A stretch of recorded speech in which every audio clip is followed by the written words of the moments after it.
we copy the pessimistic case, right over here, pessimistic case.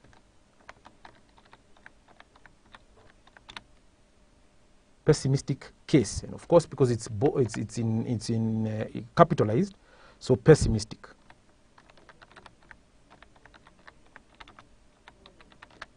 That. For consistency, just pick that. Format painter, you can see format painter. Also good for presentation. We copy the years 2020 to 2022, like that.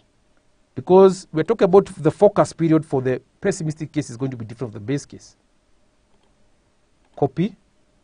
We can, right there, Control V. So we move towards the right, and one of the skills that you should also do or know is that we can be able to just hide this part here. Question is, will we be able to use all of this?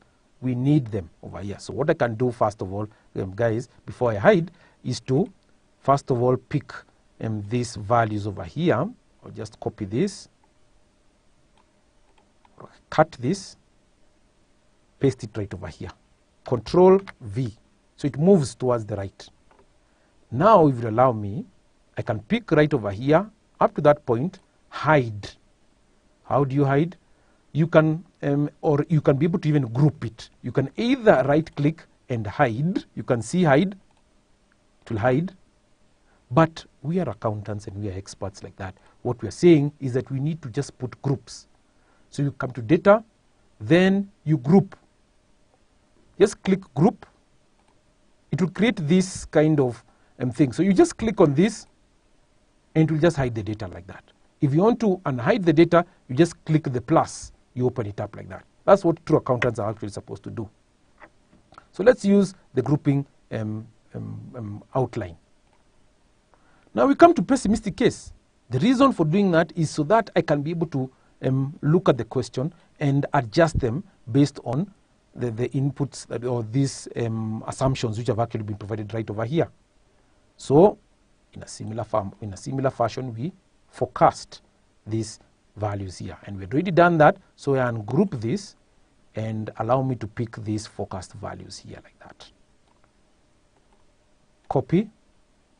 I press it back there. Control V. That.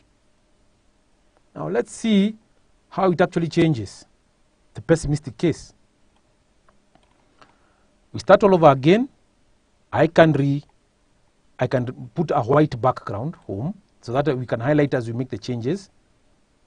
No fill, like that. Now we are doing the pessimistic case, guys, so please pay attention. Revenue growth rates are forecast under 3 scenarios, namely base case, optimistic case, and pessimistic case. The base case growth rate is the first year forecast in year 2022 CAGR. This is expected to reduce by 2% annually until the last year of the forecast, subject to a minimum of 15%. The optimistic case is 20% above the base case, while the pessimistic case is 10% below the base case in all forecast periods. So 10%. So what are you saying? 2022 CAGR over here. You can see in section, I can come down over here, 2022, the CAGR is down over here. You can see it right here.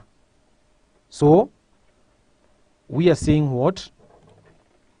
We are saying that we are going to increase our revenue by, for the pessimistic case, is going to be 10% below the base case. So we are saying that even if the CAGR is increasing by 21%, the pessimistic case is going to be below by 10%. So we can come and say, right over here, the revenues, like in the pessimistic case, so you can click right over here, you can see is 115. So we're increasing this from the previous value, this one multiplied by 1 plus the growth rate the growth rate which was there in M21A over there. And then once we have that, it's going to reduce by, it's going to be reduced, yes, by 2%, but it's going to be 10%. So pessimistic case, what we can do, we can just pick plus this value times, open the brackets, so 10%, 1 minus 10%, close the brackets like that, and you enter. We are accountants, analysts, we need to highlight that, put a bracket for consistency. Then we are saying that that is for pessimistic case because it's 10% below. And if that's the case for 2023, like that, then you are saying it's going to reduce by 2%, like that. So even if we were to decide to go this other direction, guys, like that, if you're able to go like this, plus that value times, we go to question 21A, this one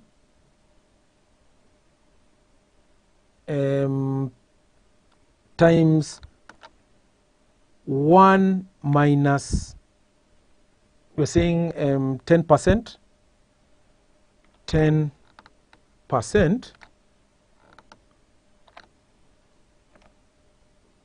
it gives us 18, but perhaps the formula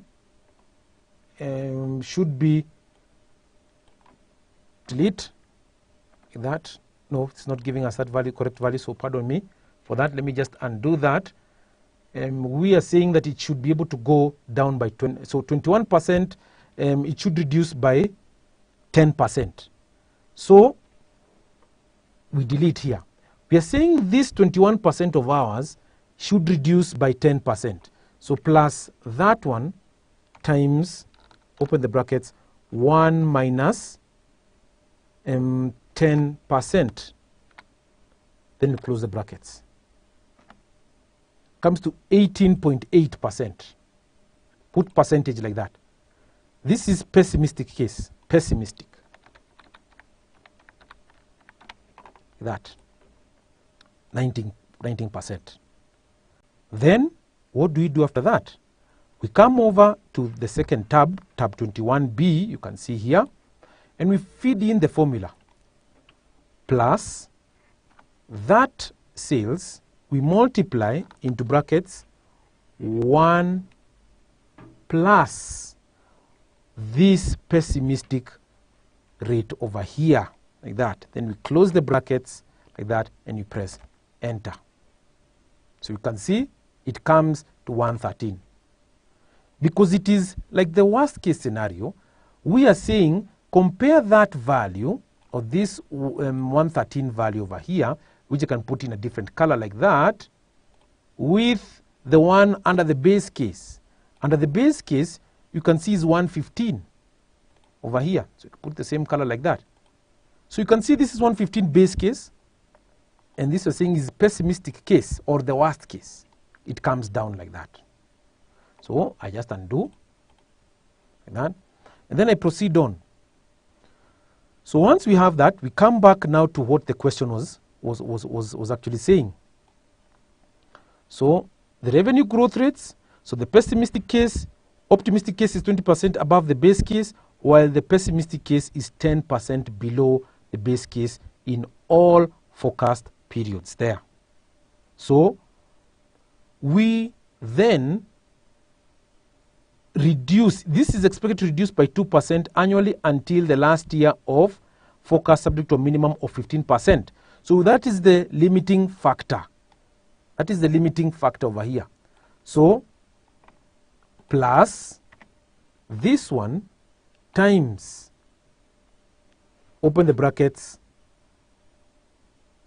and we need the rates over here first of all, sorry. So we come back to 21A over here, 19. So we pick pessimistic case plus that value minus 2%, we get 16.87, but now we are saying we want it to be consistent like that. We want to reduce the percentages to be only with no decimal places, so it's 17%. Then plus that one times, we're reducing it by 2%. Remember what we did over here, minus 2%. So plus that one minus 2%, like that. We're saying we're getting 14.87. So because 14.87 is less than 15%, so we're saying the constraint is 15%. So this is 2023, 2024, 2025 should be 15%. So we're saying that now this is our 2023 value, 2024, 2025, and right over there. But 2025 should be 15%. Remember from the question, let me come to tab 21B right here. The question was saying subject to a minimum. You can see it over here. Subject to a minimum right over here of 15%. Subject to a minimum of 15%. So what does this mean? We are saying that we can come over to this other side over here as we try and populate this part. So we're saying it's plus that value times, shift, open the brackets, 1 plus for 2024. So we come back to 2024, we're saying it's 17%. That, we close the bracket, enter. Then these others will be 15%, 15%, 15% over here. So plus that value times, open the brackets, 1 plus 15%. 15%. That is the maximum, or the minimum we cannot go beyond that, beyond that value. We do the same, plus that one times, open the brackets, 1 plus 15%. We close the bracket, enter that. Then we can be able just to, even if we drag that, it will be able to pick like that. It's that value like that. So I was just doing it slowly so that we can be able to just see the values there. The cost of sales, we've been given the gross profit margin. What have we been told in the gross profit margin? The question right here, you can see the gross profit margin. Let me just put it in beige, somewhat color like that. The gross profit margin for the first year forecast is the 3-year average for the period 2020 to 2022. So this is expected to reduce by 2% annually until the last year of forecast, subject to a minimum of 50%. So what is the gross profit margin? So I can come over here, move towards the right, and we reduce this base case scenario here. How did we do the gross profit margin? The gross profit margin is gross profit over sales. So the gross profit over sales, this one we had already done it like that based on 2020 values. So you can see, even if you're to pick this value over here, or you pick, let's say 2020, you can just decide to pick it over here, plus gross profit, which is over here, gross profit divided by sales, like that. It's 0.5. So for consistency's sake, we do the same right over here, 50%. And it applies all through until 2022. So we're saying that as far as gross profit margin is concerned, we are expected to apply these same rates that we have right above over here. So I can comfortably delete this one over here like that. I delete and say that now for me to be able to get the gross profit, I'll just get, you can see the gross profit right over here. You just multiply gross profit margin times the sales. So gross profit, so I get plus gross profit margin, 57%, multiplied by the sales. There, get it like that, 64. So I drag the formula like that and it picks.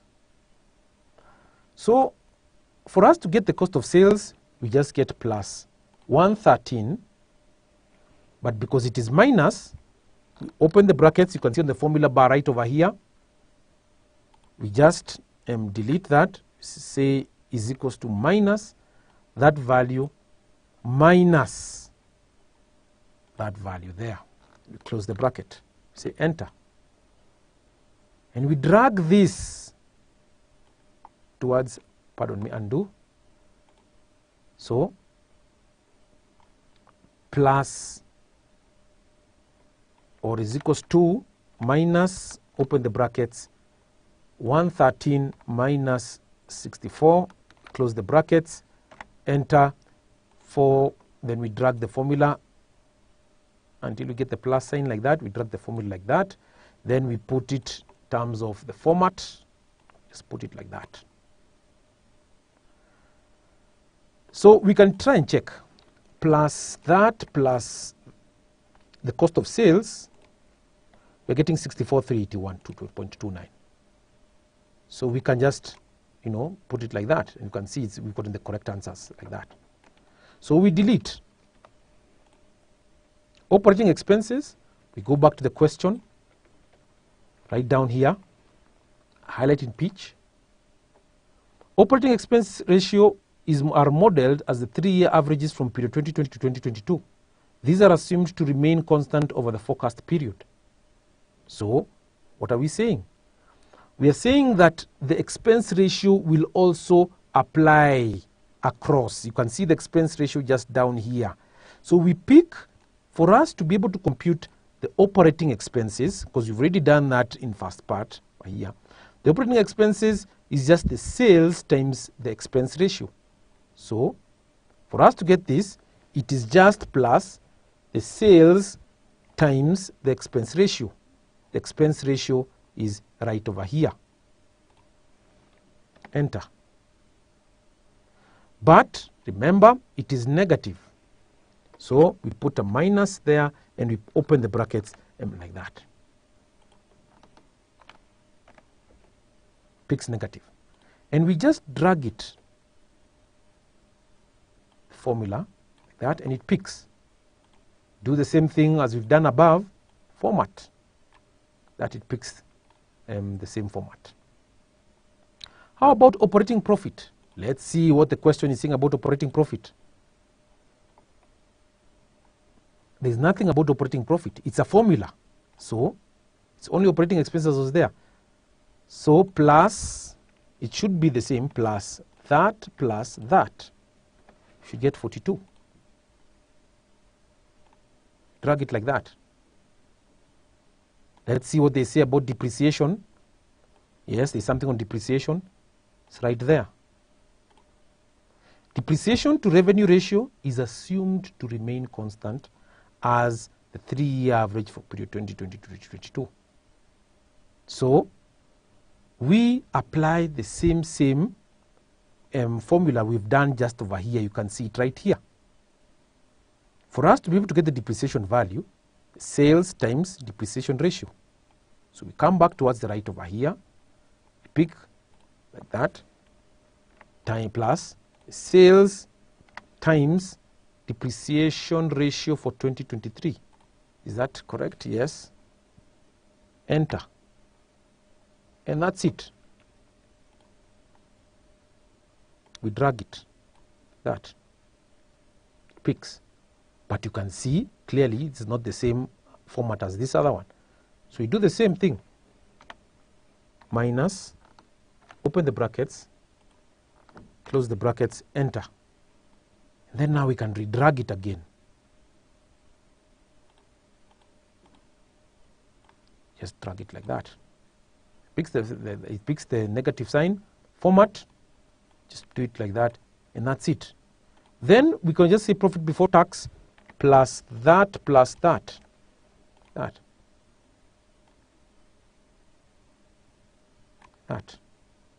And of course, because this also requires the formula, you can see it will not change anything. But the format will change. So let's just undo that. We ensure that the format is the same as the previous income statement. So we just copy it like that, and that's it. What are they saying about finance costs? The finance costs down here, the finance costs are expected to reduce steadily as the loans are repaid. Use the reduction rate 2022 over the forecast. So you can see here reduction rate is 1,000 based on the base case, like that. Let's see how much it's reducing by in this case over here. It's reducing by still 1,000, 1,000, 1,000 like that. So how do we feel it? We just say plus this one plus that, so that we can be able to get 7,000. And we just apply it across. Format painter, do the same there. Profit before tax plus that plus this value. And we drag that. How about the income tax expense? Let's move over to the right, to the left rather. Finance cost we've just done. Let's go to income tax. Is calculated as the historical effective tax rate. Put it as pitch, because we are saying it's just going to be plus that value times the 30% 2023 value there. That's it. Because it's negative, do the same thing. Negative, open the brackets, put it in brackets, like so. So you come over there and just drag it like that.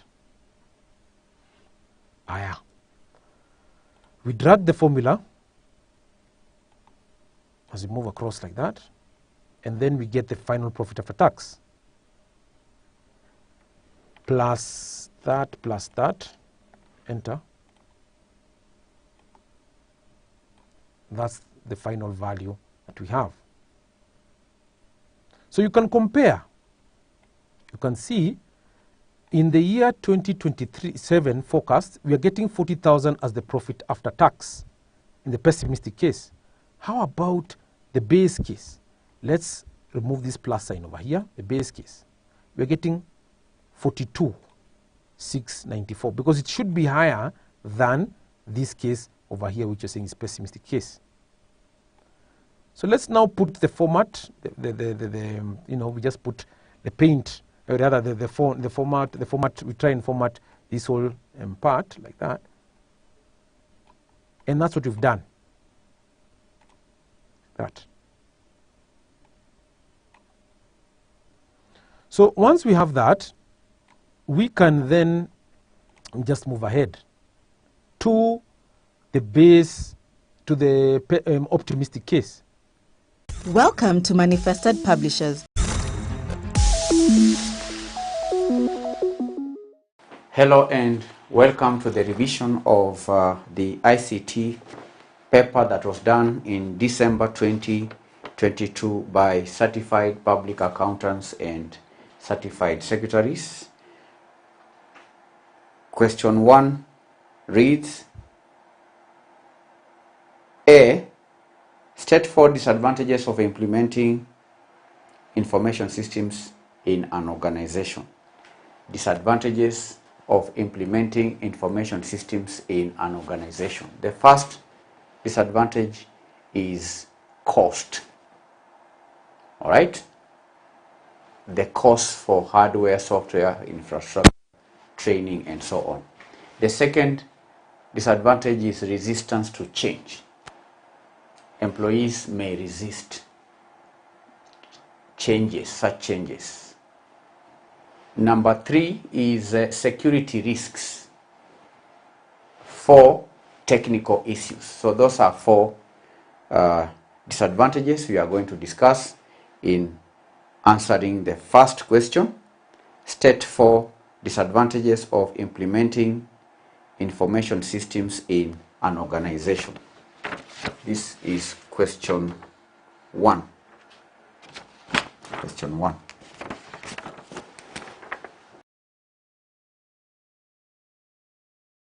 Disadvantages of implementing information systems in organizations. Number 1, cost. Cost. Implementing information systems can be expensive, involving costs for software, hardware, infrastructure, training, and maintenance. So organizations may need to allocate significant financial resources to acquire and maintain the necessary technology, which can be a strain on the organization, a strain on the budget of an organization. 2, resistance to change. Resistance to change. Implementing information system often requires changes in business processes and workflows. So employees may resist such changes, fearing job loss or even increased workloads. So resistance to change can slow down the implementation process and may even hinder the adoption and utilization of the new information system.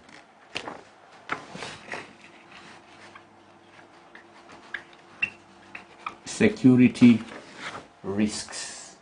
Information systems candidates stores and process sensitive data, making them vulnerable to security breaches such as hacking, data theft, and unauthorized access. And organizations need to invest in robust security measures as well as protocols to protect their systems and data from potential threats.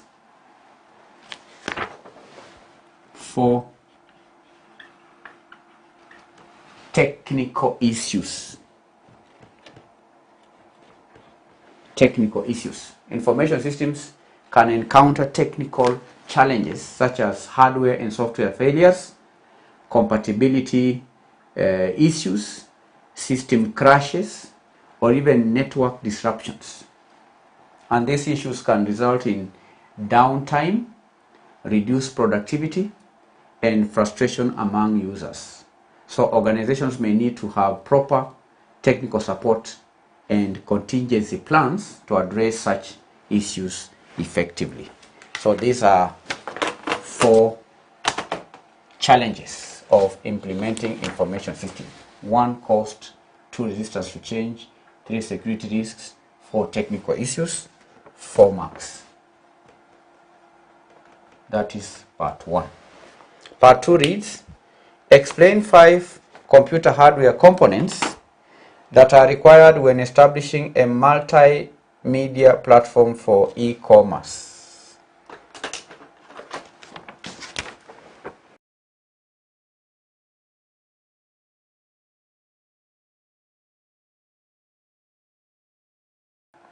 Computer hardware components required when establishing a multimedia platform for e-commerce. The first hardware component is the central processing unit.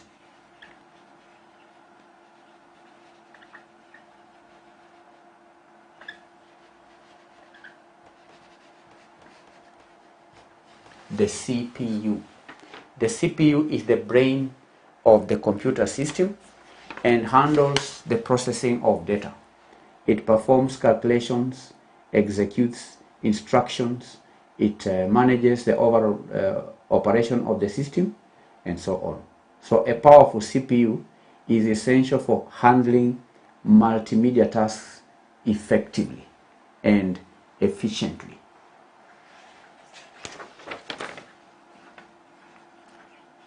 Graphics processing unit. Graphics processing unit.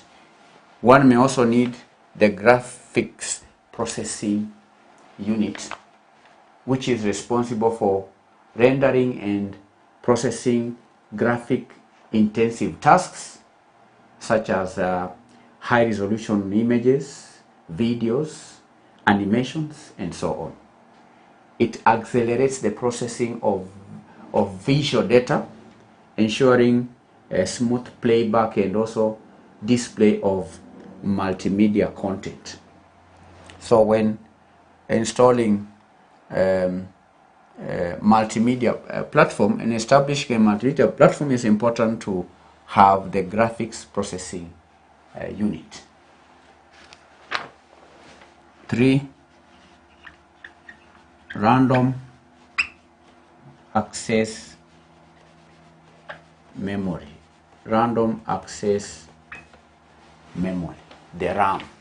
RAM is a temporary storage that holds data and instructions that the CPU needs for immediate processing. And for the multimedia platforms or applications, a sufficient amount of RAM is required to handle the large data sets and facilitate smooth multitasking and multimedia processing. Random access memory. 4. Hard drive disk. Hard drive disk, HDD, right? Or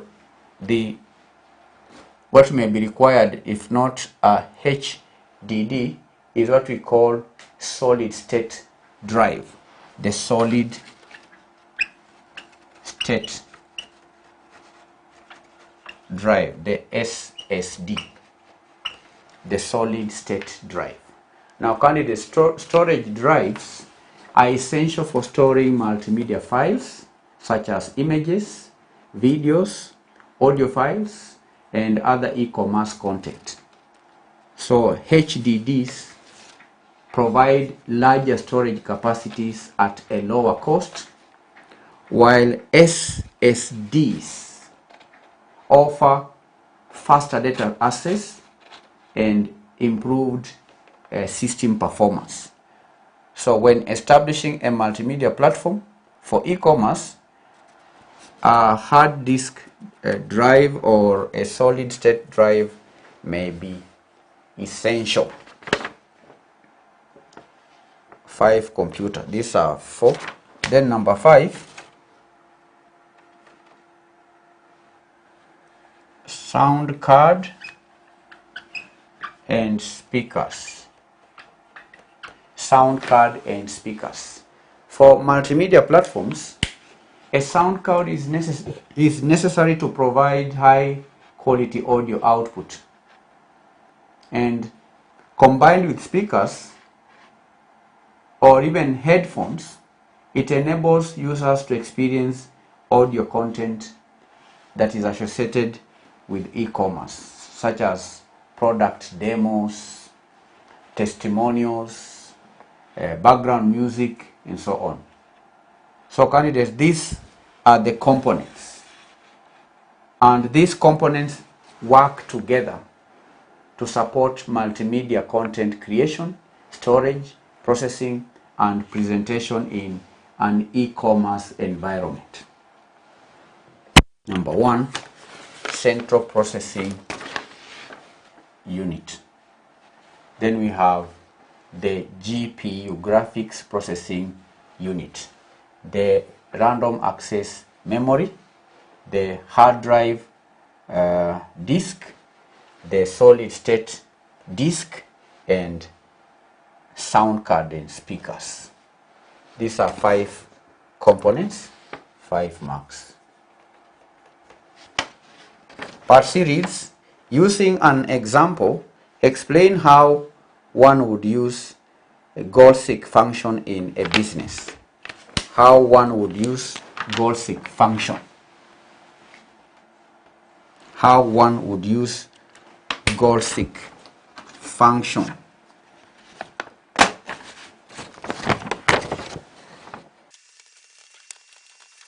Using an example, explain how one would use a goal-seek function. Now, first of all, what is this goal-seek function? What is a goal-seek function? Now, a goal-seek function is a tool. It is a tool that is available in spreadsheet software such as Microsoft Excel that allows users to find the input value needed to achieve a desired result. And it is particularly useful in business scenarios where users want to determine the required input value to reach a specific goal or target. That's why it is being referred to as goal-seek. Goal-seek. For example, let's consider a business that wants to determine the number of units it needs to sell in order to reach a desired profit level. And we know businesses have fixed costs, variable costs per unit, and even the target profit amount. So by using the goal-seek function, the user can input the target profit as the desired result and then instruct the software to find the corresponding number of units that are needed to be sold in order to get the profit target. So that is an example of, the question says, explain, using an example, explain how one would use goal-seek function in a business. And that is how one would use goal-seek function. I've given you an example of where a business would want to achieve a certain profit, but it does not know the number of units to produce. So that goal-seek function that is found in Excel, in spreadsheet software like Microsoft Excel, can be used to find the input value needed to achieve a desired result. So it is a tool that is found in spreadsheet software. It is a tool found in spreadsheet software like Microsoft Excel. It is a tool that is found in spreadsheet software, or a tool that is available in spreadsheet software like the Microsoft Excel, that allows users to find the input value, that allows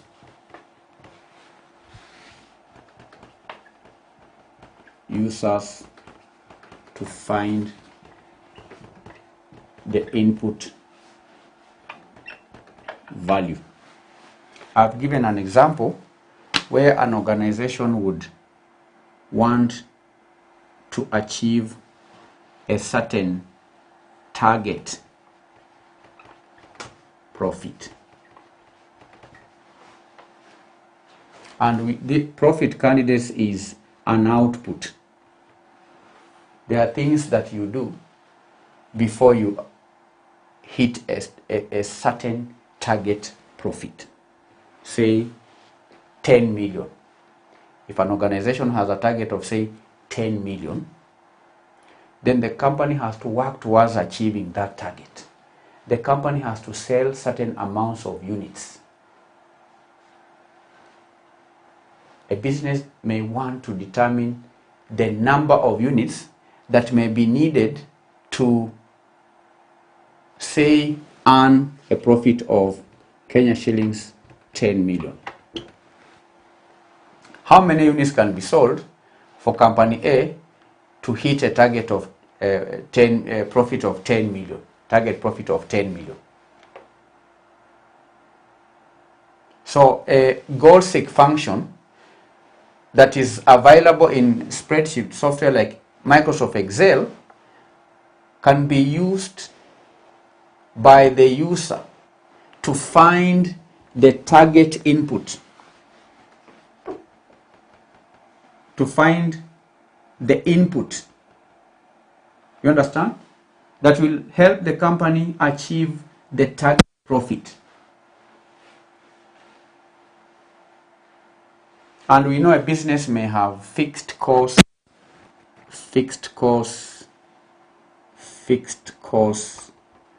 variable costs per unit, and so on. Because we know profit is a function of fixed costs, variable costs, and sales. Do you understand? So by using the goal-seek function, the user can input the target profit as the desired result and then instruct the software to find the corresponding number of units that needs to be sold. Number of units that need to be sold. The number of units that needs to be sold with the fixed cost that a company incurs, the variable cost per unit. With these inputs, then the desired profit can be attained. But the starting point is the target profit. The software can help the user to determine the number of units to be sold in order to achieve the profit of 10 million. So that is how one would use a goal-seek function. The question is, using an example which I have given here, explain how one would use a goal-seek function in a business. So explaining what I've explained would earn you the 5 marks. I repeat, part D, explain 3 problems that could be encountered when using a computerized accounting software.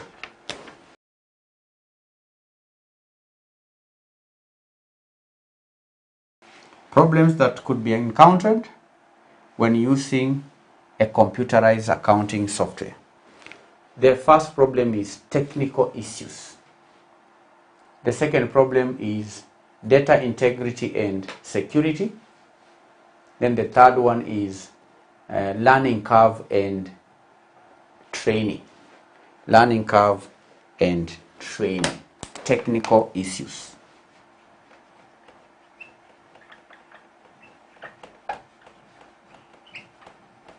Technical issues. Computerized accounting software relies on technology infrastructure, and technical problems can arise, such as software glitches, such as e.g. software glitches. We may have crashes, system crashes. The system may crash. There could also be compatibility issues.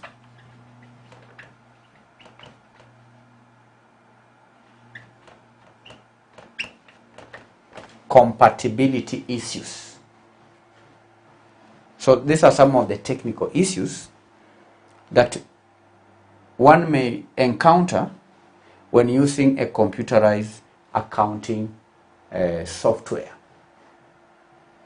We are talking of compatibility. This is compatibility issues to do with compatibility with other systems or other software, or even troubleshooting. Problems with troubleshooting to resolve issues. So that's the first problem that one can encounter when using a computerized accounting software. Data integrity, number 2. Data integrity and security. Data integrity and security. Computerized accounting software manages what we call sensitive financial data. We are talking about accounting. Accounting has to do with finances or financials.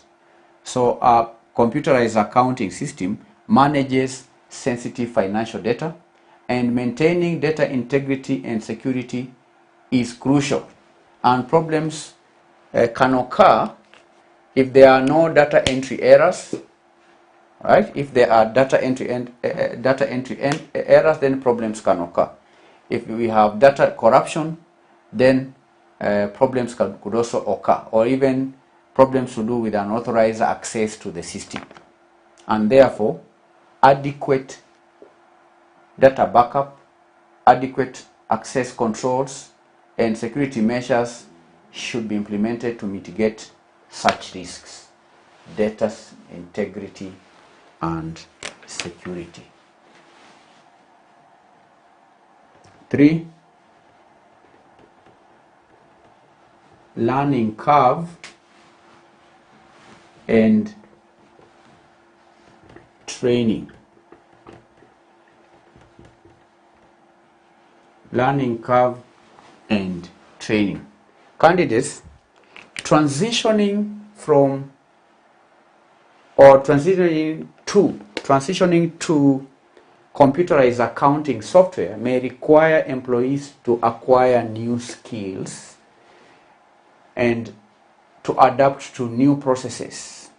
And some users may encounter challenges in learning the software functionalities, or even struggle with understanding complex accounting concepts in a digital environment.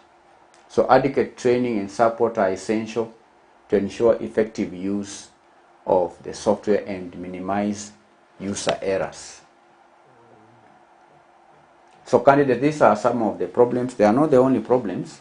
There are many problems, but all in all, it is important for organizations to be aware of these potential problems and take appropriate measures, such as regular software updates, data backup procedures, training programs, in order to address and mitigate any issues that may arise when using computerized accounting software. So these are 3 problems, 6 marks, 2 marks, 2 marks, 2 marks total, 6 marks, 6 marks. So thank you for attending the lesson. We've answered question 1, December 2022. In our next session, we are going to answer question number 2. Bye-bye.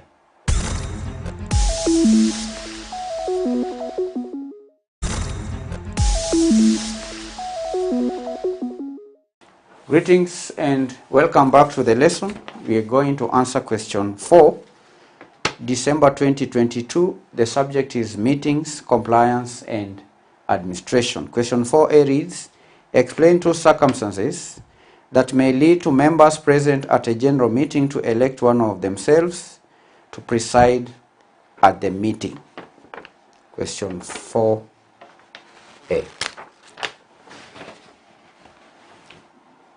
2 circumstances.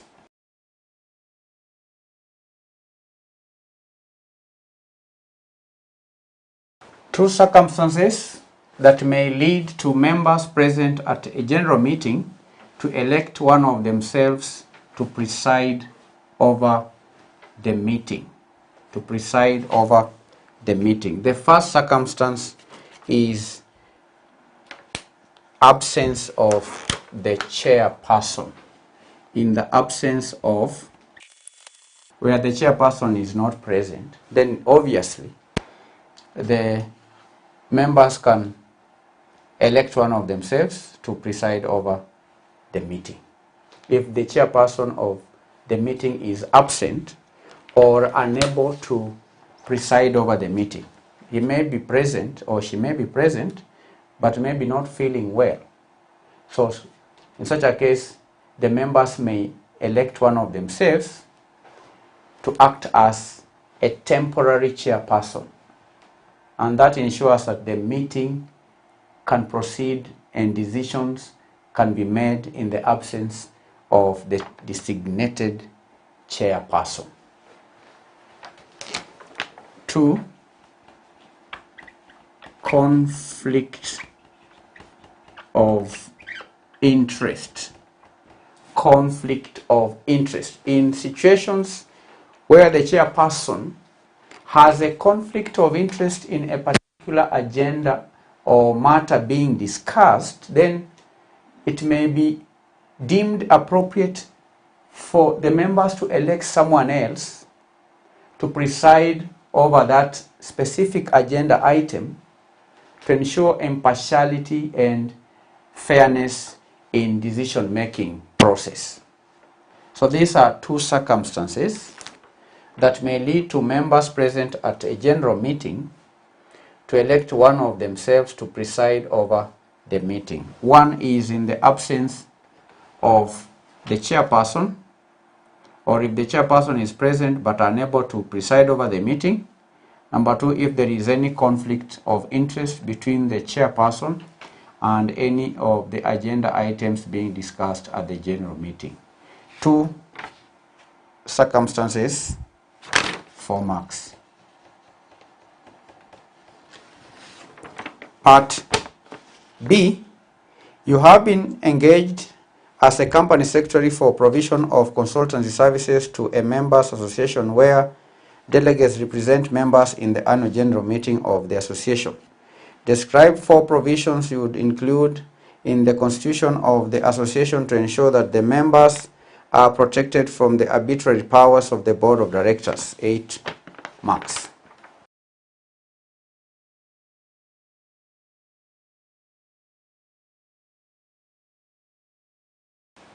Provisions that you would include in the constitution of the association to ensure members are protected from arbitrary powers of the board of directors.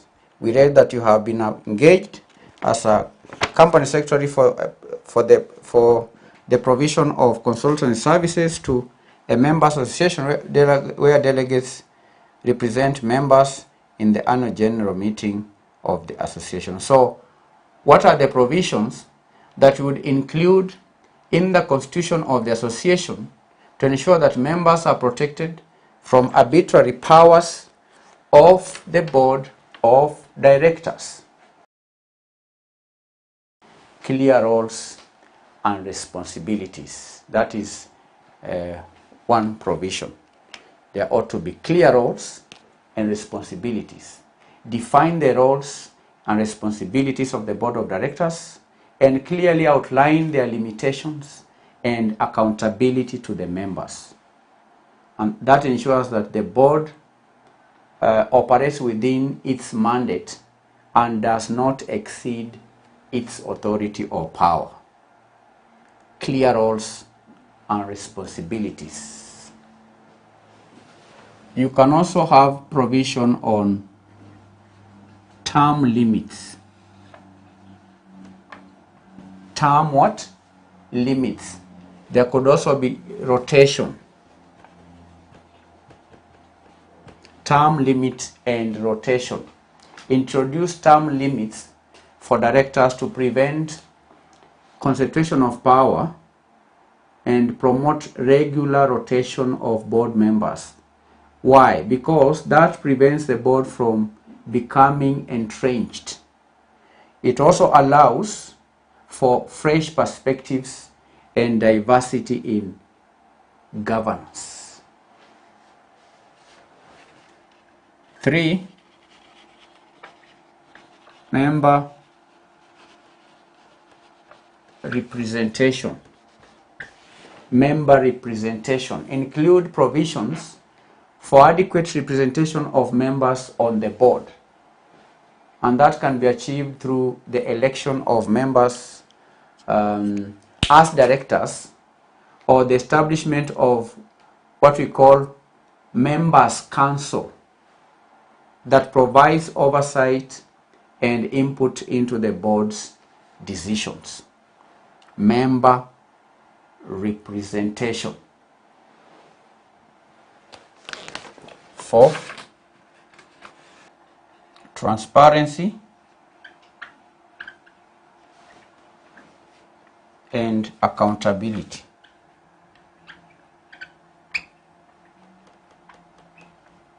Transparency and accountability. Establish mechanisms for transparency and accountability, such as regular reporting to members, financial audits, as well as disclosure of conflicts of interest. Why? Because that ensures that members have access to relevant information and can hold the board accountable for their actions. So those are some of the ways or provisions that you would include in the constitution of the association to ensure members are protected from arbitrary powers of the board of directors. 1, clear roles and responsibilities. 2, term limits and rotation. 3, member representation. 4, transparency and accountability. This would earn 8 marks. And the last part of this question says, appraise 8 steps necessary to develop a strong compliance strategy in an organization. 8 steps to develop strong compliance strategy. 8 steps to develop a strong compliance strategy. Now, the first step in developing a compliance strategy is to identify applicable laws and regulations. Identify applicable laws and regulations, because we are talking of compliance. This is a strategy to ensure that the organization complies with the laws and regulations.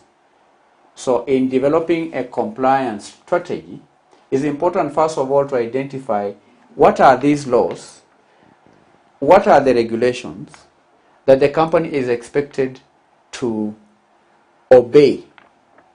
So first of all, identify and understand the specific laws, regulations, industry standards that apply to the organization's operations. Why? Because that forms the basis of the compliance strategy. It forms the foundation of the compliance strategy. Then you can carry out number 2, risk assessment. Assess the risks.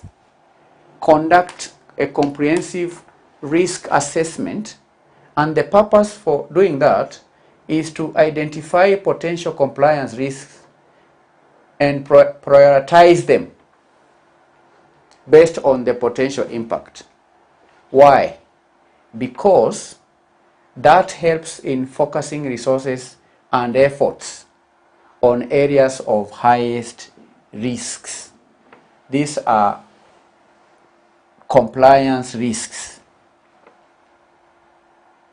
Do you understand? Then 3, develop policies and procedures. Develop policies and procedures. Develop robust policies and procedures that clearly define expected behaviors, that clearly define expected guidelines, and also controls to mitigate compliance risks. Such policies should align with legal requirements and industry best practices. That is step number 3. 4, training and awareness. Training and awareness. Implement a training program to ensure that employees are aware of their compliance obligations and that they understand the organization's policies and procedures that have been developed in step number 3 and the general procedures of the company. And training should be ongoing. It should not be a one-off event. No, training should be ongoing to keep employees updated on regulatory changes. 5. Internal controls. Internal controls. Establish strong internal controls. Establish monitoring systems in order to detect and prevent compliance breaches. And that includes regular audits. That may include internal reviews and also implementation of checks and balances. Internal controls. Then 6, reporting mechanisms.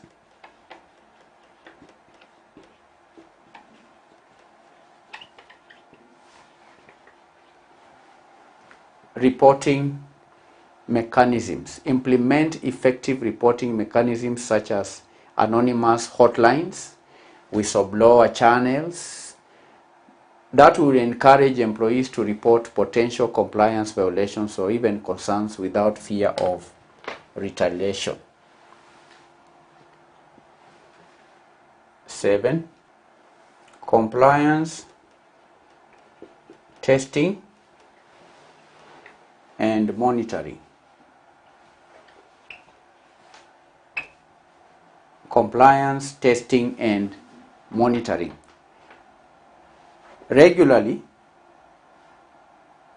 the organization should monitor and test, monitor and test, test and monitor, monitor and test, monitor and test compliance controls to ensure their effectiveness.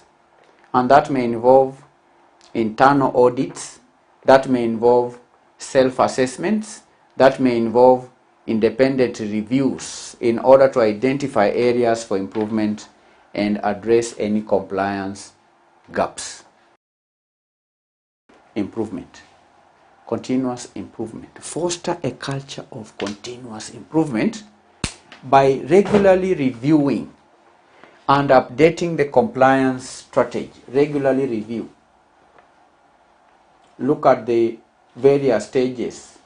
Review if it's developing policies, come up with better policies. If it is changing the training programs, depending on the changes in the environment, review the training programs, initiate new internal controls. Reporting mechanisms, come up with better ways of reporting, timely reporting. So review the strategy, compliance strategy, continuous improvement. All right? Why? In order to adapt to changing regulations, in order to adapt to emerging risks. And that may include staying informed about new developments in compliance landscape. It may include incorporating best practices. So candidates, by following these steps, organizations can develop a strong compliance strategy that mitigates risks, ensures legal and ethical conduct, and protects the organization's reputation. These are 8 steps. 1, identify applicable laws and regulations. 2, carry out risk assessment. 3, develop policies and procedures. 4, train employees and create awareness. 5, initiate, establish internal controls. Put in place proper reporting mechanisms. Test and monitor compliance.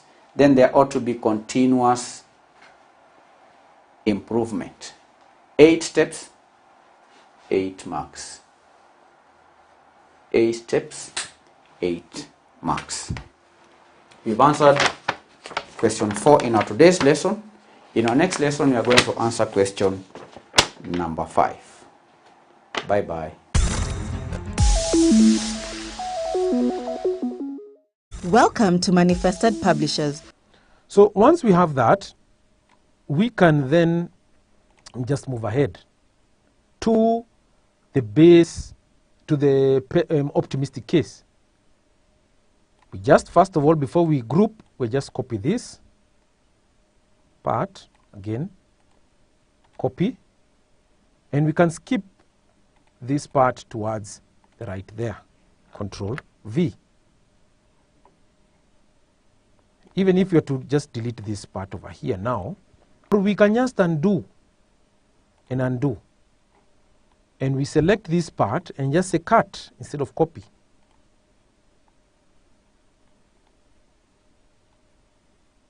Cut there. And then we paste it right here. Control V. So that now we don't get disturbed by the space. And we copy this part up to 2022. Like that again. Copy. Sorry, I said cut. This should be copy. And we put it right above right here. Control V. And this case is what? Optimistic case.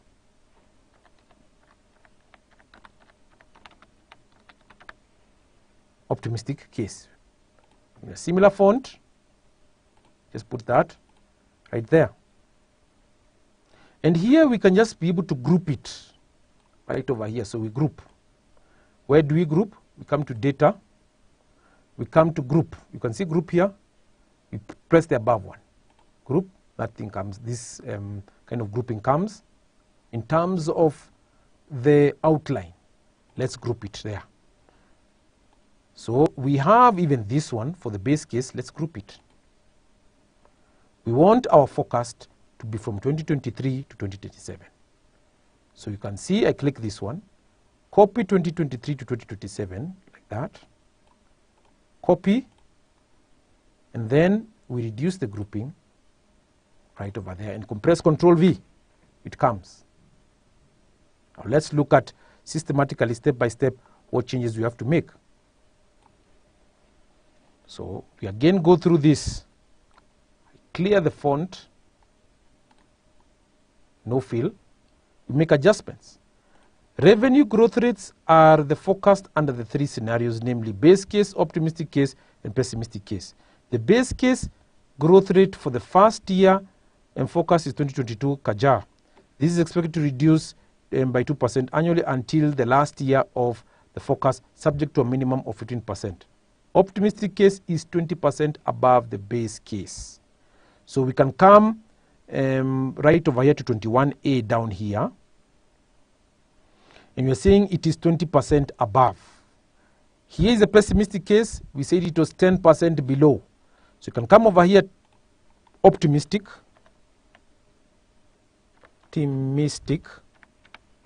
here, and say that it is plus this one, sorry,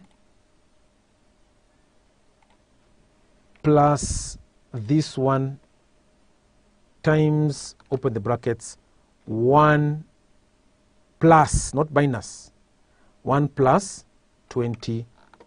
It's above. Above. So 20%. So for purposes of consistency, like that, 25%. So you increase 21% by 20%, it comes to 25%. So what are we told? We come back to tab B. 20% above the base case. So the base case was 21%, yes. So we are saying that it is expected to reduce like that. And we can say that now, come back over here, plus 22 like that, times, open the brackets, 1 plus, we come to this value here. That value, close the brackets, enter. 119. So for font, keep the font the same. Once you have 119, it's expected to reduce by what percentage? By 2%. So plus this one minus 2%, 23%. Then plus this one minus 2%, that 21%, and so on and so forth. As you move along, move along up to there. So what are we saying? This is 2023, and we can be able to increase like that until 2027. So fill series. So this will be the rates for the years over here. This is the years, bold that. These are going to be the rates right here. So we've picked 25% for 2023. Now we need to pick 23% for 2024. So we pick plus that value times, open the brackets, 1 plus what? The one for 2024. We come back to tab A. 2024 we can see is that one there.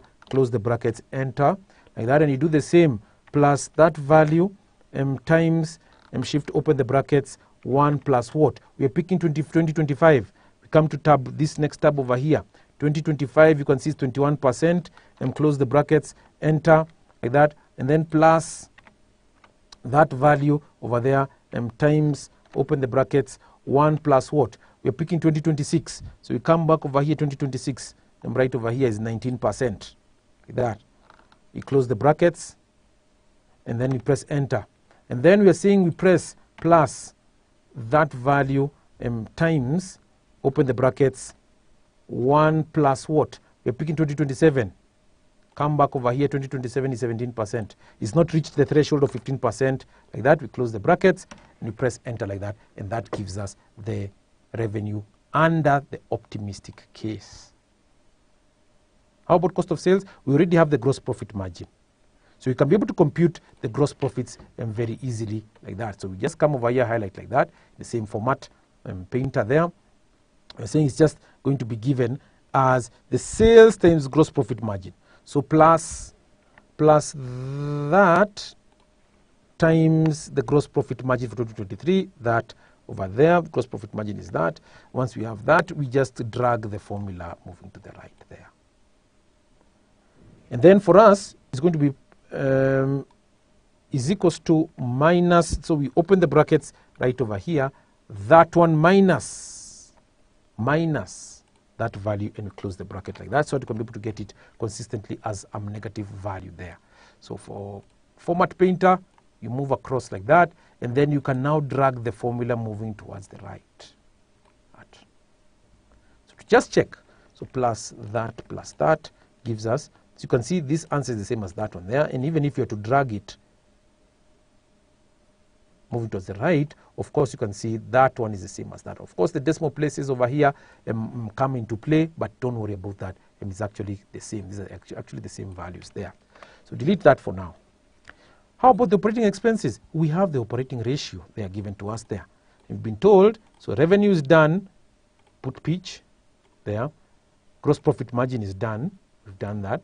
Operating expenses are modeled 3-year averages for the period 2020 to 2022. These are assumed to remain constant of the focus period. So we just pick the expense ratio. To get the operating expenses is just the sales times expense ratio from 2023. Sales times expense ratio. So plus, so is equals to minus, because it's a formula like that, times the expense ratio, because it's operating expenses, expense ratio 2023, ndio hiyo iko hapo like that. Close the bracket, enter, move up. So negative value formatting, come to format painter like that. Of course in the exam you don't need to just really bother yourself with the format, but I'm just doing it because of to ensure that we have consistent results there and consistency in terms of presentation. That's it. We just drag the formula like that. How about operating profit? Plus that should give us, that's so. I said plus that value plus that value should give us 44 there. Just drag it like that. It gives us the same, gives us consistent answers. Format painter. Depreciation. We've been told that depreciation, we finished operating expenses, been told depreciation down over here to revenue ratio is assumed to remain constant over the 3-year average for the period 2020 to 2022.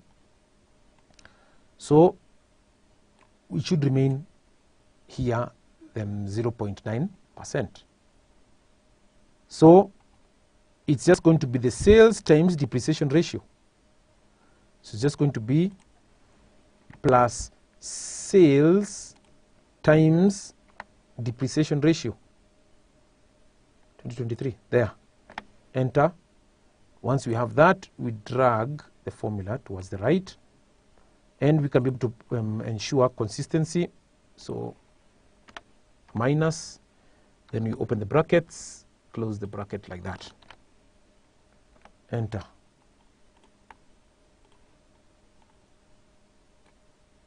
But now here it should be negative. Oops, like that.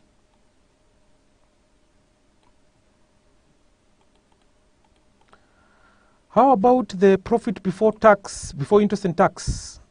Plus that, get the answer straightforward, move towards the right. Format painter, there. Finance costs, ladies and gentlemen. We are saying finance costs, we've already done depreciation right over there. Come to finance costs.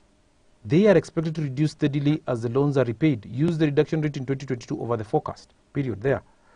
So in a similar fashion, plus that one minus, this is the depreciation rate, reduction rate. So 2023 there. Oops, it should be plus, this is 2023, that one minus that. I'm pressing minus or plus, sorry. Plus that one plus 1,000, yes, 2023, that. Yes, that's the correct value. Sorry, using this wrong formula. We drag it like that. Format painter. Profit before tax plus that, get that. We drag the formula like that towards the right, and we use format painter.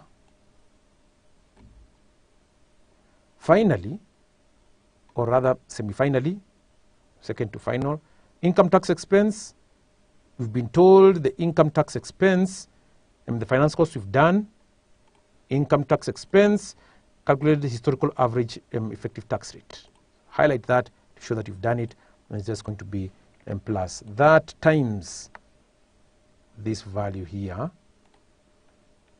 like that. But because it's a negative, so you put negative minus. Open the brackets, close the bracket, enter.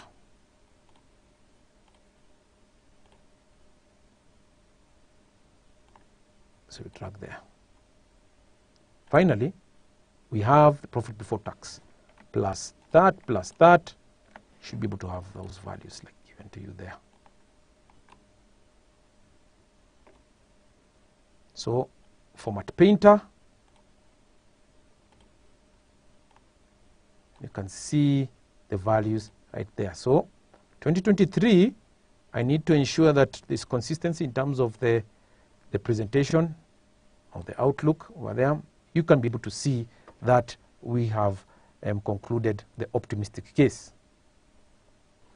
So we have answered part B of the question. prepare 5-year forecast statements for profit and loss for Sepetuka Limited from 2023 to year 2027. So just to recap what we've discussed, we were told to prepare a base case income statement, a pessimistic case income statement. You can compare, the 42 represents the base case, and the 40,000 represents the worst case or the pessimistic case, and towards the right over here you can see the optimistic case is 50, slightly higher as compared to the previous two there. So this answers part B. Hope you have enjoyed the lesson. Thank you for being with us, and God bless you. Welcome to Manifested Publishers. Welcome to Manifested Publishers. We'll pick it on question 2. We'll read the question. We say that with an aid of a well-labeled diagram, explain the concept of production possibility frontier. That is PPF. We put it on the board. We say with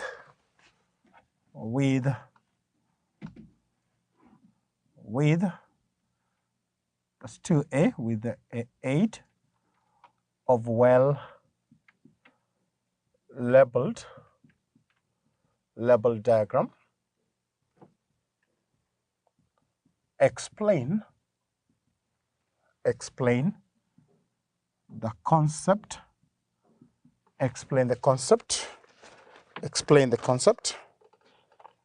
concept of production possibility frontier. Production possibility frontier. With the aid of a well-labeled diagram, explain the concept of production possibility frontier. That is PPF. That is PPF. With the aid of a well-labeled diagram, explain the concept of production possibility frontier. The first thing that we need to understand is that what is a PPF? A PPF, we need to understand, is a locus or point joining together different combination of two goods that can be produce an economy when resources are fully and efficiently utilized. So we have the diagram. On this other end, we can call it consumer goods.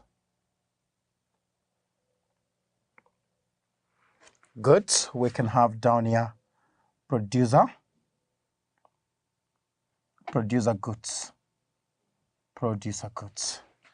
So we have our PPF. So there's a point along the PPF curve. We can call it P. We have Q. We have R. We have S. And then finally we have T at this. Then we have points that are inside the PPF curve. And then we have points that are basically outside the PPF curve. So very important is to understand that this is the PPF curve. This is the PPF curve. And to the core, we need to understand what basically happens at each and every point of the PPF curve. The first point is the point on the PPF curve. So we say that P, Q, R, S, and T, we say represents, those ones basically represents attainable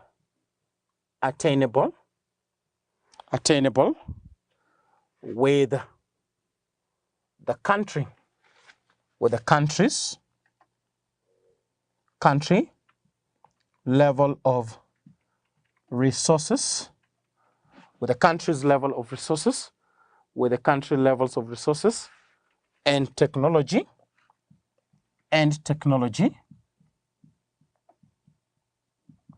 assuming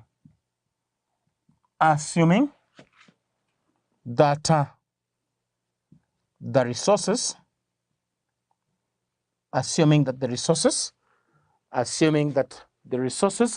have been basically have been fully employed. employed. That is attainable. So we can look at a point that is point N, that is into bracket outside. We call it outside the PPF curve point. That is outside the PPF curve, a point that is outside the PPF curve, a point that is N outside, cannot be attained. That one cannot be attained with the given, we say with the given level of resources, and technology. So that point that is outside the PPF curve, that is N, is unattainable. Then we have point M, that is inside. We call it inside the PPF curve. That is a point that is basically inside the PPF curve. So represent, this is basically represent, we say represents unemployment, represents unemployment. That point basically inside represent unemployment or inefficient or inefficient use of resources or inefficient use of resources. Just to emphasize what we have done, we say that number one, that the PPF curve is a locus of point joining together two different combinations of goods that can be produced by a firm when resources are fully and efficiently utilized. So we have the points that are on PPF curve. Those points are attainable with the country levels of resources and technology, assuming that resources are being fully employed and no wastage. We need to and no wastage.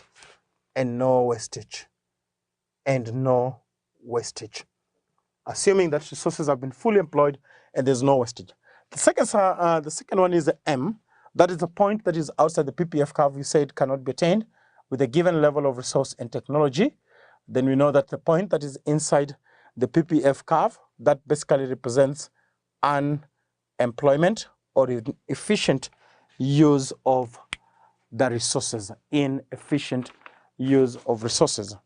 Some of the areas that as learners need to maybe be emphasized on is uses of the PPF curve. You know, as you look at that question, one of the things that needs to come into your mind is what are the uses of PPF curve? What are the uses of where do we apply the PPF curve?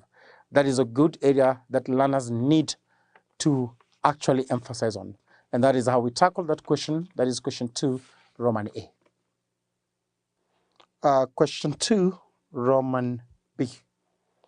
Argue 3 cases in favor of foreign direct investment, that is FDI, in least developed countries.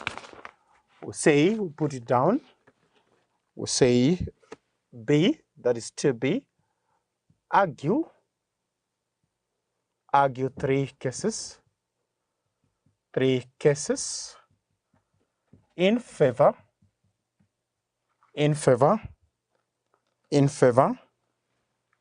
of foreign direct investment, into bracket FDI, in least developed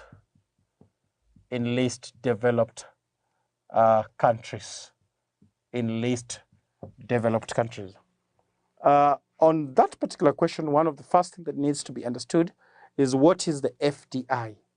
That is a direct investment by a host country in the productive asset of a foreign country. So in this case, for example, you have countries investing in productive assets in the least developing countries. So what are arguments in favor? When you talk about arguments in favor, you are basically talking about advantages of the FDI in the least developing countries. One of the first advantage that we know that fill the gap in resources, fill the resource gap in least developed countries. Number one, fill the gap, fill the resource gap in the least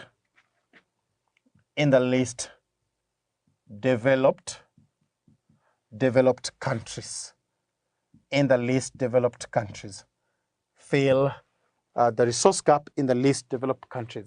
The second advantage, or in favor of FDI, we basically talk about promote creation of employment, promote creation, what we call creation of employment, promote creation of employment in the, we say, in the least developed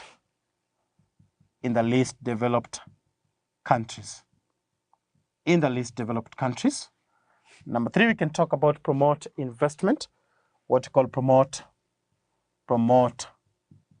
investment in the least developed countries. We say number four, we can talk about promote transfer, promote transfer of technology, transfer of the technology through skill transfer, through the skills transfer, through the skills transfer. So promote what we call technology through the transfer of the skills.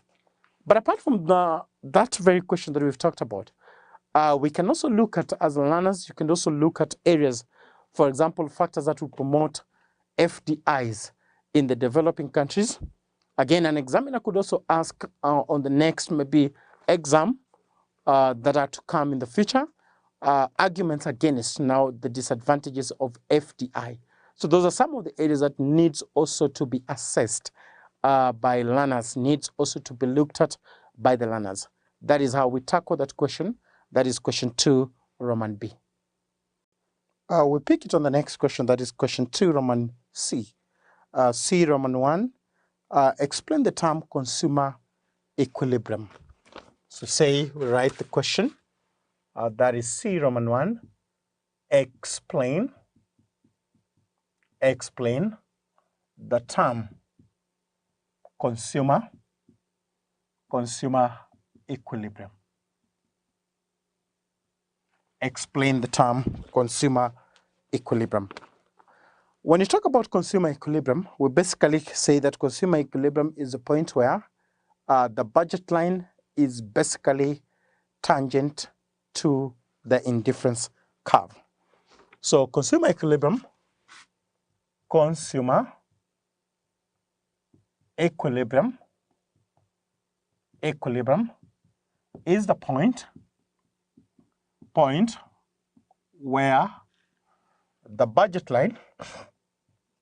where the budget line is tangent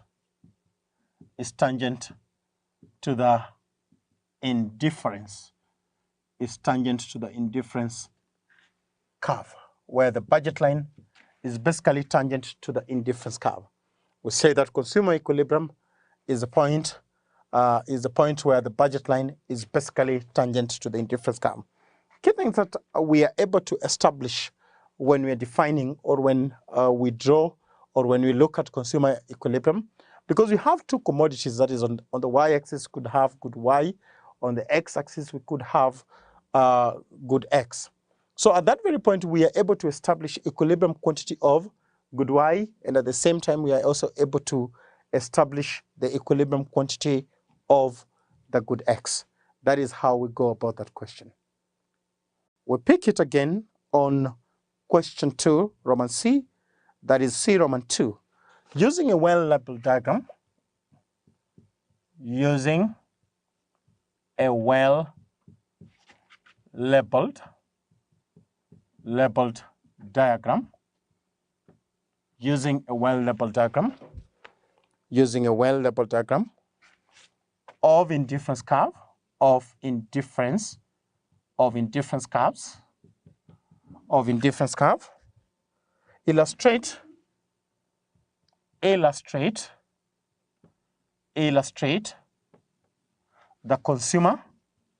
illustrate the consumer, equilibrium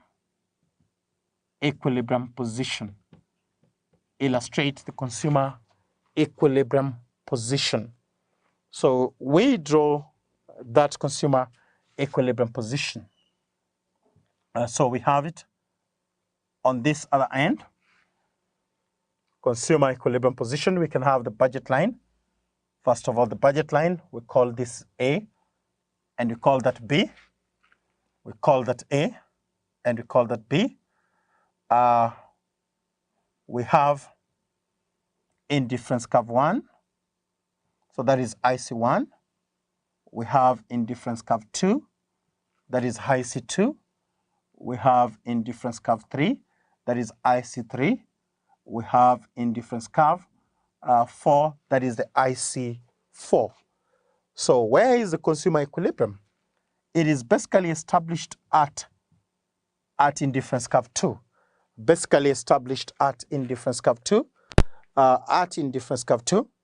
So this is good Y on this end. I have good X on this.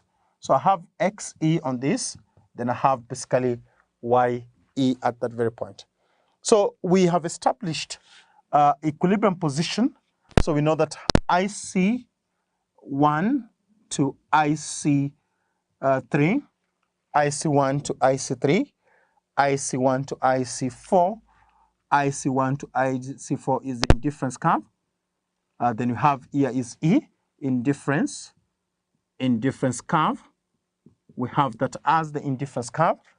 We know that point E is what you call consumer equilibrium. We call it consumer equilibrium point. That is E is what you call consumer equilibrium point.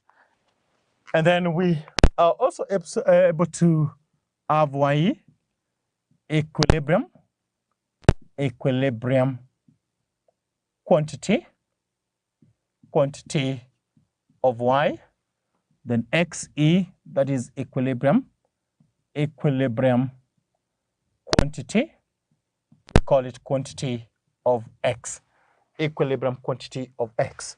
We know that that is equilibrium quantity of X, equilibrium quantity of X. That is for XE. Something that we also need to establish, we need to understand that AB is basically the budget line. AB is basically what you call the budget line. So the explanation, we need to understand that a consumer will always want to be at higher indifference curve. If you look at that, consumer will definitely would want to be a consumer will always want to be at higher indifference, what you call the higher indifference curve, because we know that because there is higher what you call higher satisfaction. And the point that we know that E the consumer equilibrium position, and we find it at IC2. E at IC2, consumer equilibrium position,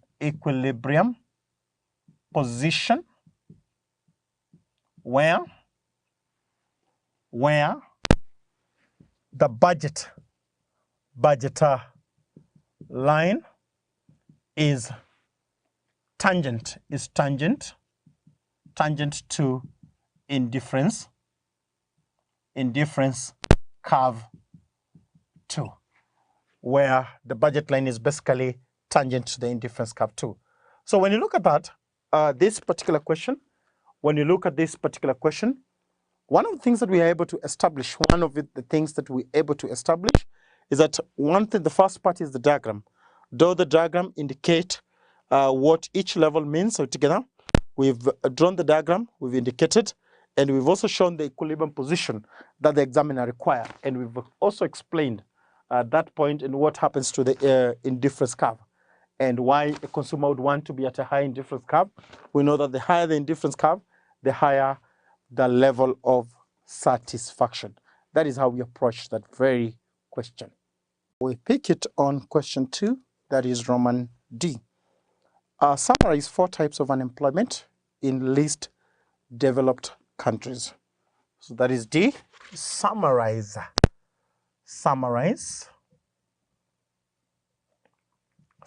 4 types of unemployment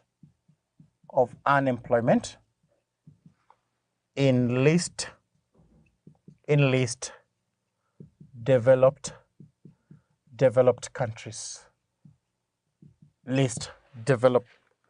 countries. So the first thing that we need to understand is to understand the question, what is unemployment? And the second thing is least developed countries. So whenever we talk about unemployment, is a scenario where we have people who have the qualification to work and are willing to work, but there is not employment. Least developed countries, these are countries that are not yet there in terms of at higher level of development. That is what we call least development countries. So what are these type of unemployment that are there in least developed countries? One of it we can talk about open unemployment or naked. Open stroke naked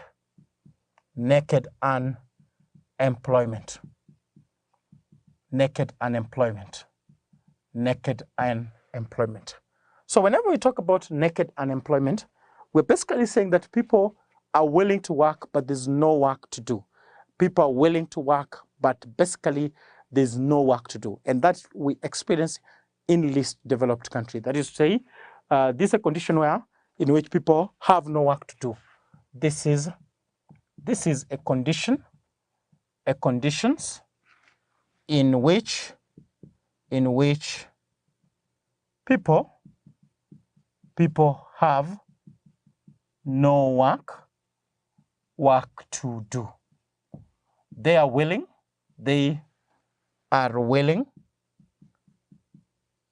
and able to work,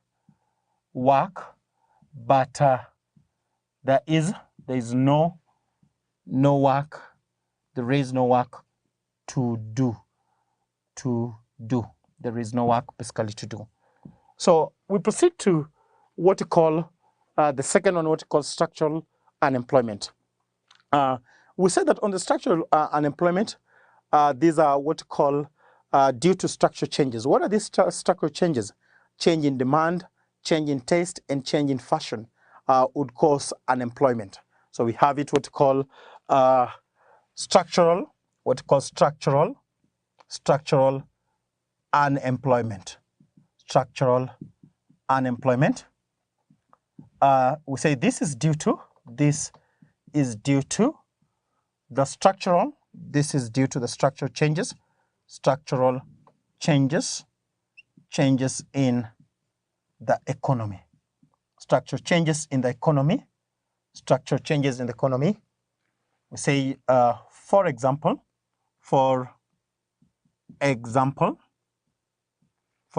changes in fashion, tastes, and demand. These are some of the factors that we find that in a least developed country would cause unemployment. That is a structural unemployment. We proceed to the next.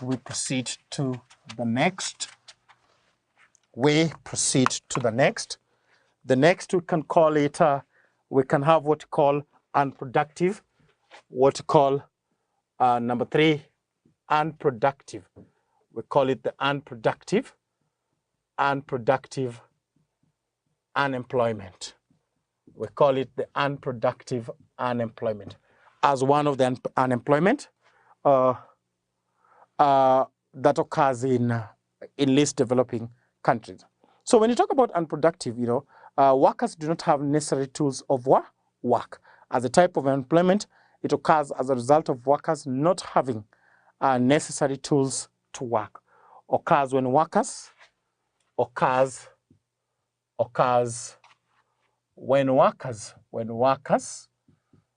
do not have what you call necessary tools of work. Necessary tools of work. When workers do not have necessary tools of work. We can have the four. We can call it seasonal. Seasonal unemployment. Seasonal unemployment. So whenever we talk about seasonal unemployment, we are basically looking at temporary. When you talk about type of employment, we know that results from temporary. The word is temporary. Results from temporary work. Results from the temporary work. For example, where do we get them? Construction. Where do we get them? I.e., when you talk about seasonal is common changes in season, not temporary, but that should be change in the season. Change in the season, not temporary. Temporary should be casual. This we call it due to changes in the seasons. For example, we say tourism, where we have a peak and off-peak seasons, where we have peak season and then we have off-peak season. So where we know that, for example, the periods, when you talk about, for example, periods that are peak season, where we know that there's a lot of employment. Peak season and off season. Peak season, there is employment, especially the December. Peak season, there is employment, and off-peak season, off-peak seasons, there is unemployment. There is unemployment that in tourism sector. That is what we call seasonal unemployment, that we basically experience what we call off-peak season. We can have the last one. We just discussed the last one. Casual unemployment as one of unemployment. Casual unemployment as one of the type of unemployment that we basically experience, in the least developed countries. These are temporary. We call it temporary employment. For example, i.e., in the construction, we call it in the construction sector. So when you talk about constructions of road, this, remember, basically a casual employment where you have them for a particular time, they're very temporal. And after that time, the individuals that are basically engaged in such works will definitely lose their work, lose the work. And as we conclude on that, key areas that learners need to assess. You need to look at why is unemployment a major policy issue in the least developing countries. What causes unemployment? What causes unemployment? What is the relationship between unemployment and relationship? That is the Phillips curve. That's also a very good area that learners or those that are particularly preparing for exam need to look at. And that is how we assess that very question.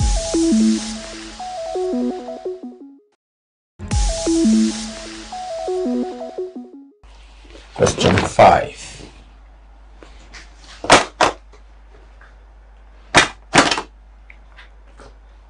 Audit supervisor's responsibilities. Section 5A. Audit supervisor's responsibilities. And these responsibilities are in relation to the audit assistant's work. Audit supervisor's responsibilities. We are answering August 2024, question 5. So question 5A, what are the audit supervisor's responsibilities? Planning and assignment of work. Planning. That is correct. Planning. Now planning candidates is says also monitoring. Planning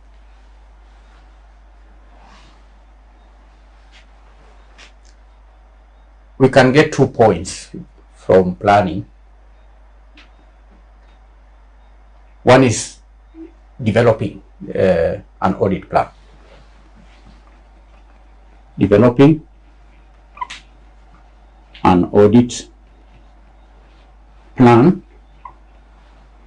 Another responsibility in relation to planning is assigning tasks. That's the work of the audit supervisor. First of all, the audit supervisor creates a detailed audit plan outlining the scope, outlining the objectives, and even the procedures for the audit. And that plan ensures a systematic and efficient approach to the audit. The supervisor may also assign tasks. The auditor, the supervisor may assign tasks by delegating the specific task to the audit assistants based on their skills, experience, and even complexity of the tasks. Assigning tasks, and that ensures optimal utilization of resources and efficient execution of the audit. Planning. Number 2 is supervising and guidance. After assigning the tasks, after developing the plan, then the audit supervisor may be required to provide supervision, like what Aisha says here, monitoring. Could be through monitoring progress,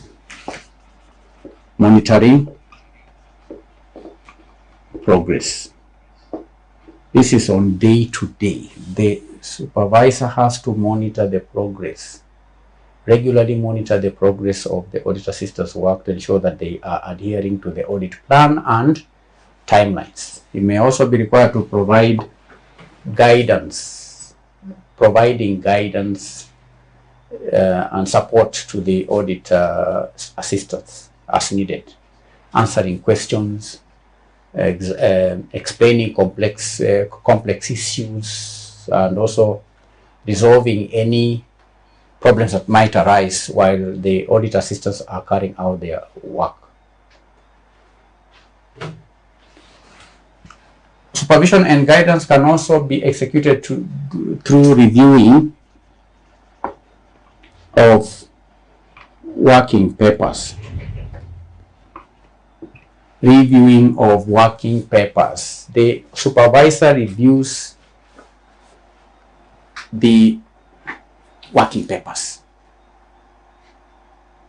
that are prepared by the audit assistants to ensure they are accurate, they are complete, and also well documented, because that then would help to identify any errors or even omissions, and then ensure the quality of the audit work. 3, quality control. Anyone with another point? Yes, Aisha says quality control and final review. Quality control and final review. Now, quality control is attained through what we call compliance with standards. The supervisor has to ensure compliance with standards. We all know, candidates, that auditing is a highly regulated profession, and the auditors are required to adhere to international standards on auditing.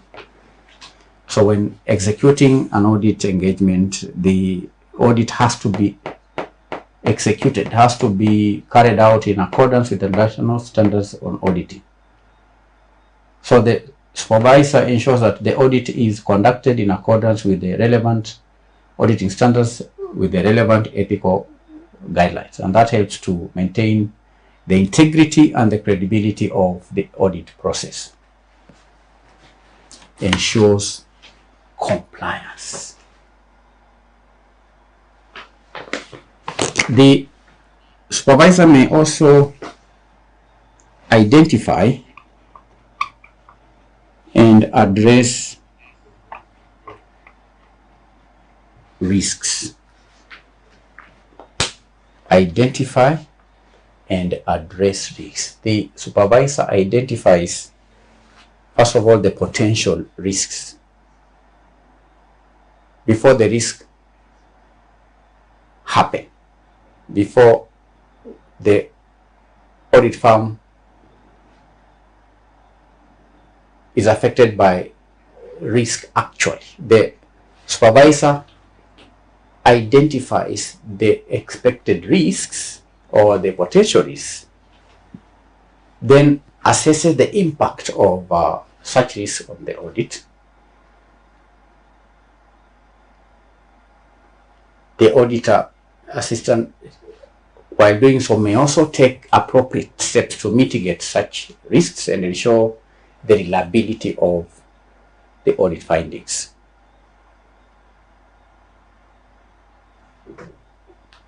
You understand?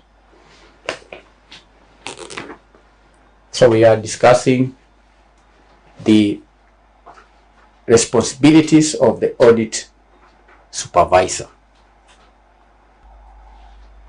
For another obvious responsibility is that one of communicating and coordination.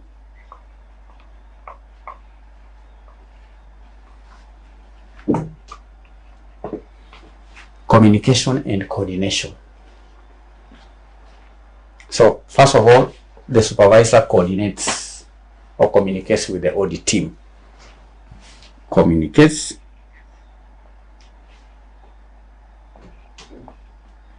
with the audit team, because he's the lead. Maintains open communication with the audit team, keeping them informed of any changes to the audit plan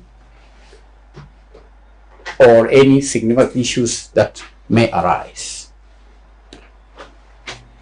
He coordinates also with the client. It is the responsibility of the audit supervisor to coordinate with the client in order to obtain necessary information and documentation, to answer any questions and even address any concerns that the client may have. 5. Review and evaluation. The audit supervisor has a responsibility to review and to evaluate. The supervisor reviews the final audit report, then evaluates the performance of audit assistants. You understand? So the audit assistants may review the audit report that is prepared by the audit assistants to ensure it is accurate, complete, and free from errors. The supervisor also evaluates the performance of the audit assistants, providing feedback on their strengths and weaknesses, and also identify areas for improvement. That is part A of the question, 4 marks. B, in the context of audit assurance engagements, describe how attestation engagements differ from direct reporting.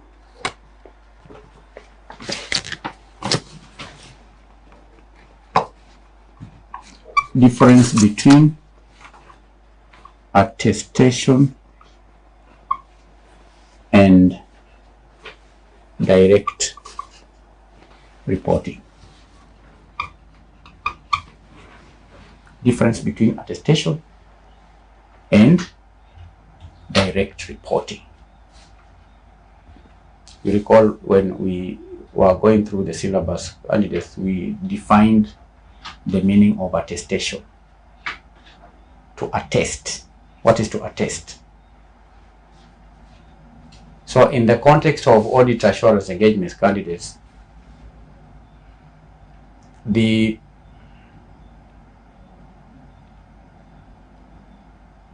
attestation engagements and direct reporting engagement represent different approaches to providing assurance.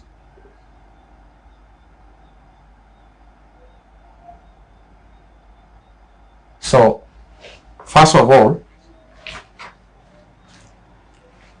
this is the first difference.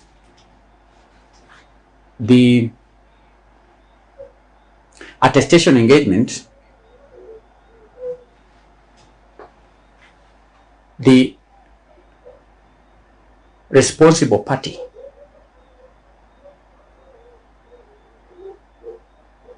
typically the management makes specific assertions about the subject matter.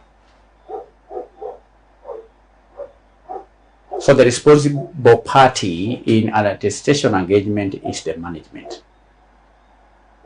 So the management makes an assertion about a specific subject matter.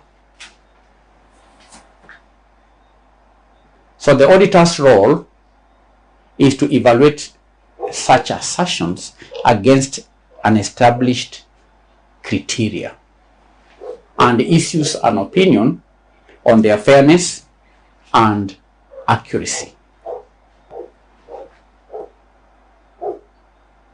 And a good example is just the audit of the financial statements. The responsible party is the management. The auditor comes in to evaluate the financial statements against an established criteria. And that criteria could be the International Financial Reporting Standards. The management is required to prepare the financial statements in accordance with the International Financial Reporting Standards. The auditor comes in to attest, to confirm that the management indeed prepared the financial statements in accordance with an applicable financial reporting framework.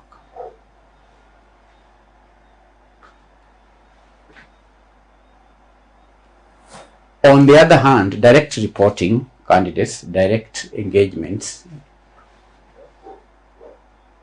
the auditor independently evaluates the subject matter without relying on assertions from the responsible party.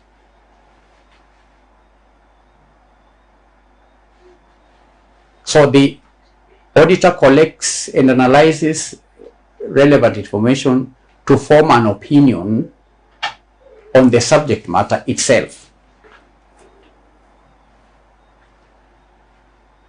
Do you understand? So the auditor does, in a direct engagement or reporting, the auditor does not rely on assertions that are made by another responsible party. No, the auditor goes direct to the subject matter. He evaluates the subject matter and makes an opinion directly on the subject matter.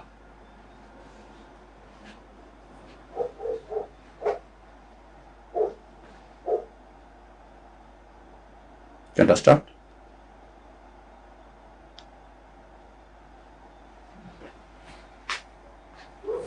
An example is a review of internal controls over financial reporting.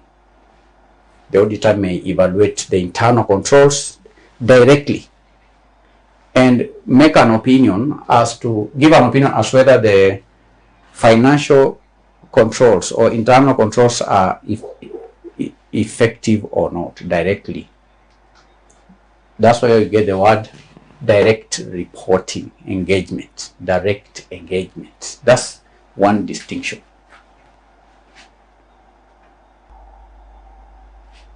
The second distinction between attestation and direct reporting candidates is in relation to the auditor's role. The auditor's primary responsibility,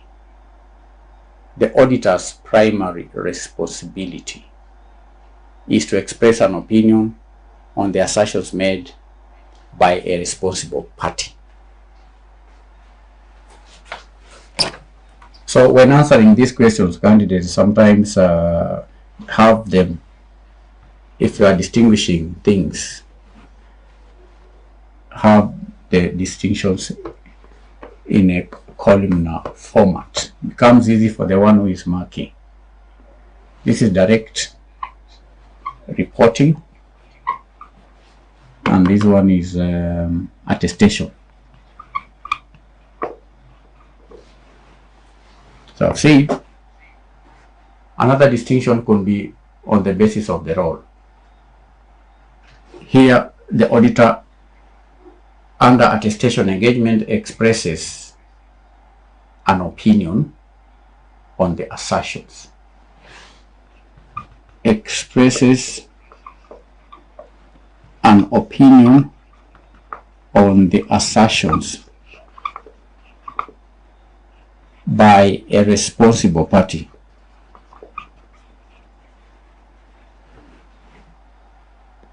Whereas in direct reporting, the auditor's role is to directly report,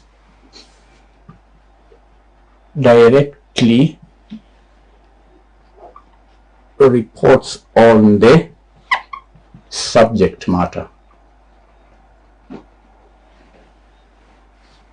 Here the auditor expresses an opinion on assertions made by a responsible party. For example, the audit of financial statements is a good example of an attestation engagement. The auditor attests, the auditor confirms if the financial statements are accurate or they portray a true or fair view based on given criteria. But under direct reporting, the auditor directly reports on the subject matter. A good example here is a review of internal controls. The auditor directly reviews the internal controls and gives his opinion directly on whether the controls are effective or not.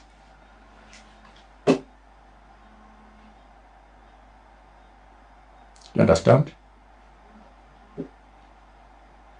The auditor's role is to directly report on the subject matter, providing an opinion on its accuracy, completeness, or other relevant attributes.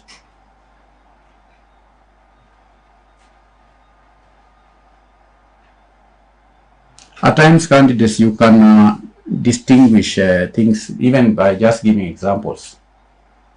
Examples of attestation assertions is the audit of financial statements, review of financial statements, audit of financial statements, review of financial statements, examination of prospective financial information. These are examples of attestation engagements. Examples of direct reporting are talked about review of internal. This is a review of internal control system, reviewing the internal controls, review of internal controls. It could be assessment of compliance, assessment of compliance with regulations. The auditor may be called upon to assess whether the company is complying with the regulations and rules. So moving on to the next, candidates were to give how many in the context of auditing assurance, describe how assertion engagements differ from, and candidates, the distinctions are not given, but the marks are given, 4 marks. So how many points do you give here? You give as many points as you can, because you are not sure whether the examiner is awarding half a mark. If it's half a mark, then you need to give 4 distinctions. If it is 1 mark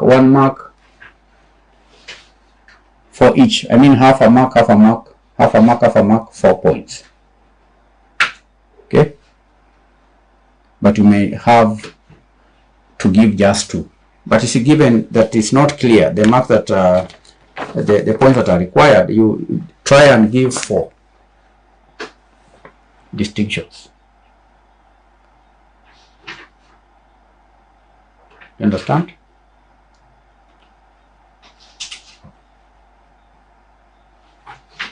So we've said number 1,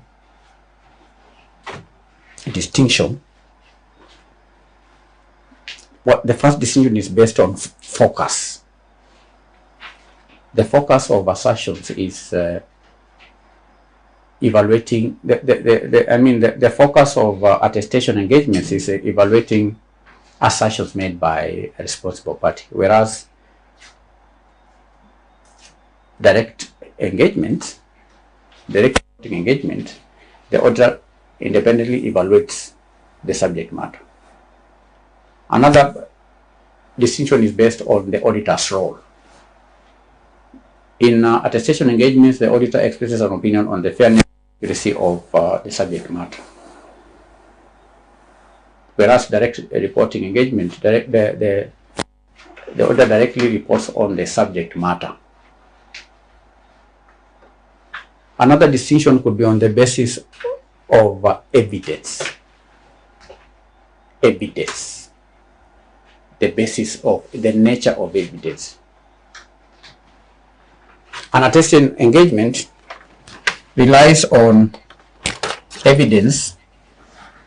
This is 1, 2, 3. There's another one I gave, but I didn't write. Relies on evidence by a responsible party. Attestation, the auditor relies on evidence provided by another party. But in direct reporting, the auditor gathers evidence independently. The auditor gathers evidence in direct reporting independently. We can also distinguish these two by level of assurance. All right? The attestation engagement, the level of assurance can range from limited to high assurance. Level of assurance, limited to high assurance. But for direct reporting, the level of assurance for direct reporting, typically provides moderate level. This one typically moderate level of assurance. Moderate level of assurance. Do you understand? Then part C of the question reads, artificial intelligence is often described as an evolving technology that is equipping computer systems with something akin to human intelligence. With reference to the above statement, argue 2 cases for and 2 cases against the use of artificial intelligence. Cases for artificial intelligence. Part C. case for artificial intelligence, AI, in relation to auditing. Now, the first advantage of using AI in audit is that AI enhances efficiency and productivity. Enhances efficiency and productivity. Enhances efficiency and productivity. Isn't that obvious, candidates? That through AI we may automate routine tasks.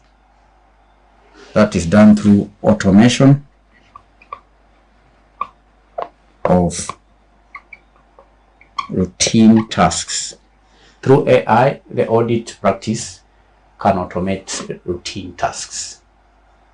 Automation of routine tasks. AI can automate repetitive tasks like data entry, like reconciliations, document reviews, freeing up auditors to focus on more complex and value-added activities. Now, efficiency is also enhanced through faster processing of large data sets. Faster processing of large data sets. AI can help the auditors to process large data sets. Faster processing of large data sets. AI power tools can quickly analyze large volumes of data. They can identify anomalies and trends that might be missed by manual reviews. So, enhances efficiency and productivity through automation of routine tasks and faster processing of large data sets. The second advantage of application of AI in auditing, the second advantage is that it improves accuracy and reliability. Improved accuracy and reliability. Leads to improved accuracy and reliability by reducing human error. That is achieved through reducing human error, because here the auditor relies on machines. Right? AI algorithms can minimize the risk of human error, leading to more accurate and reliable audit results. Enhanced risk assessment. Accuracy and reliability can also be achieved through enhanced risk assessment. Enhanced risk assessment. AI can identify potential risks, it can identify potential anomalies more effectively, which allows auditors to focus their efforts on high-risk areas. 3, it leads to enhanced insights. AI can lead to enhanced insights and decision making. Enhanced insights and decision making, because we are talking about data-driven insights. Insight that is driven by data. Data-driven insights, candidates. AI can uncover hidden patterns and even insights within data, which then provides auditors with a deeper understanding of the client's business and financial performance. AI also comes with the predictive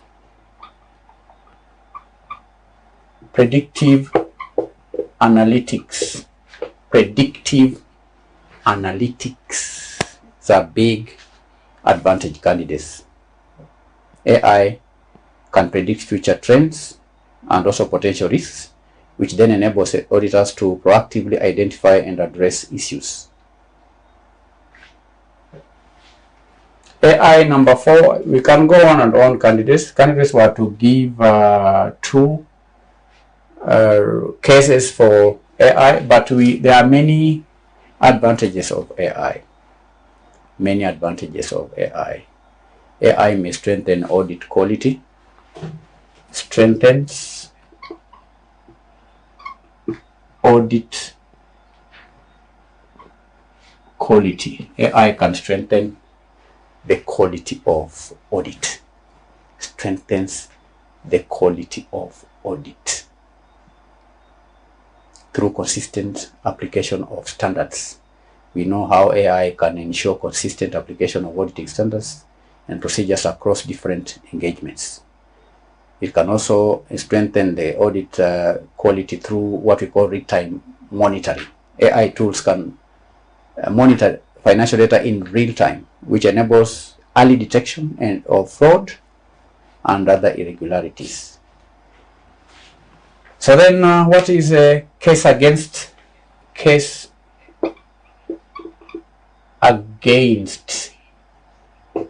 AI in auditing? Now, the first obvious case against the use of AI in audit practice is the issue to do with the ethics, ethical concerns,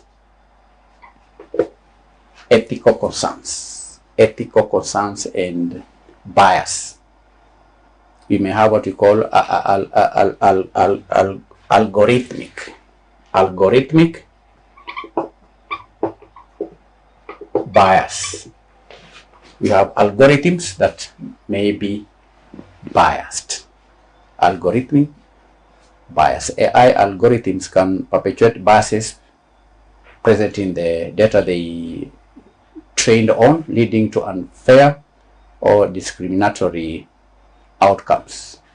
There are also ethical implications of using AI in audit. Ethical implications. The use of AI in auditing raises ethical questions about accountability, transparency, and the potential for misuse. Number 2 is cost. Cost is an obvious disadvantage, and complexity. We know AI applications can be highly complex. Implementing an AI solution can require significant upfront costs, including hardware, software, training, and so on. It may also be complex implementing or integrating AI into existing audit processes, which can be complex. It can be time consuming, so on. 3, job displacements. That's a disadvantage. Reduced need for human auditors. AI can become more sophisticated, and there could be risk that it could replace human auditors for certain tasks, which may lead to job losses. So these are reasons why AI may be a problem. That is part C of the question. Part D of the question reads, evaluate 4 differences between forensic audit and historical audit of financial statements. Now again, candidates, when distinguishing differences, it's important to have them in columnar format. Forensic and what is it? Forensic and historical audits. Try them much you can, candidates, when making distinctions of terms like these ones. You have them in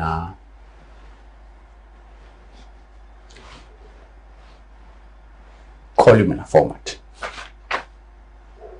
Then you can have another column here for basis of distinction.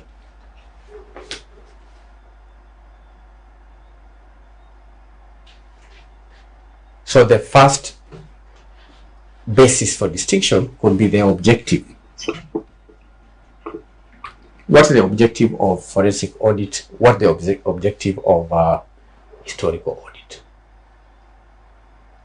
You may also distinguish the two based on the scope. What is the scope of financial audit? What is the scope of historical audit? Now, beginning with the objective. What is the objective?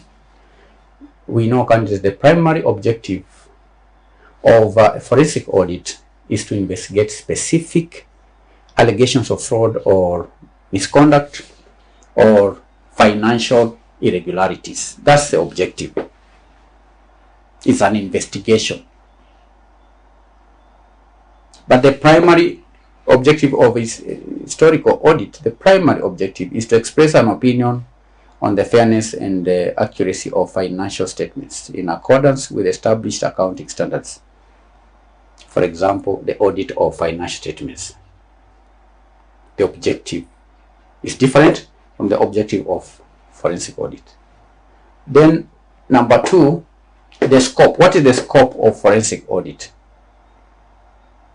Now, the scope of forensic audit is typically narrow. This scope is narrow. The scope of a forensic audit is narrow, and it focuses on specific transaction or accounts or time periods related to the suspected fraud. So it's narrow. But the scope of historic audit is broader. Here the scope is broader. It's broad.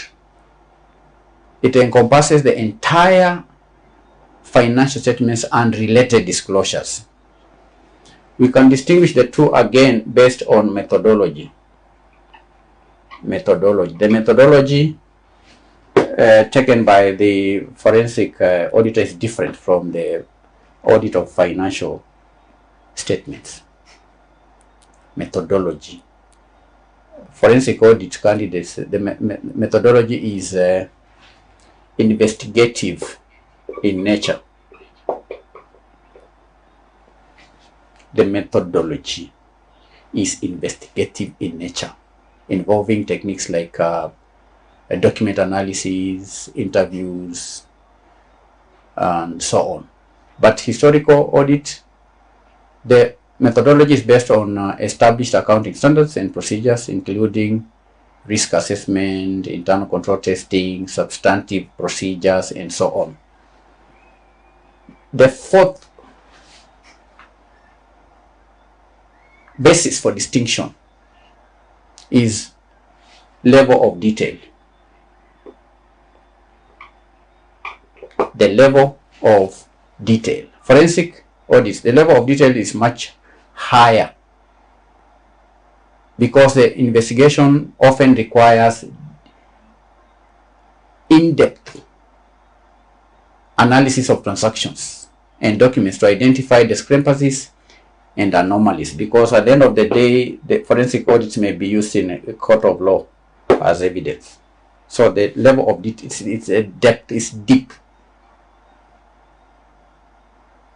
But for historical audit, the level of detail is generally lower, focusing on the overall financial position and position and performance. So this is deep, the depth. Okay, it is higher. But for historical audits, the level of detail is lower. Then, of course, we can distinguish these two again on the legal implications.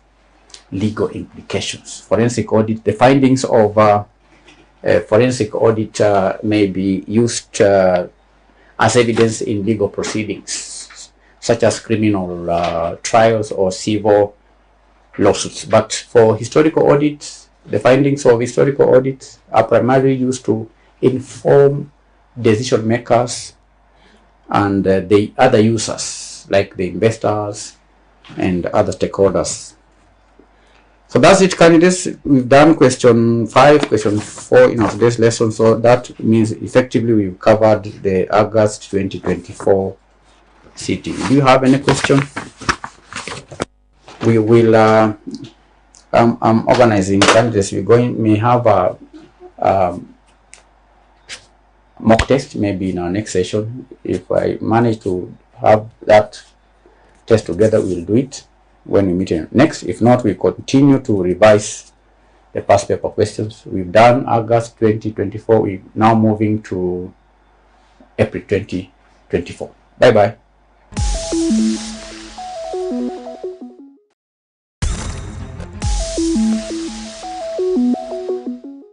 Hello, welcome back to this revision session. We are still on the August 2022 setting of advanced taxation. So in this session, we shall answer question 2 of the paper. Question 2A is a mathematical question. So have your calculator and other materials ready, and let's go through the question together. It says, Bell Limited, a small-scale retailer, operates 2 sales outlets, one at the head office and the other at the branch. For the year ended 31st December 2021, the following results for the head office and the branch were presented to you. So we have an income statement for the head office.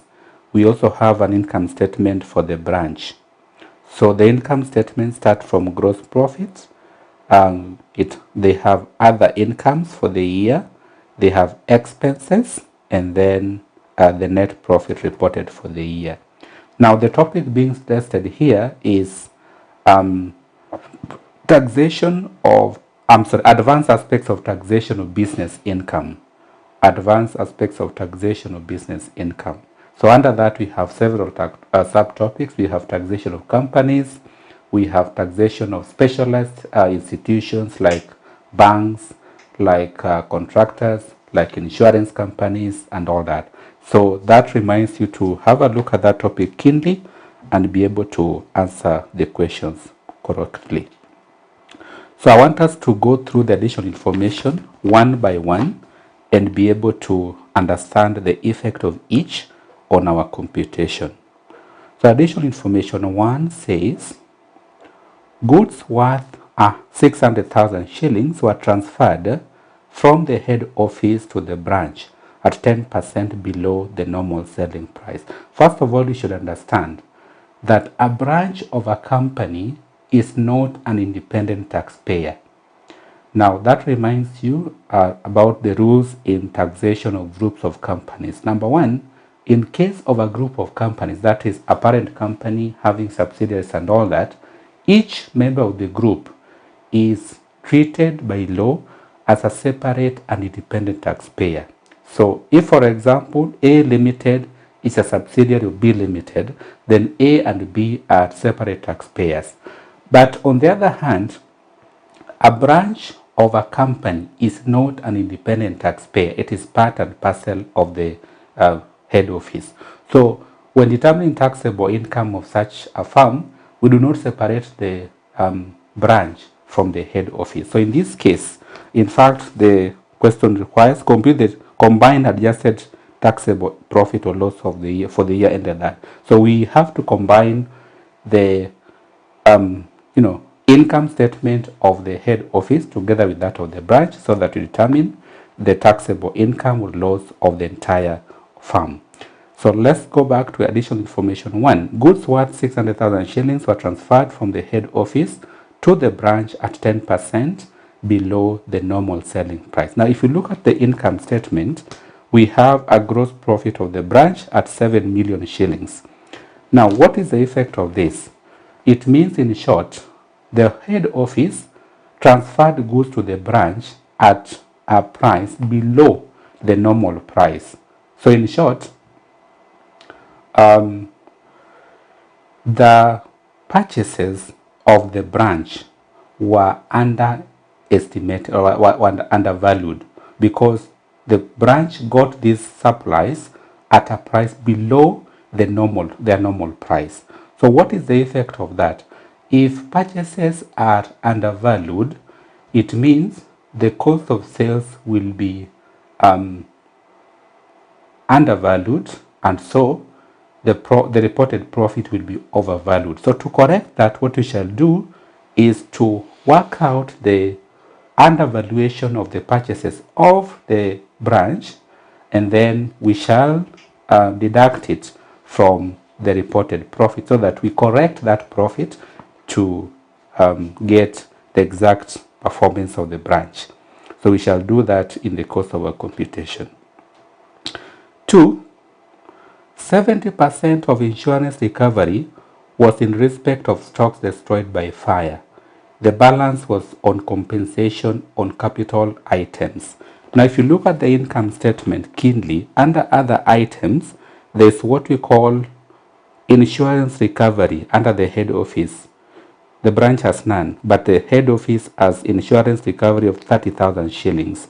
And we are told in note 2, 70% of that figure was in respect of stocks destroyed by fire.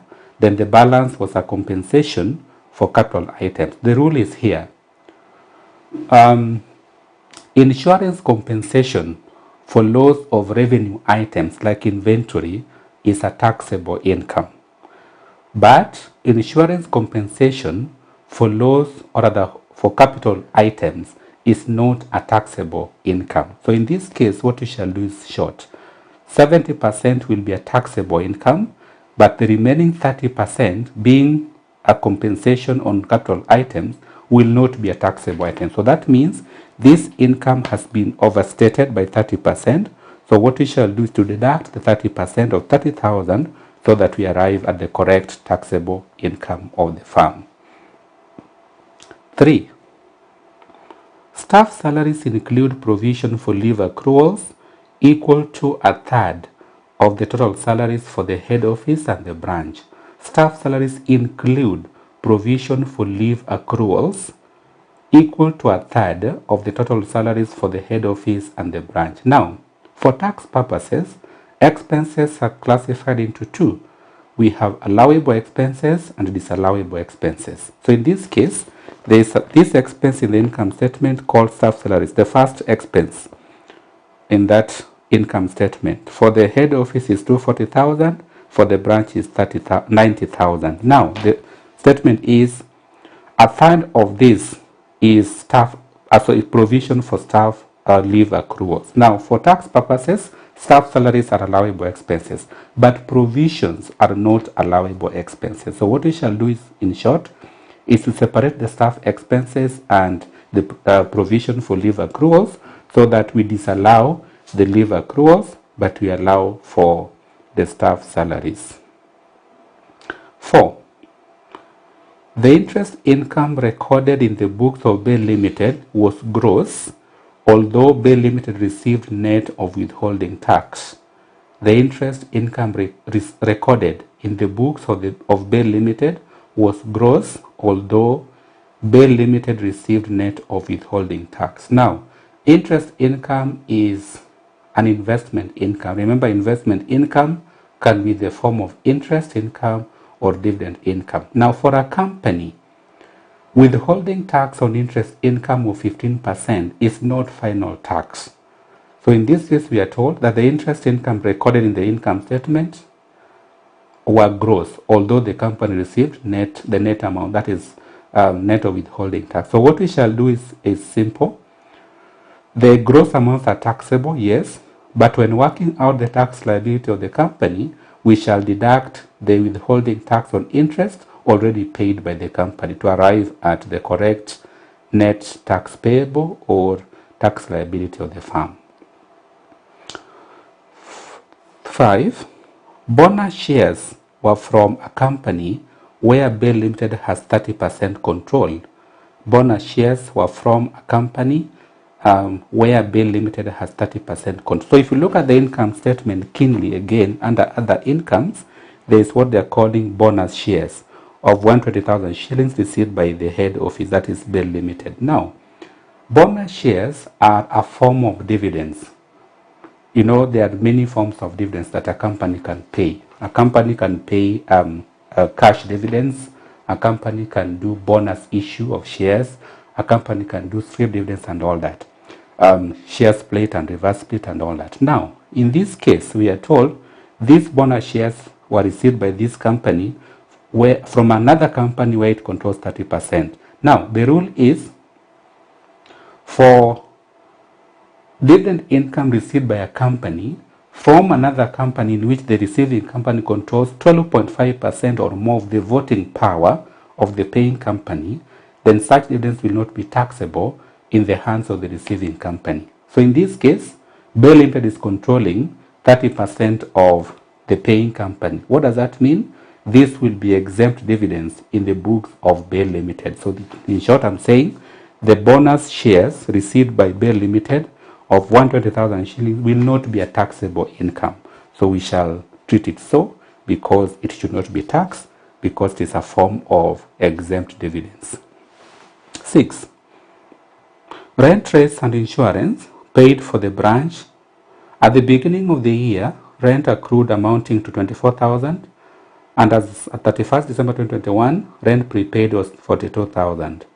These had not been adjusted for in the accounts. Rent, rates and insurance paid for the branch. At the beginning of the year, rent accrued amounted to 24,000.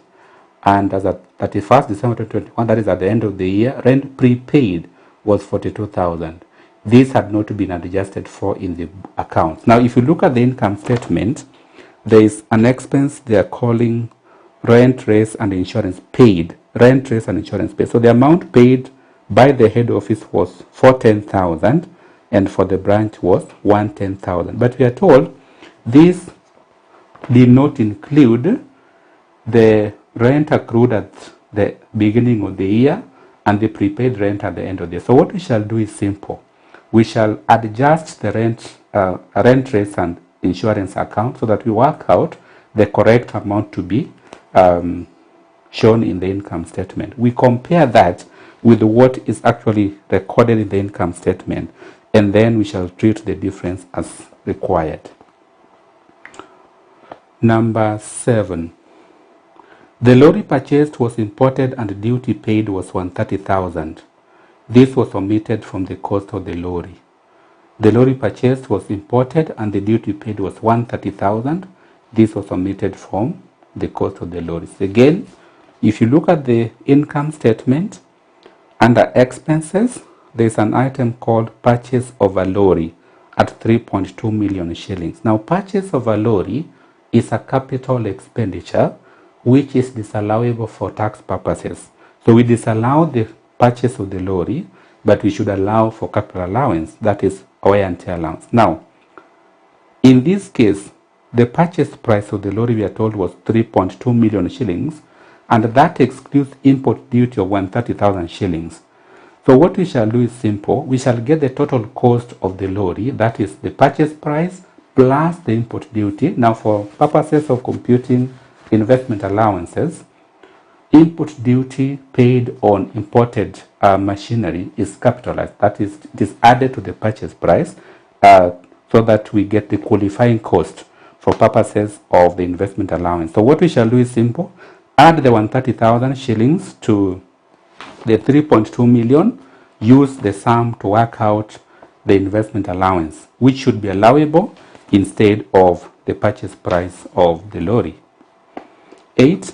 Retrenchment costs analysis. Retrenchment costs. Now, if you look at the income statement again, there is what they are calling retrenchment costs. For the head office, 2.5 million. For the branch, 1.3 million. But we have a breakdown here. Number 1, we have provision for staff gratuity. Now, for tax purposes, provisions are not allowable expenses. So here we are told provision for staff gratuity for the head office, 800,000. Then pension payments, 1.7 million. Now, what we shall do is to disallow the provision for the staff gratuity, then we allow the difference. So for the head office, we shall only allow 1.7 million out of the 2.5. For the branch, we shall allow 800,000 out of the 1.3 million shillings. 9 is about loss of stock. Fire raised down a warehouse where goods are stored before they are transported to the head office and branch. VAT at 16% was included in the stocks destroyed by fire. So if you look at the income statement again, there is what they are calling loss of stock. For the head office at 200,000 and for the branch at 500,000. So we are told this included VAT at 16%. Now we know VAT is not an expense for a farm. VAT is a tax, and taxes are not allowable expenses for a farm. So what we shall do is simple. Work out the VAT part of these figures, then we shall disallow the VAT parts because they are not expenses to the farm. And lastly, 20% of loan interest relates to a loan obtained to finance purchase of shares. 20% of loan interest relates to a loan obtained to finance purchase of shares. Now, interest on loan to purchase shares are not, or rather is not an allowable item for tax purposes. So what we shall do to disallow the 20% of the interest expense from the income statement is, so loan interest is 360,000. So we shall disallow 20% of that. Good, and allow 80%. Required 1. Compute the combined adjusted taxable profit or loss for the year ended 31st December 2021. And 2. Compute the tax payable or refundable for the year ended 31st December 2021 based on your results in A1 above. Now, in this case, we have an income statement already prepared for both the branch and the head office. So it means we are able to use the net profit approach to work out the adjusted taxable income. So we present it like this. The company is called Bell Limited. So we say we are answering question 2A. So we say Bell Limited, taxable income computation.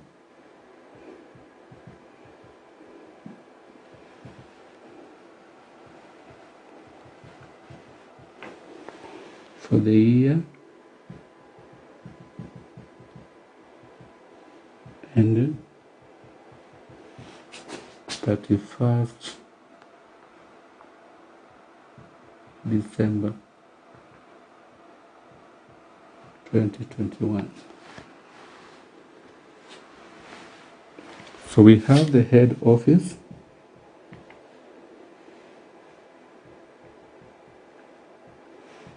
we have the branch, then we have total. Show currency, and we can carry 3 zeros to ease in our work. Good. So because we are using the net profit approach, we start with the reported net profit. So we say reported net profit. For the head office is 2,310,000. We are carrying 3 zeros, so we write 2310. This is 4027. We can get the sum of that. So that is 2310 plus 4027. I'm getting 6337. Then we adjust this reported profits by 1, adding back.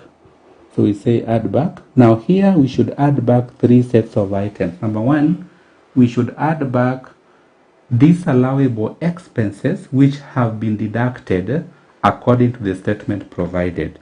So we go through the additional information and identify them from there. One, we have note 2. Sorry, no. We have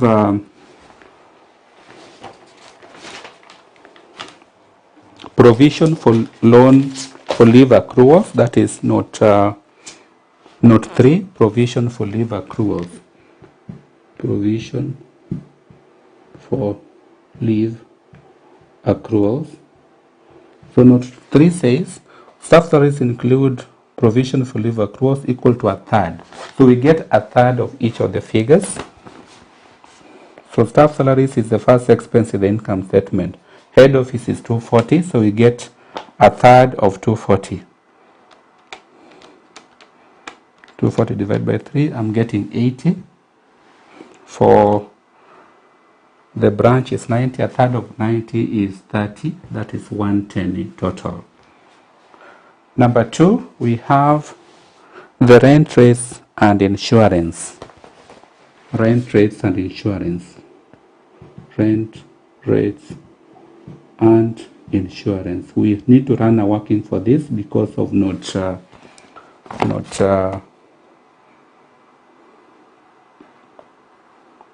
6. So we need to run a small working one. I'm doing it here. We are running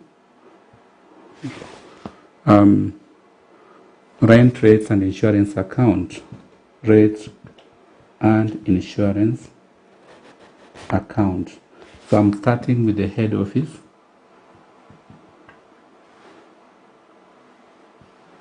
So we go to note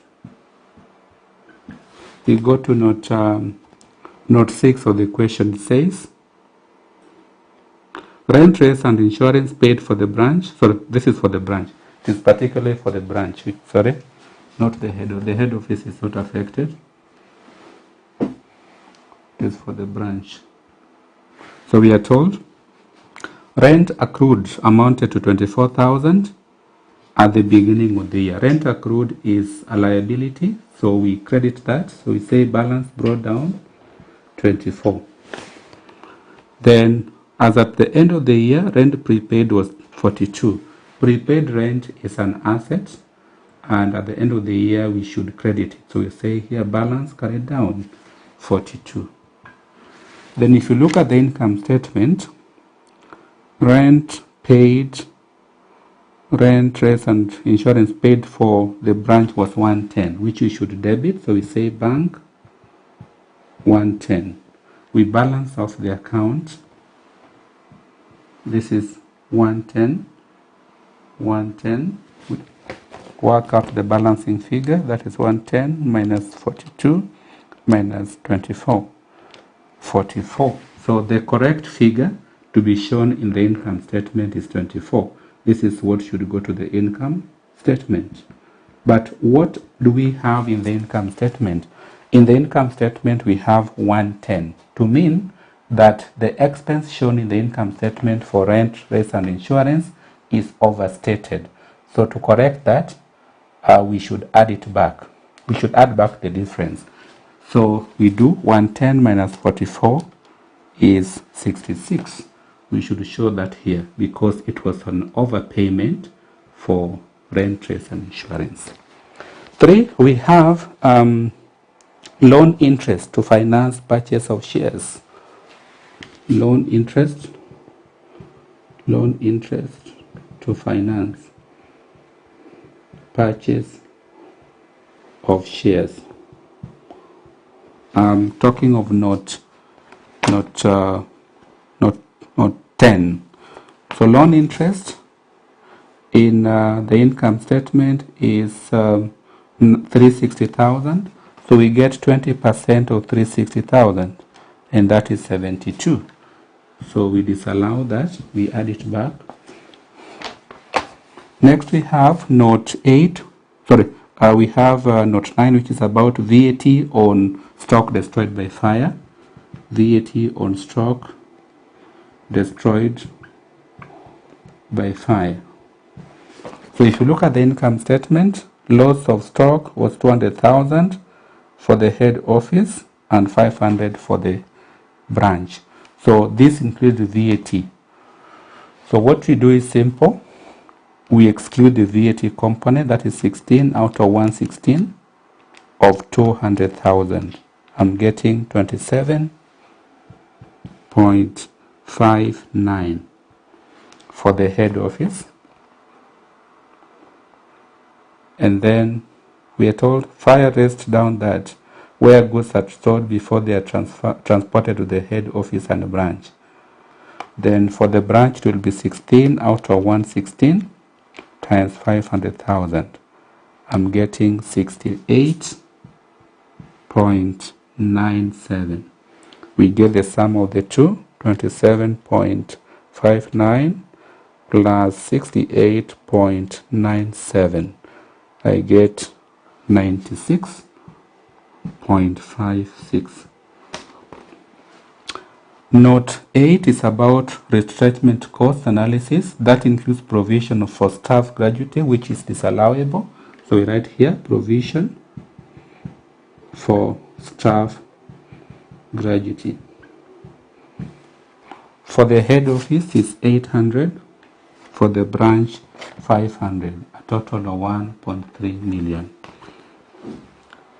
We have note 7. Note 7 is about purchase of the lorry that cost 3.2 million. Then the duty paid was 130, which is exceeded. But purchase of lorry we know is a capital expenditure. We should disallow that, but we shall allow for capital allowance. Purchase of lorry, it is 3.2 million for the head office, which is a disallowable expense. We have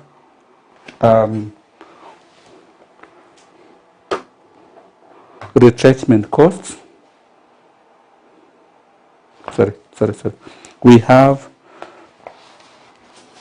We go back to the income statement and identify any other disallowable expenses. So we move through the income statement, be very keen, and identify the items. So one, we have staff salaries, which we have dealt with in part 1. We have maintenance expenses, those should be allowable. Preliminary expenses are allowable. Retrenchment costs, we have the analysis which we have taken care of. Rent rates and insurance paid, we have dealt with. We have goodwill written off, that is not an allowable item. So we write here goodwill written off. Goodwill written off is 20,000 for the head office. We have legal and accountancy fee allowable. Depreciation is a disallowable item for tax purposes. We add it back. Depreciation is 180 for the head office, 70 for the branch, 250 in total. Interest on overdue tax is disallowable because it's relating to a tax offense. Interest on overdue tax.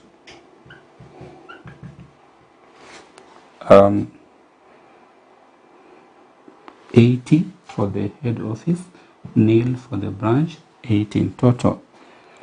We have subscriptions to golf club for directors. Subscriptions to clubs for business purposes are allowable, so we don't have to add it back.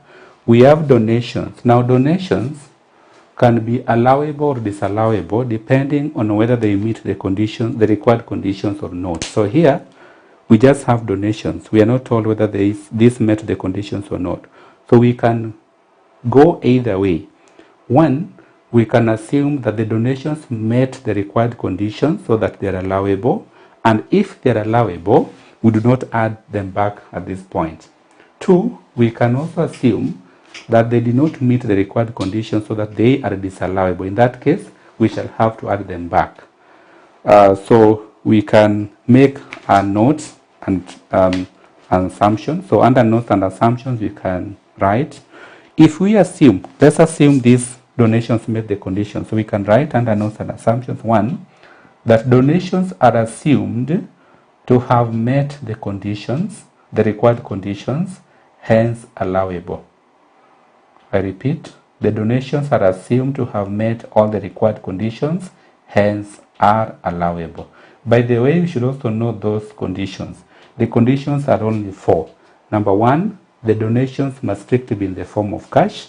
Number 2, the recipient must acknowledge receipt of the donations. Number 3, the recipient must be an institution exempted from tax. That means they should have a tax exempt certificate. And then number 4 is that the donations, the donor must not receive any consideration for the donation. In other words, there must be no consideration for the donation, to mean the donor must not receive anything in exchange for the donation. So if all those conditions are met, then donations are allowable for tax purposes. If not all of them are met, then such donations will not be allowable for tax purposes. So in our case, we are assuming that the donations met all the required conditions, and so they are allowable. So in that case, we don't add them back here. Okay, we continue. Next, we have general administrative expenses. Administrative expenses are allowable for tax purposes, so we don't add them back. We are using the gross net profit approach. Purchase of a lorry is already here as a disallowable expense, but we shall allow for investment allowance. Loss of stock is an allowable expense, but we have the VAT component, which we have added back as a disallowable item. Loan interest we have taken care of in note 10. Yes, note 10.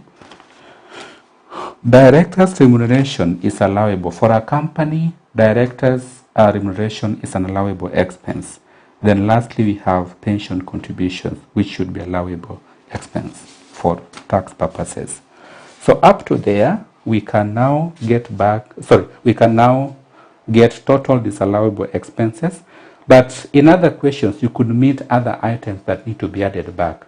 So I said at this point, we add back 3 sets of items. Number 1, disallowable expenses which have been deducted according to the statement provided. Number 2, we should add back any taxable items or incomes which have not been taxed according to the statement provided. Then 3, we should also add back any items understating the reported performance of the firm. In our case, we do not have the last 2 sets.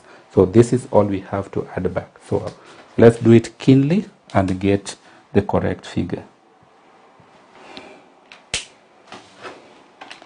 So I'm on the head office, 2310, 80, 72,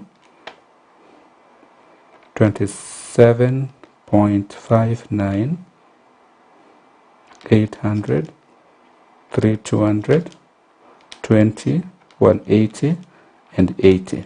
I'm getting 69.59.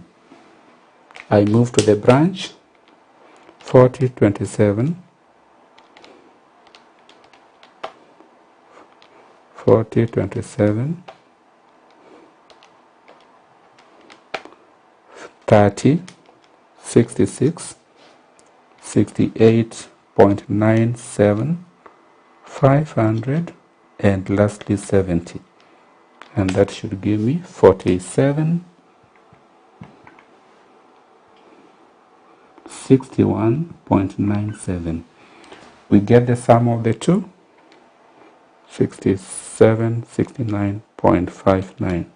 I get 11,531.56.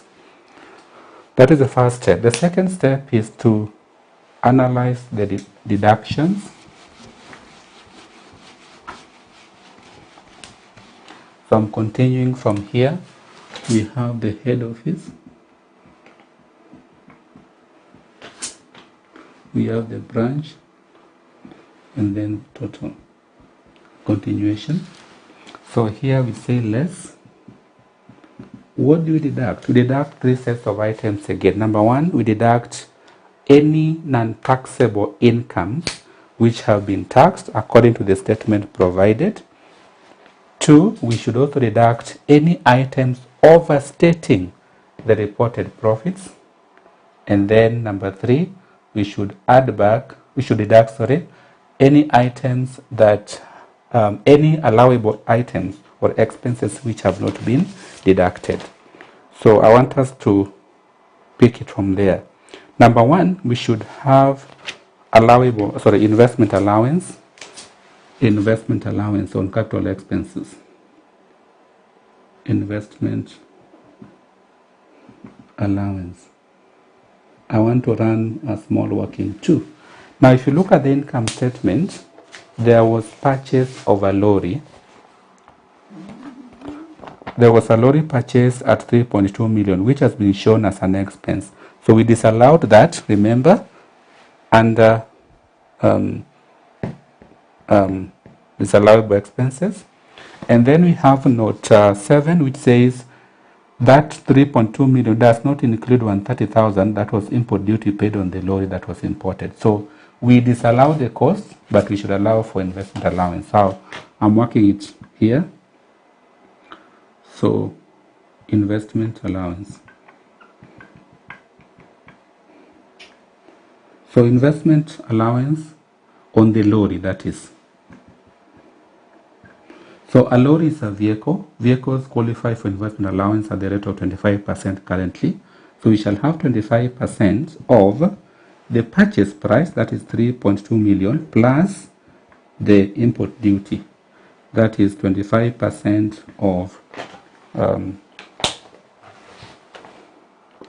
3200 plus 130 should be 3330 times 25% gives me 832.5.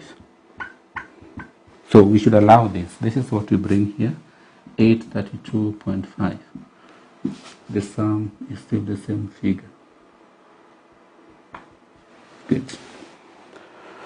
Other items to be deducted in the income statement, they are showing bonus shares as an income, and we discussed and agreed that is an exempt dividend which should not be taxed on this company.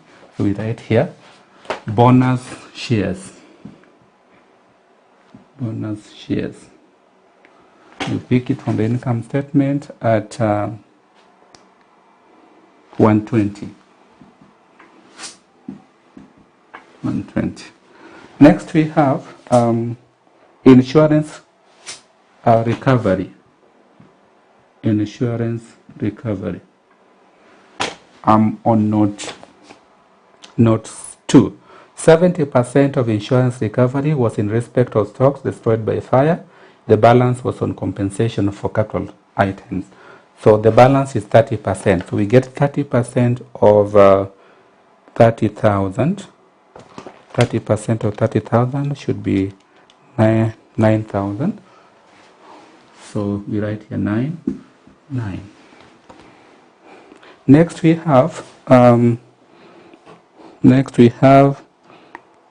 understatement of purchases for the branch. Understatement of purchases for the branch.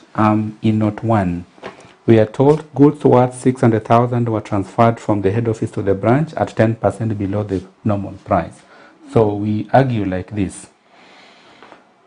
600,000 in this case represents 90%. So then what is the 10%? We can run it as a small working 3. Working 3, I'm doing it here. Understatement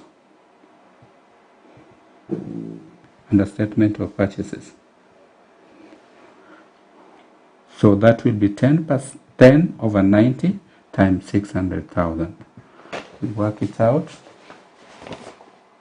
10 over 90 times 600. I'm getting 66.67. 66.67. Okay. I move to the income statement again. Under the list of incomes, we have what they are calling gain on sale of land and buildings. Now that is a capital gain which is taxed at a specified rate of 5%. Remember the the capital gains tax rate is 5%. So that cannot be taxed at the corporation tax rate. So we write here gain on sale of land and buildings at how much? 600 for the branch. Next we have gain on shares sold. Gain on shares sold. 30 for the head office, nil, that is 30. And interest income, we were told in note 4 that they have been stated at gross, though the company received them net of withholding tax. So those are taxable as they are, so we don't deduct them at this point. And up to there, we have analyzed all the incomes, so we can now get the adjusted taxable income. Adjusted taxable income. So we start with the head office. So the adjusted taxable income will be the reported net profit plus the additions less the deductions. So we start like this: 67, 69.59 less 832.5 less 129 and 30. That gives me 5778.09. For the branch is 4761.97 less 66.67 and 600, giving me 4095.3. The sum of this must also be equal to the vertical sum. So we do plus 5778.09. It should be 9,873.39. We can confirm that this way. We do 11,531.56 less 832.5, 129, 66.67, and then 630. I get 9873.39. Good. So that answers part A, Roman 1, the determination of taxable income. Part 2 is asking for tax liability. We can do it like this: tax liability. Now this is a company. Companies pay taxes at the prevailing corporation tax rate. So we shall say gross tax liability is equal to 30% of the adjusted taxable income. That is 9873,390. I'm now bringing in the 3 zeros we had carried.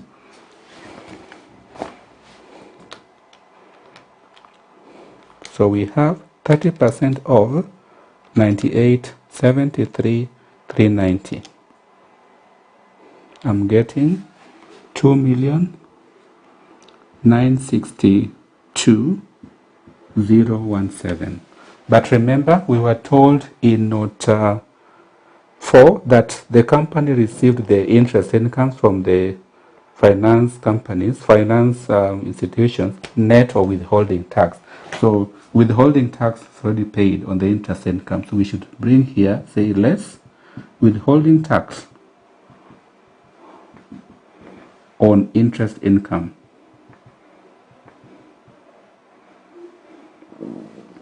So we go back to the income statement.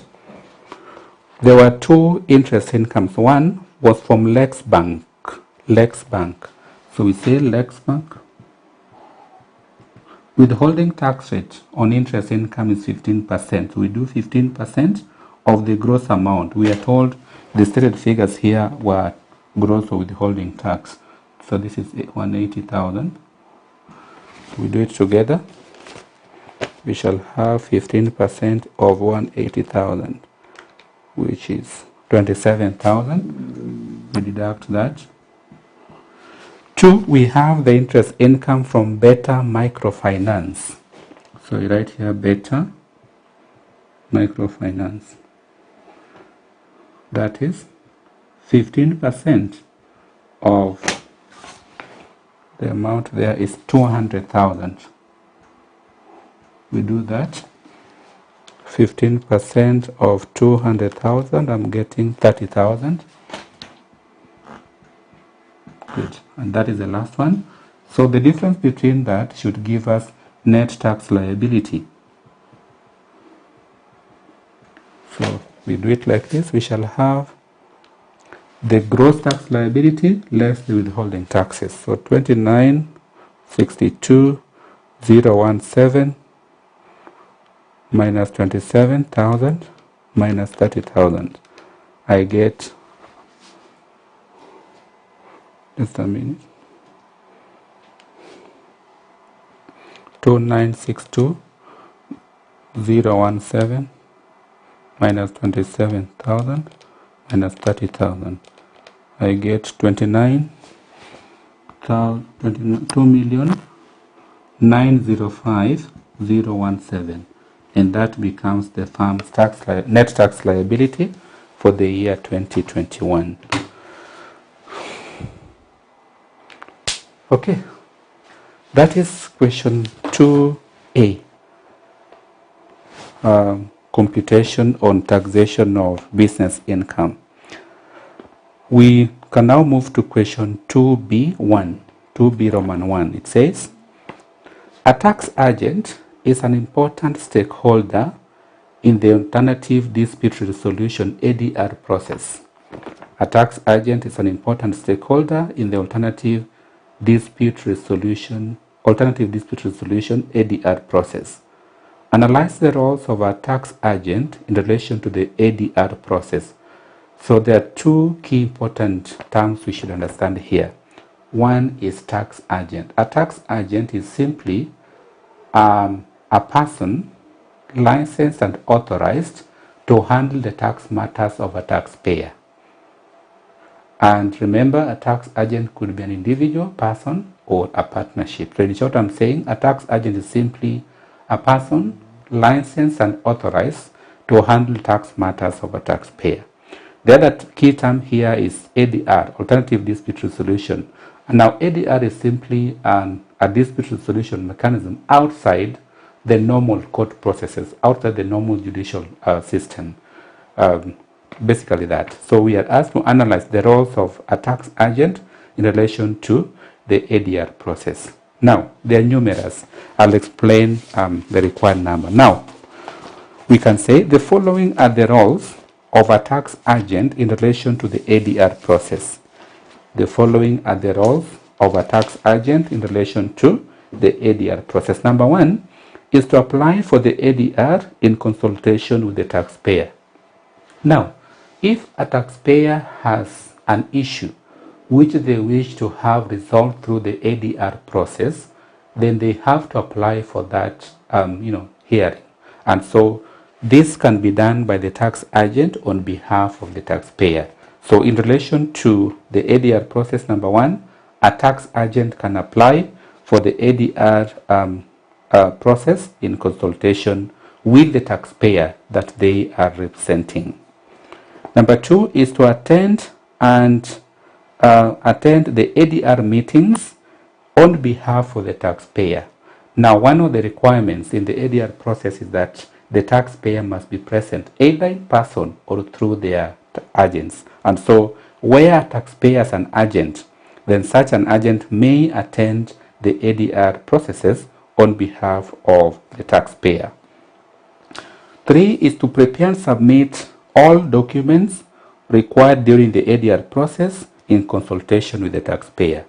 In an ADR process, it may be a requirement that certain documents be presented before the ADR proceedings, normally chaired by a facilitator.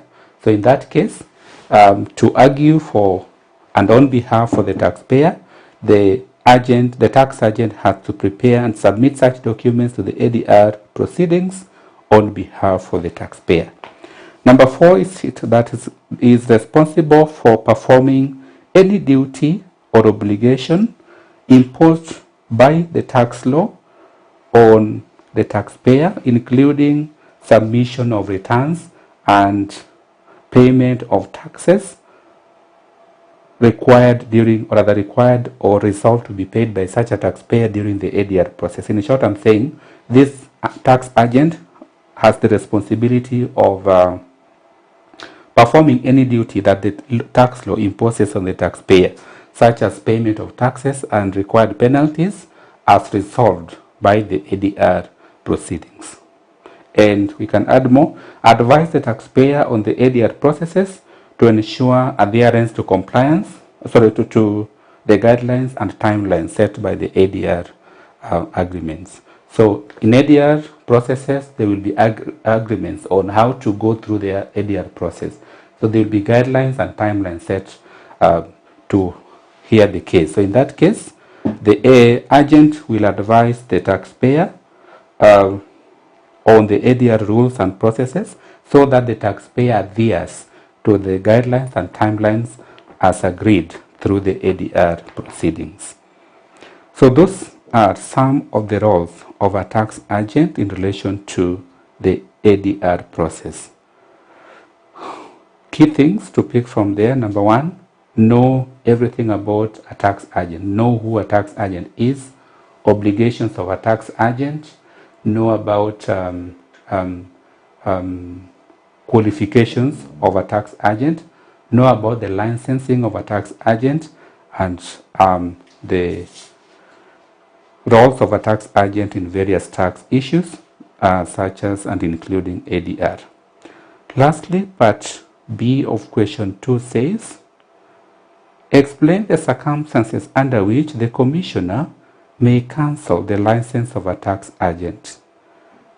Still touching on a tax agent, explain the circumstances under which the commissioner may cancel the license of a tax agent. Now, a tax agent must be licensed by the commissioner before they can serve a taxpayer as their agent.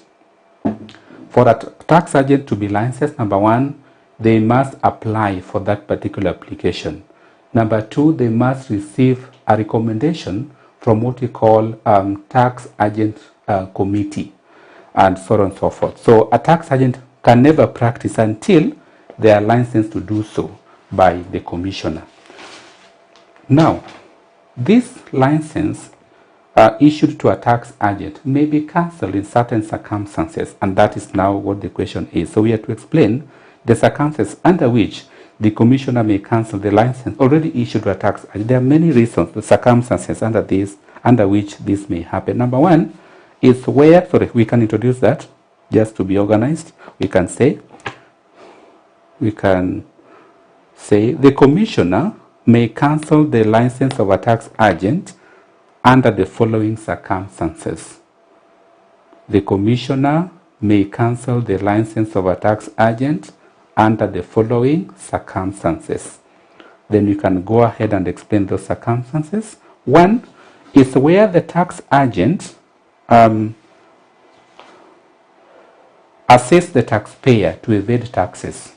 Now we know tax evasion is a criminal tax offense, and if you are found guilty of tax evasion, and if a tax agent assists a taxpayer to evade taxes, then the tax authority may punish that tax agent through cancellation of their practicing certificate or license. 2 is where the tax agent fails to notify, where the tax agent fails to notify the commissioner as required under Section 22(1) of Income Tax Procedures Act. So Section 22(1) requires the tax agent to notify, rather to inform the commissioner of certain issues affecting the taxpayer in relation to taxes they should pay. So where the tax agent fails to do that notification, or to give that notification to the tax authority, then their punishment could include cancellation of their license.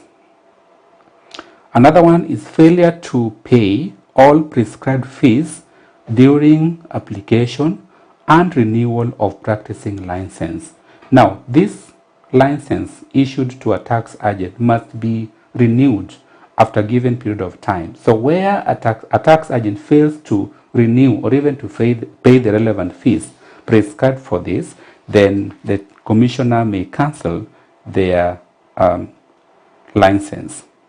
Another one could be cessation to carry on the business of a tax agent and fail to notify the commissioner within the required time.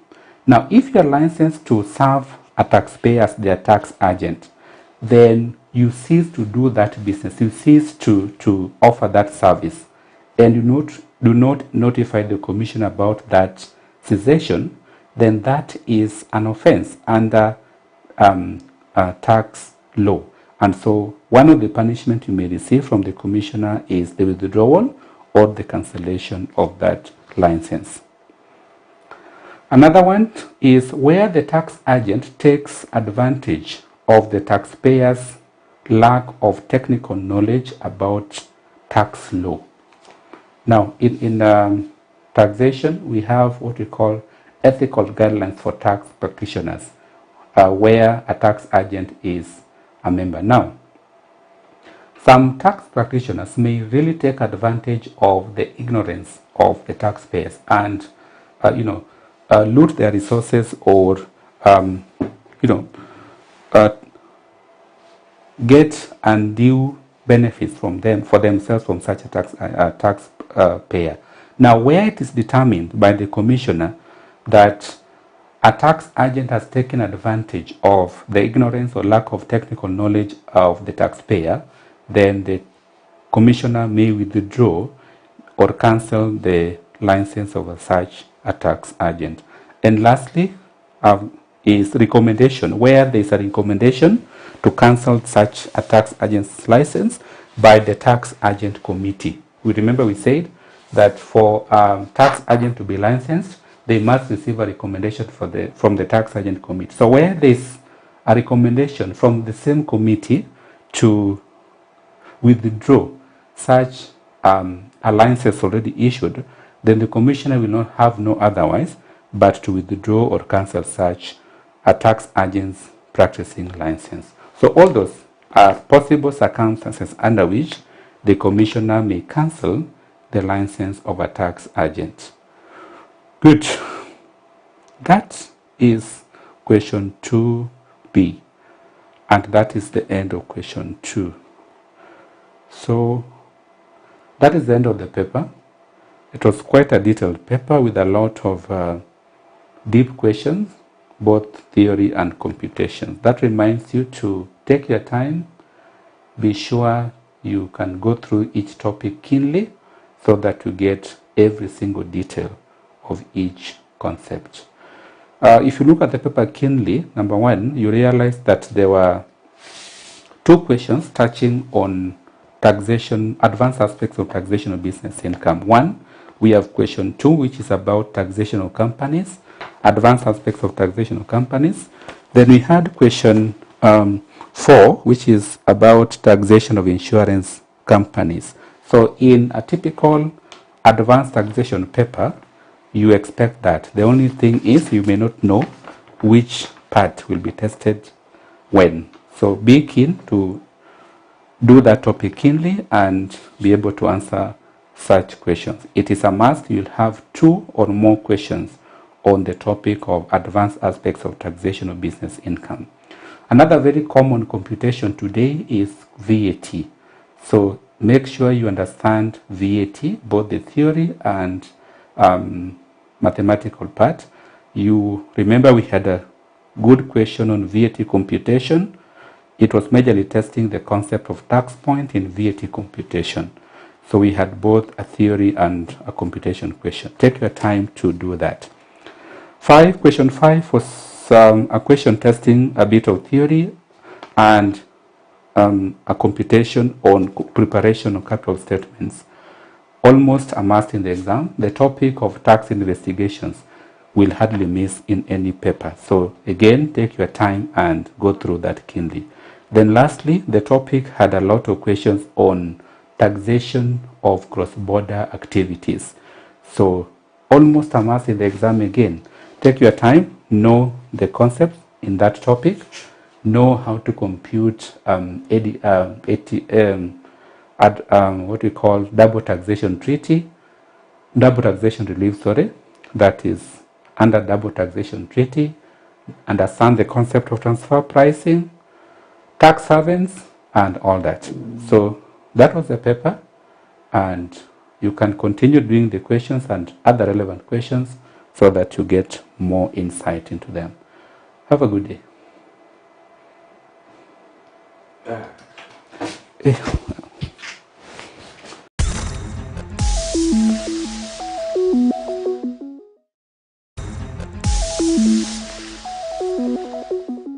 Hello learner, welcome to Manifested e-learning platform. My name is F.A.M. Lingwiri, and today, ladies and gentlemen, we are discussing about the Business and Data Analytics August 2023 paper.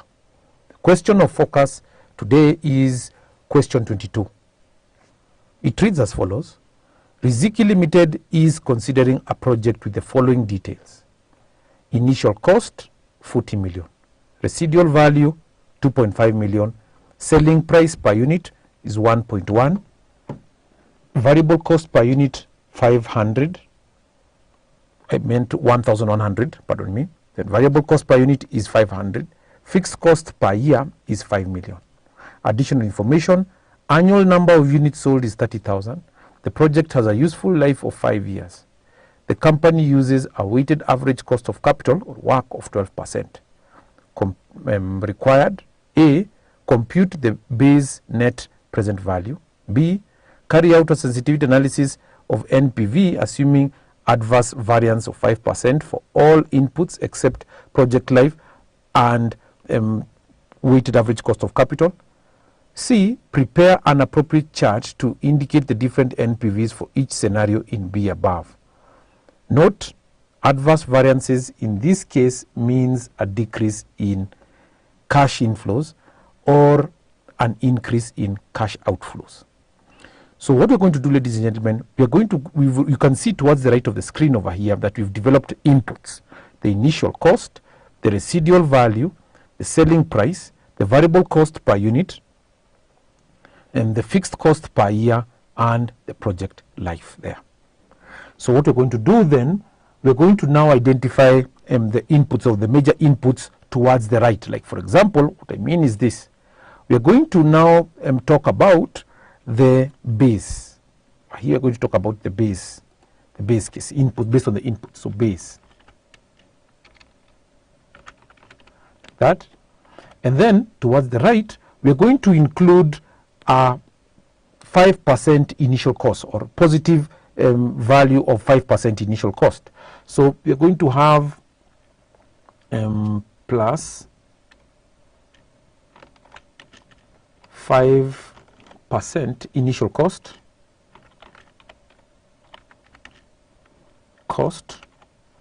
like that, and then we will now then have the adverse scenario where we have negative 5% annual unit sales. So negative, I mean to do like that, negative 5% annual unit sales.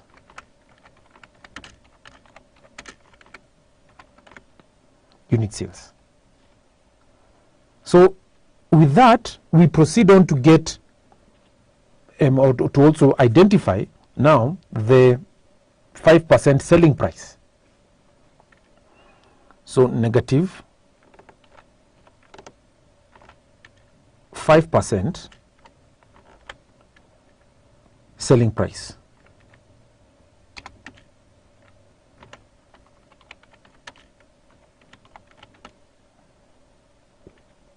Then we continue building on the model itself. Right here we have variable cost. Now, increase in variable cost. 5% variable, 5%. I'll explain variable cost.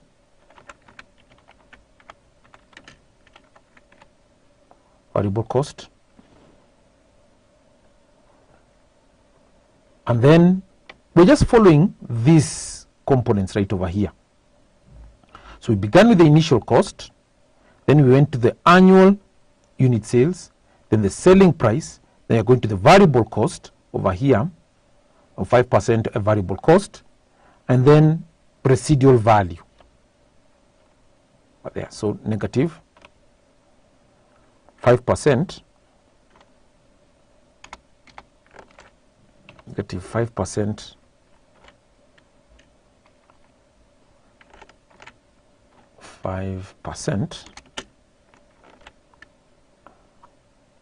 residual fixed cost. I think I forgot fixed cost. So positive 5%. Apologies for that. Positive 5%. 5% fixed cost.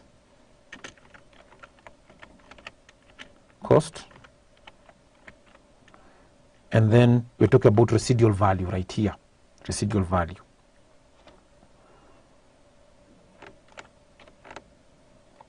%, residual value.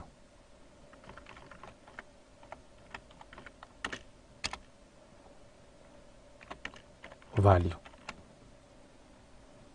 That. So with that, we are saying that we are told to compute the NPV. So the inputs, then we just follow the inputs based on whatever we've been given. So the residual value right over here, we can come to the initial cost. You can see the initial cost is 40 million over here. So it's 40 million. We're just doing the base case scenario over here. So what I can do, I can put this perhaps on that side like that. So that now, and maybe perhaps I can, with your permission, I can just compress it a bit over here like that so that you can be able to fill out this part. So the initial cost right here, you can see is 40 million like that. So 40 million. And we come down there. So we want the comma format, guys. The comma format. So we highlight everything, put a comma, then just like that. So here the initial cost plus that value there. Then we have the residual value going down. The residual value is given to us over there. That value there. Because we're talking about the base case. And then the annual unit sales.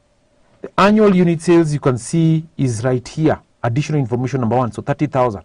So just put plus 30,000, because this is in words, it's not separated from the words, so it's in figures combined with the words. So just put 30,000 there. We have the selling price per unit given to us. The selling price per unit, you can see, is given to us on the right here. So enter that. The variable cost per unit as well, given to us there. Enter. Then the fixed costs per year have also been given to us there. So plus. Enter there. The project life in years, we have been told in note number 2 that the project has a useful life of 5 years. So we just indicate here 5. That. So what happens then when we have an increase on initial cost? So the increase in initial cost will be, we can put 5% over here, because we're saying it's going to be 5% increase over here. So you put just 5%, and we increase. So this will all require this to have a percentage. So allow me to do this, to do the following, to put this as percentage over here, comma format here, that. So don't worry about this. These are just the marks that are being allocated towards the entire question. So you can see it's 30 marks over here. So with the permission, then I can just do away with that, or rather I can just put them beside the questions over there. However, we can just do away with them for now. So with 5% increase, we just come over here plus that value times a factor of 1 plus, we're increasing it by 5%. That's what it gives us, 42 million. With 42 million, we are saying the residual value remains as the way it is over here. Because we're saying that the residual value will remain as 2.5 million all through, whether there is going to be an adverse effect or so on and so forth like that. So here is 2.2 million like that. We proceed on, and even the number of units, this will be the same. The annual unit sales will be the same, 30,000. Here we are saying it's going to be 1100 like that. So I can just copy these values as the way they are towards the right there, with your permission. Because we are saying that the initial cost is the one that is only increasing.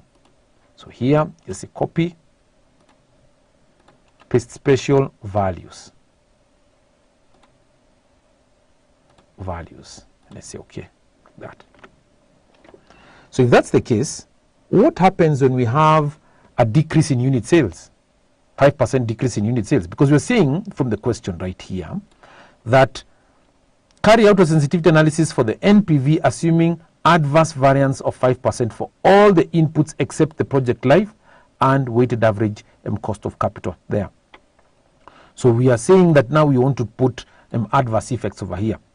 So we are going to have negative 5% like that. You can see it's even indicated to us over here. So here we are saying is going to come back now back to this, because we're saying we increased it from this to this based on the 5%, but now it's going to come down. And so I'll increase now each of these items moving towards the right there. The annual unit sales, the selling price, the variable cost, and so on and so forth. So that now right down over here we can now do the workings effectively. So can say plus that value times 1 plus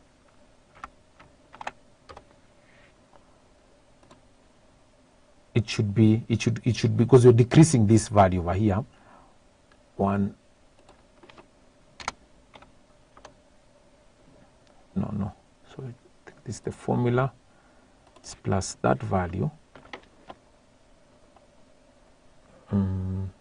We're decreasing it by 5%, so it should be delete plus this value, and then we're multiplying it by, open the brackets, 1, decreasing it means, so it's going to be we're subtracting it from 0.05, so 1 minus 0.05, that.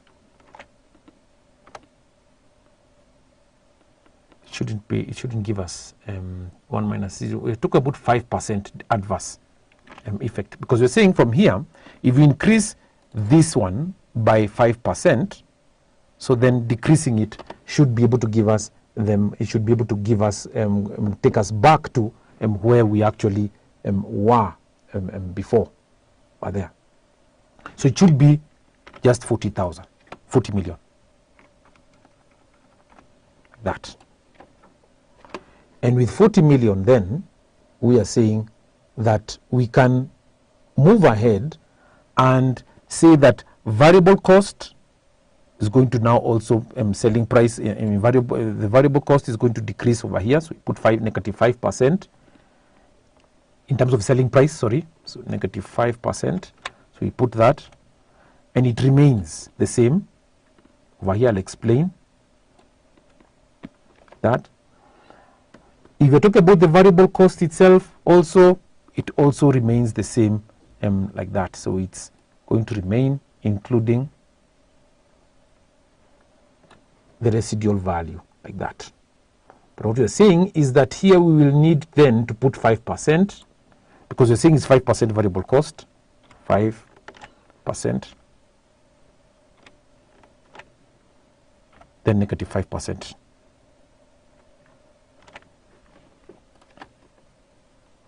Because it's positive, positive there. So we are saying what? That in terms of the initial cost, if it's going to increase, it's going to increase by 5%. If the unit sales decrease by 5%, then it's from this increase, it's supposed to decrease to 40 million back again. Then what about the residual value? The residual value should remain the same, with the exception of the very final residual value down over here. So it should remain the same here. So we just maintain it like so, up to there. But you're saying that the very final one over here is going to, this residual value is going to be plus that value times, open the brackets, 1 plus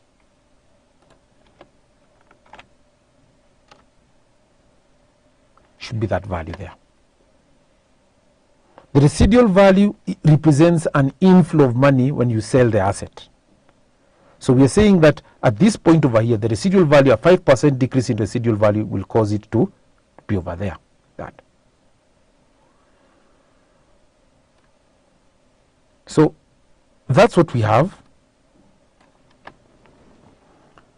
We proceed on to discuss the next item, talk about the annual unit sales. The annual unit sales will affect what? Will affect this component right over here, this column over here, the annual unit sales. So here we are saying it's going to decrease, so plus that one times, open the brackets, 1 plus that 5%, negative 5%, 28,500. But the rest remain the way they are. These other values remain the way they are. So 30,000. So plus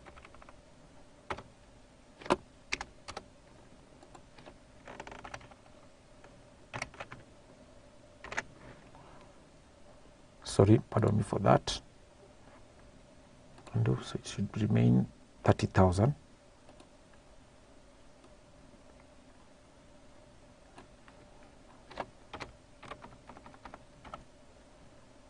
That should remain the same. Control R. It's only the unit sales. Why? Because we are saying that the unit sales are the ones which are being affected. The sales, we are dealing with unit sales. So this annual unit sales component should actually change. Next item is the selling price per unit. So what would change?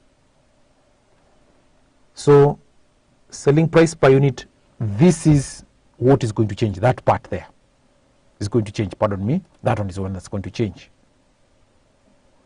So here we are saying it remains at 1100. So here we are saying it's just going to be that, because it has already changed, this one remains the same, but the selling price changes based on that component there. So we are saying the selling price is going to be plus that one times, open the brackets, 1 plus selling price comes to 1045, but the rest remain the way they are.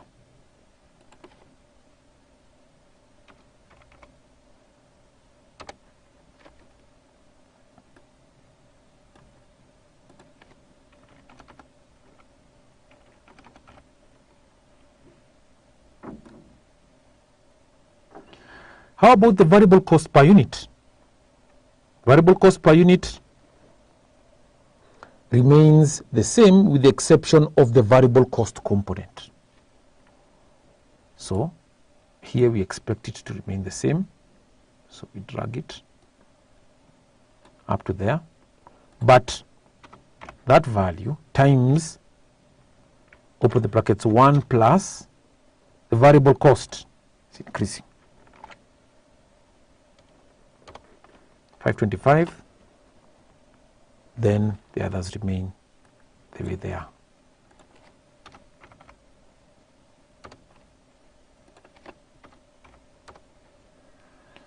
fixed cost per year. The fixed cost per year, we are saying is going to be 5 million with the exception of the fixed cost component. Or just put it like so, up to there, Control R. So this one is just going to change plus that value times, open the brackets, 1 plus that value, and we enter. Then we remain with enter.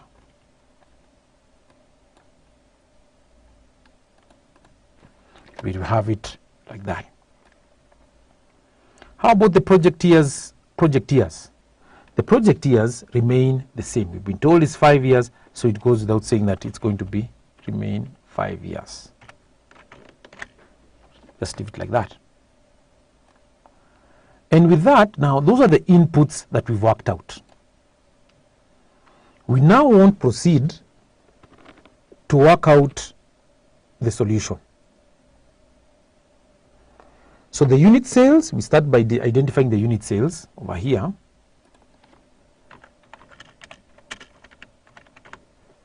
Unit sales, over here we have, and of course here we have the base case given to us there. This one should be slightly above here because we do not fill in. So base case.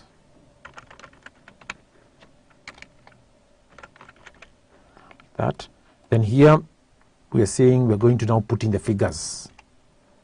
The unit sales, 30,000. So we have them there. And then we copy these components towards the right here. Copy.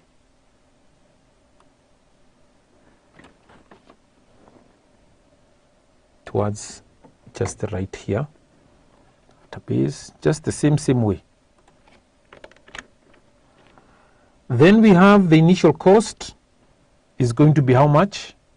We're just going to copy and pick it from there. So the initial cost in terms of the unit sales is just going to be the same. You can see that because you're talking about the initial cost here.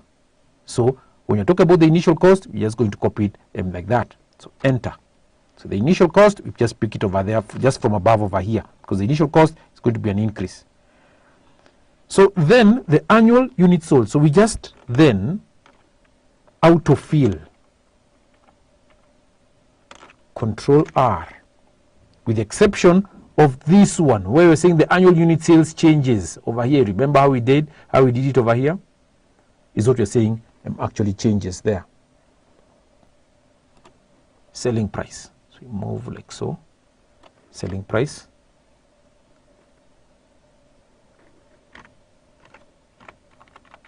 Price.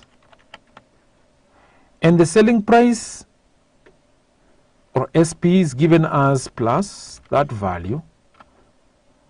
Enter it like that. Remember where it changes. It changes at the point where we have the selling price component there. So if it picks from above there, so just put it like so. You can see the selling price changes at that point here. Next component, next item is the total sales.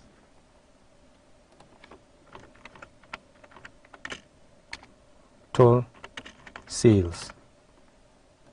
And you're saying the total sales is going to be given as we multiply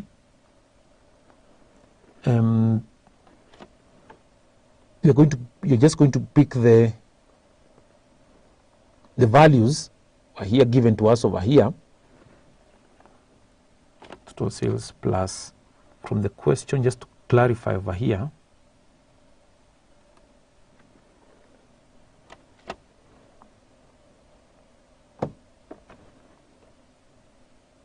one second.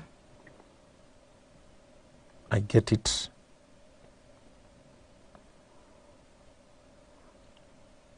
It's just going to be this value of here, selling price, times that value. That's what we're getting. Sorry. And once we have that, we proceed on to identify the next component there.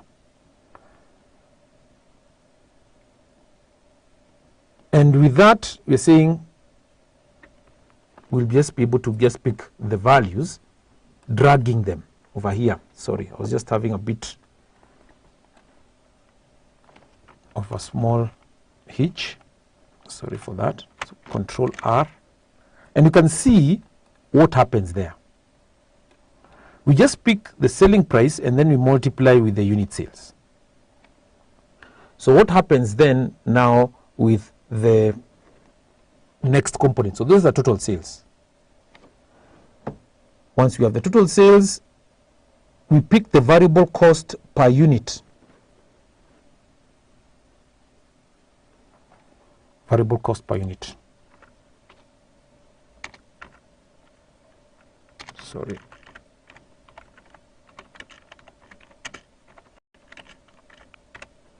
Per unit. And the variable cost per unit given to us there is just going to be 500. You can clearly see it, it's just given to us over here, 500. So we just pick it. Remember, we're just picking the values the way they are over in the base case. Enter. And you remember the variable cost component changed at this point. You remember it changed at this point here where the variable cost was actually increasing at 5%. So it changed to 525. So we just move towards the right and then Control R. How about the total variable cost? So here, with your permission, I'll just move this a bit towards the right. For here, I can say variable cost, total variable cost.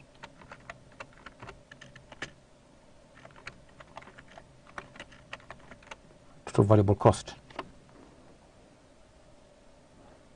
And the total variable cost will be given as variable cost in terms of shillings times the units. Put towards the right, Control R, and it picks.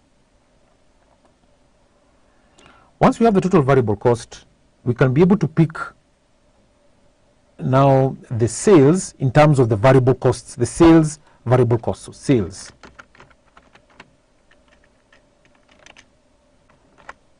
Variable cost.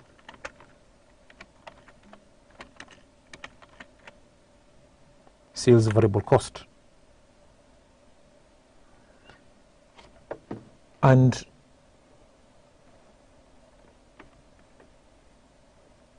we can see that it is just going to be the total sales and then we add the total variable cost. That's what we're going to do. So it's going to be the sales, which is there. Then we add that value. But there's one thing. The variable cost is a cost. Please note. So what we're supposed to do is that we're supposed to put this in form of a negative sign there.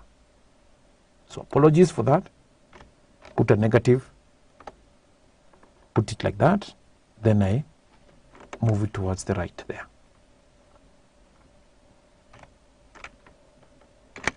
So that now we can be able to indicate or be to show that it is actually indeed a cost. And so you can see the sales variable cost actually changes there.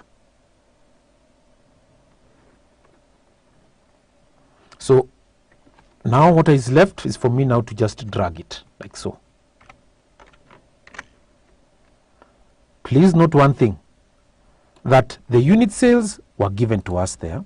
The selling price was also given to us there. The total sales is just the unit selling price times the unit sales. The variable cost per unit, we had already computed it right above over here, and we say that this variable cost component over here is going to change by an increase of 5% increase variable cost. The sales variable cost right over here is just given to us as the total sales minus variable cost. So the sales less variable cost gives us this value here. How about the fixed costs?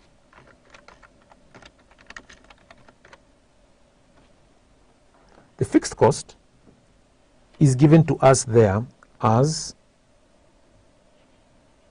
follows. 5 million. It's right here. So we enter,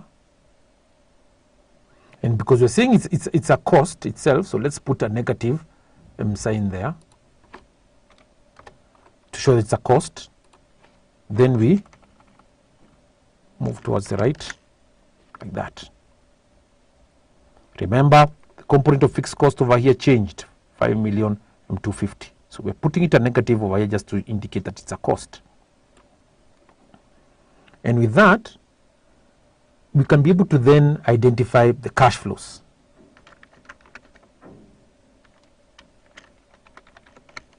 Cash flows. So the cash flows we have over here are just going to be 18 million, and then we subtract 5 million. Or we add. Why I'm adding is because we need to, is because we're going to subtract. Please note. So we're going to add. If I subtract, it's going to be 18 minus minus, which comes to plus. So I should be able to just add it right there. So get 13,000. 13 million, pardon me. So 13 million. Control R. Move towards the right. And those are the cash flows. But remember one thing, that there was a residual value over here that we didn't factor in. So we just put it in there. So the residual value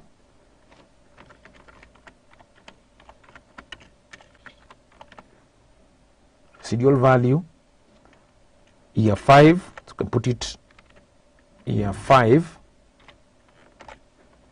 is a cash inflow. So how much? We pick those residual values from up above here, please. There. Then, because there's a change in residual value over here of 2.375, we need to factor that in. So Control R, but we do not subtract it. It's a cash inflow. So then we are going to, or we'll need then to get the present value interest factor. So down over here we'll have PVIF, present value interest factor, year 1, times cash flow. Times cash flow. Which cash flow? These ones here. So we'll do the same, PVIF year 2 times cash flow up to year 5. So year 1, year 2, so I'll just change this. It's going to be easier to change that. Year 3, year 4, then year 5. Cash flow there. And how do we get the present value interest factor? We're just getting the present value interest factor. Could put the interest rate right above over here. So interest rate, it's at 12%. all through 12%.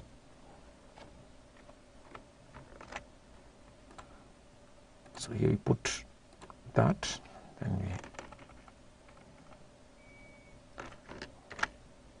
12%. So it's going to be plus the cash flow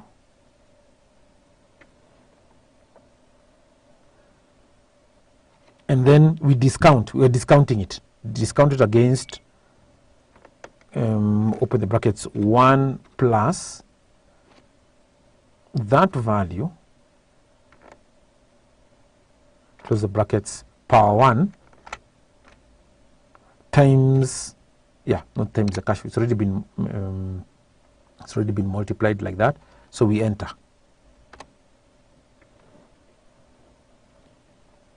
So once we have that, we shift control R, that is year 1. Notice what I've done over here, you can see even the formula, it's power 1. So here I'll do power 2, power 3, power 4, and so on and so forth like that. So because I want the cash flow, so it's going to be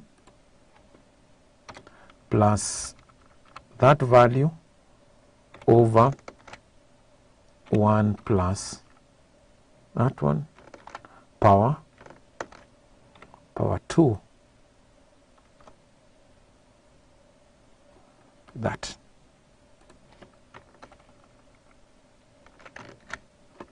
Then you do the same thing.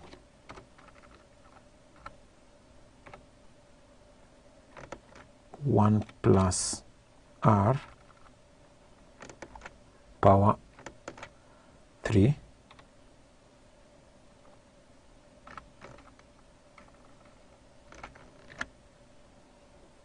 like that.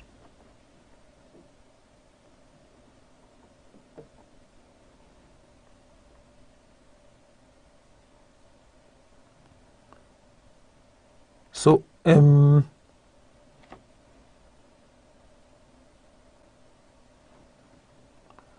here is going to be this power 3. Yes, power 3.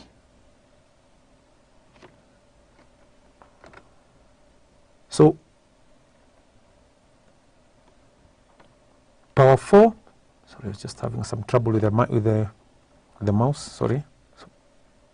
So plus the cash flow over, open the brackets, 1 plus power 4, that, then finally we have power 5, but we will also need to work out the residual value right here. So the residual value, then the cash flow is going to be plus that value over 1 plus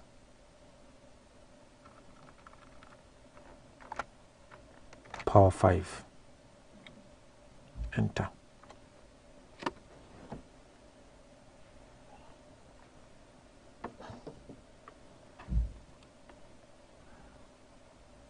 So Control R. Then we have what is called the residual value. Residual value. So you can say PVIF, value interest factor, year 5,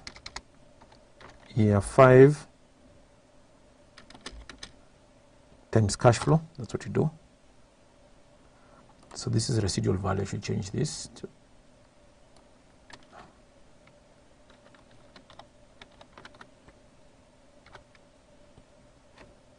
enter, just to do that. And we're saying that the residual value was what value? Residual value was that one over 1 plus that value power 5.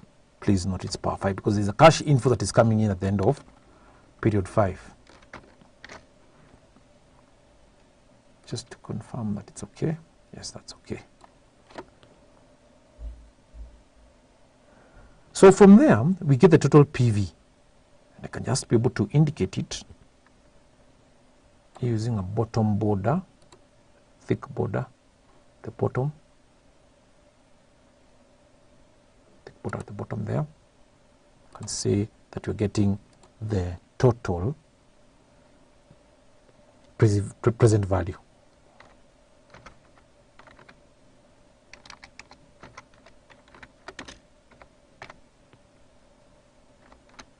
Present values is going to be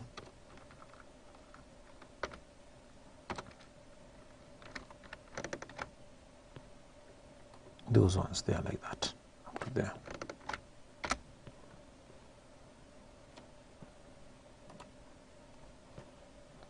Then I just drag it towards the right, Control R, it gets the total, and I bold that, Control B, as well as this one I Control B, like that, to show that that's the total present values. But remember, part A is requiring us to get the net present value. You can see here, compute the base net present value. So we need to deduct the initial cash outlays. So initial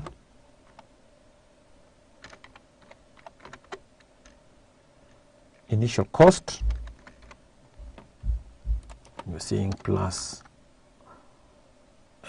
should I say plus or should I say minus? So say minus that value. The initial cost is there.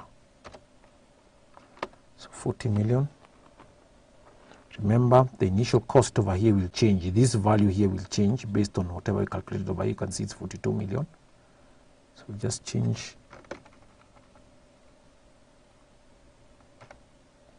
Control R, that, we get the NPV.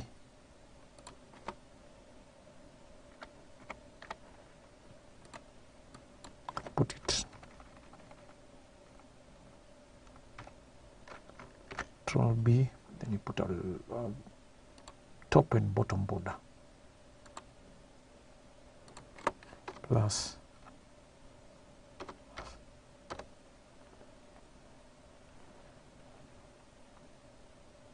then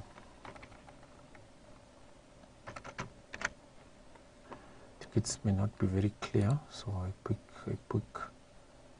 that thick border there, and then I put also this other border here with your permission. It's just presentation, good for presentation, characteristics of good financial models there. So with that, then we have the scenarios.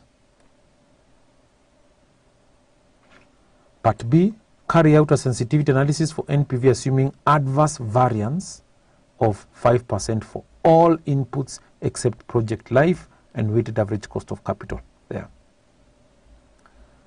So the base case we'll have, so part B, I can do it just down over here. So the base, we just almost like sort of copying this.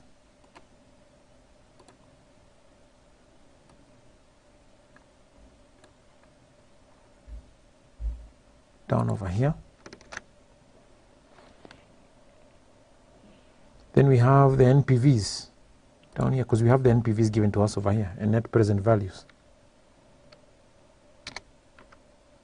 NPV.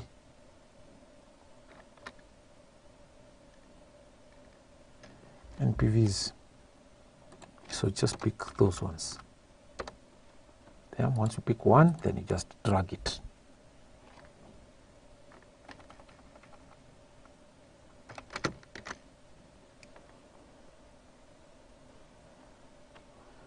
With that, we can then just, now we've done that, carry out a sensitivity analysis, we've already done the sensitivity analysis, prepare an appropriate chart to indicate the different NPVs. So part A was to compute the base case NPV. We have already done that. The base case NPV is this. Then from there, we are told part B to carry out a sensitivity analysis of NPV of NPV, assuming adverse variance of 5% for all inputs except project life and weighted average cost of capital. Adverse effect. So the initial cost, the initial cost was given to us over here as 40 million. So we've done an adverse, the opposite, the adverse, by increasing it of, or rather, by increasing it by 5%. So we've increased it by 5%. Here we've reduced the unit sales by 5%. The selling price we've reduced by 5%. So we're trying to answer part B, carrying out a sensitivity analysis assuming adverse variance of 5% for all inputs except project life, weighted average cost of capital. Now, so we cannot have an adverse effect for the initial cost. We cannot, unless it's an adverse effect, means that the initial cost increases in value. That's what we mean. It cannot reduce. If the initial cost reduces, it means it's an advantage to us because we are spending less. You get the point? So the unit sales is now when you're getting a negative value over here. The unit sales decrease. The selling price also decreases here. The variable cost, because it's a cost, the only way a cost can be an adverse effect is if it increases. That's what you're saying. A fixed cost is, because it's a cost, if it increases is when it becomes an adverse effect. For residual value, becomes an effect when the value actually decreases. And that's why we are putting these values differently there. I hope that point is driven home. So with that, then I'll just go to part C here. So we've done a sensitivity analysis for the adverse effects of initial cost, selling price, fixed cost, variable cost, and residual value. And then we are told to prepare an appropriate chart to indicate the different NPVs, each scenario in B above.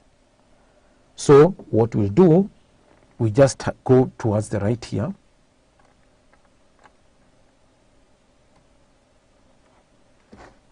Towards the right.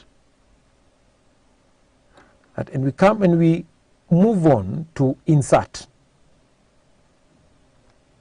Once you go to insert, we can come to recommended charts. Click on recommended charts. And you can see whichever chart pleases you, you can be able to recite it, so long as it yields whatever we actually need. So this one, maybe perhaps select this value here, this one. You say, okay. So the different NPVs that, or the different sets of, or the adverse effects of those values, base case, are actually indicated to us over here. And this means that at the base case, we are actually over there. The initial cost sensitivity plus 5%, because it's a cost. Any cost should be, an adverse effect should actually increase or get a positive value. But any positive value or selling price or what we are selling should actually be indicated by a negative sign if it is going to be an adverse effect. So these are the NPVs based on the initial cost, the annual sales, selling price, the variable cost, and the fixed cost, as well as the residual value. So this, ladies and gentlemen, brings us to the end of question 22, business and data analytics. We hope that you have enjoyed being with Manifested Publishers. Thank you and God bless you.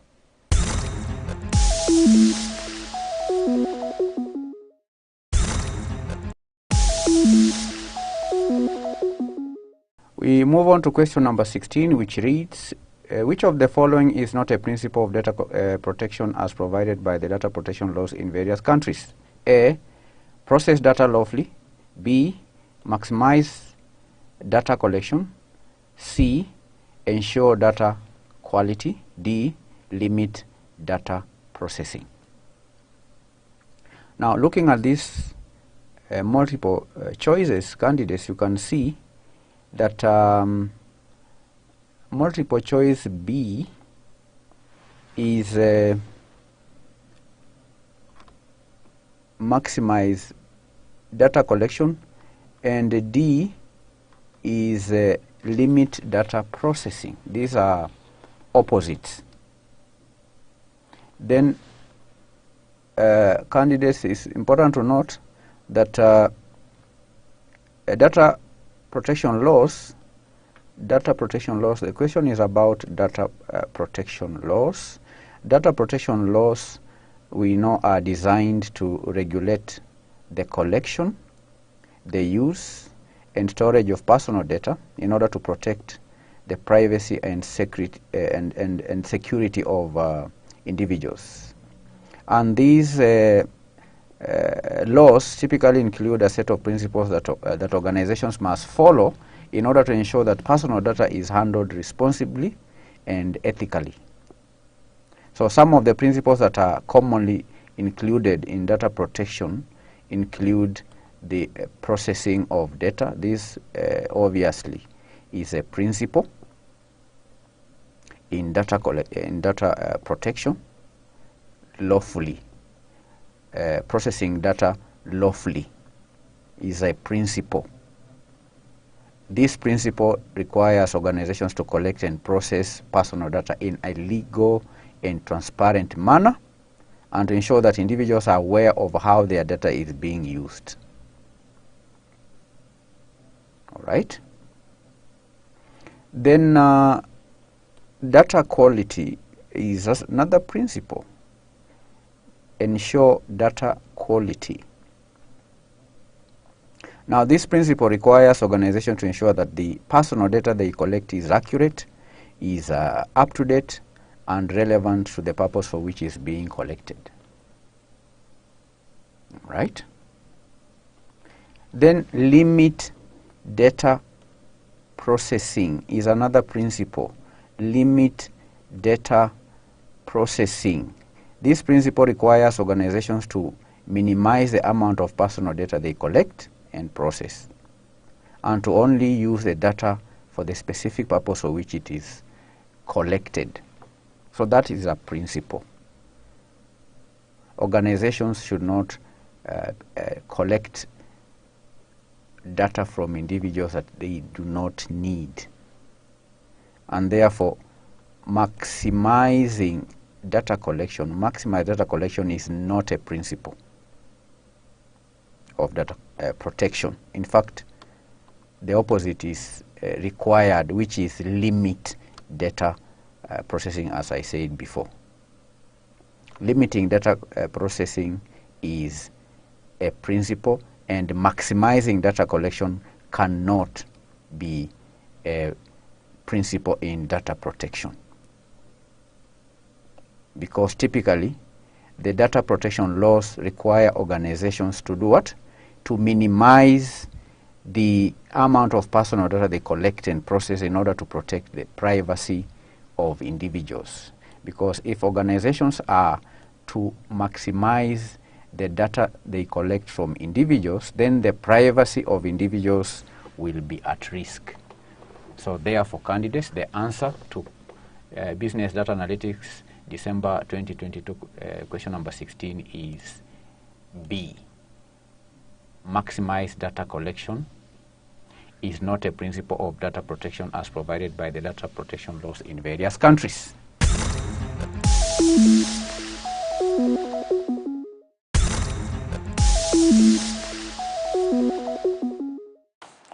Greetings and welcome back to the lesson. We, in our today's lesson, going to answer question 5, April 2023.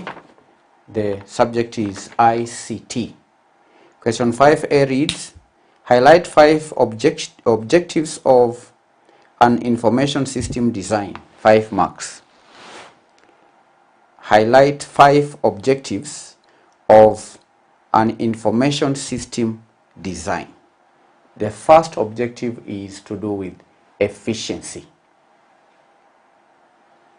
The design should aim to improve the efficiency of the information system. The second objective is accuracy. That means the design should ensure the accuracy and reliability of data within the information system. The third objective is scalability. That means that the design should be scalable to accommodate future growth and changing business needs. Number 4, usability. The design should prioritize usability and user friendliness. Then lastly, number 5, security. The design should incorporate robust security measures to ensure the confidentiality. In other words, to protect the confidentiality, integrity, and availability of the information system. So those are 5 objectives. Number 1, efficiency. Number 2, accuracy. Number 3, scalability. Number 4, usability. Number 5, security. So let us put the objectives down. Objectives of an information design, information system design, information system design. Objectives of an information system design. What did I say? Number 1, I say number 1 is efficiency. Efficiency. Efficiency. The design should aim to improve efficiency of the information system by streamlining processes, by reducing redundancies, and optimizing resource utilization. 2, accuracy. Accuracy, from the word accurate. The design should ensure the accuracy and reliability of the data within the information system, and that includes implementing data validation rules, error handling mechanisms, and data integrity controls. 3, scalability.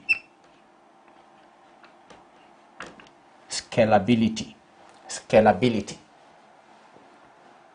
The design should be scalable to accommodate future features, should be able to accommodate increased data volumes and expanding user requirements without significant disruptions or performance degradation.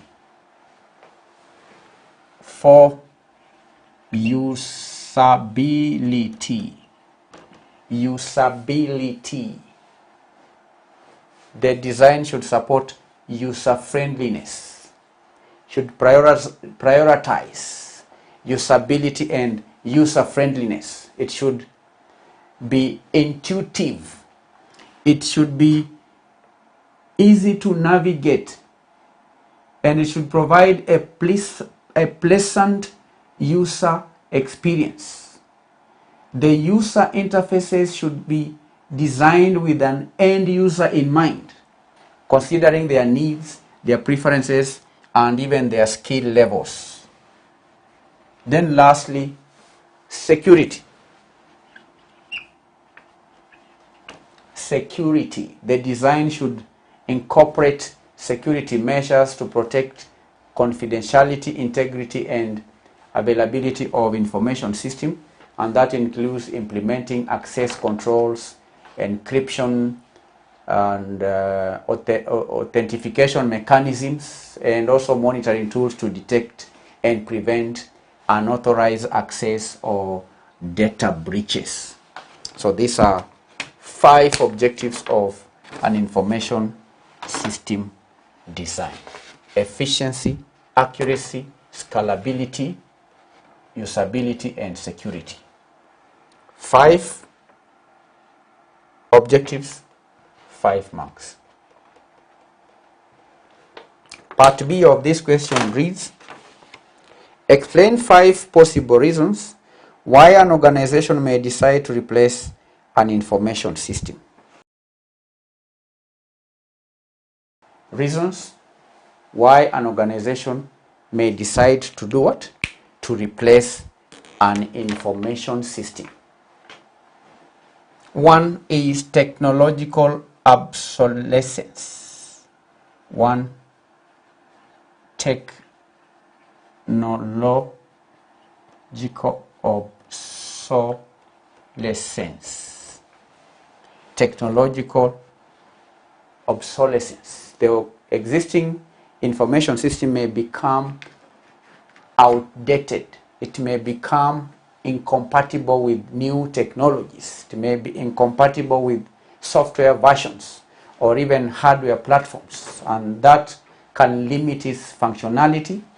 It can limit integration capabilities and performance, prompting the need for replacement.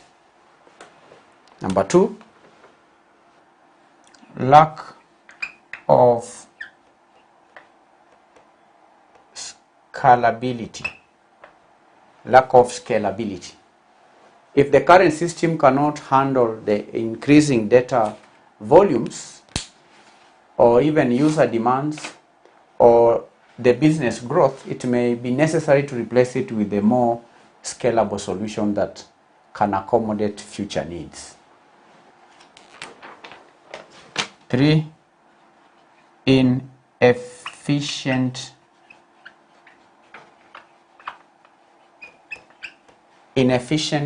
processes. An information system may be replaced if it is unable to support or optimize the organization's core processes. And if the system hinders productivity, it may cause bottlenecks. All right? And a more efficient replacement may be sought. Inefficient processes. Integration challenges. Number 4, integration challenges. If the existing technology or information system cannot effectively integrate with the other systems or other applications or other platforms, then it may impede data flow, it may hinder communication, or even create what we call data silos. And a replacement with a better integration capabilities may be necessary to improve efficiency and collaboration. 5, cost effectiveness. Cost effectiveness. In some cases, organizations may find that the cost of maintaining and supporting the current system outweighs the benefit it provides. So if the system requires extensive customization, frequent repairs, or even expensive licensing fees, replacing it with a more cost-effective solution may be a viable option. It may be a viable option. So these are 5 reasons why an organization may decide to replace an information system. Technological obsolescence, number 1. Lack of scalability, number 2. Inefficient processes. If the current system is inefficient, if it cannot be integrated with other systems, or if the costs outweigh the benefits, then such a system ought to be replaced. Part B, that is part B of question 5, 5 marks.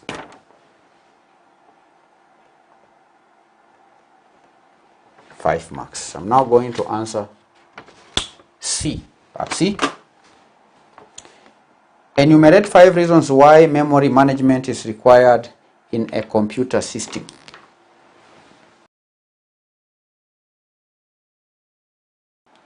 Why memory management may be required in a computer system. Why memory management may be required in a computer system. The first reason is in relation to resource allocation. Resource allocation. Memory management ensures efficient allocation of memory resources to running programs or processes. And it allocates memory space based on their size requirements and optimizes memory utilization to maximize the overall system performance. So one reason why memory management may be required in a computer system is because of resource allocation. Number two, memory because of memory protection. Memory management enables protection mechanisms to prevent unauthorized access or even modification of memory areas. Memory management ensures that each program or process operates within its allocated memory space and cannot access memory regions assigned to other programs, and that enhances security, the system of the security. All right, that is the second reason why memory management may be required in a computer system. 3, memory sharing. Memory sharing. Candidates, memory sharing, we can say, facilitates, we can say, in other words, memory management facilitates memory sharing. Memory management facilitates memory sharing among multiple processes, allowing them to access data or even code segments. And that improves efficiency by reducing duplication of memory resources and enabling what we call inter-process communication. So memory sharing is another reason why memory management may be required in a computer system. The fourth reason is known as memory allocation. Memory allocation.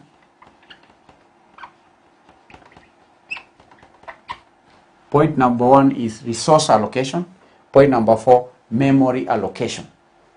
When a process or program terminates or is no longer in use, memory management handles the deallocation of the associated memory. And it does that by freeing up memory space and makes it available for other processes or programs, and thereby preventing memory wastage and memory fragmentation. So memory management is required because of memory allocation. 5, memory organization. Memory organization. Now, memory management organizes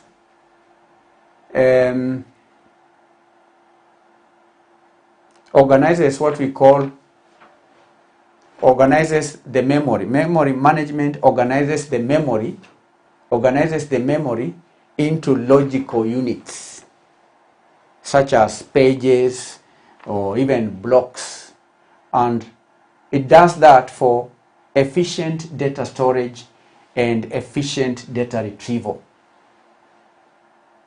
So memory management manages memory fragmentation, compaction, and swapping techniques in order to optimize memory usage and minimize performance degradation.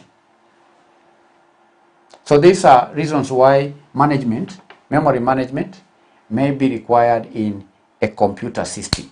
1, resource allocation. 2, memory protection. 3, memory sharing. 4, memory allocation. 5, memory organization. 5 reasons. How many marks? These are 5 marks.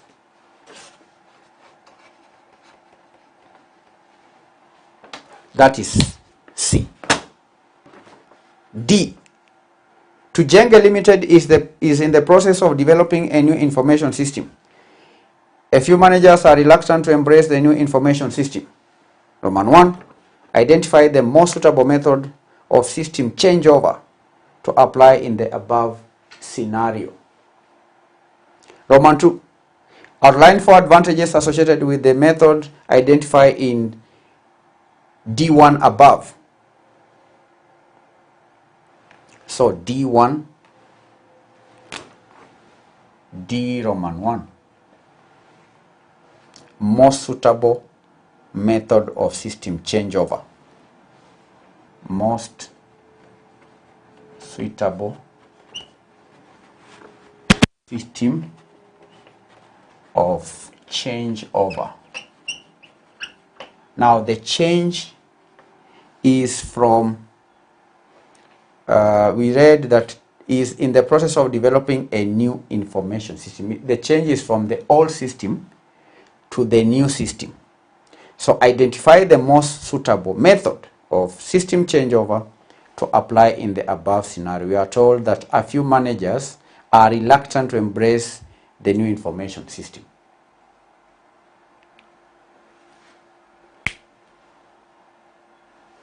So one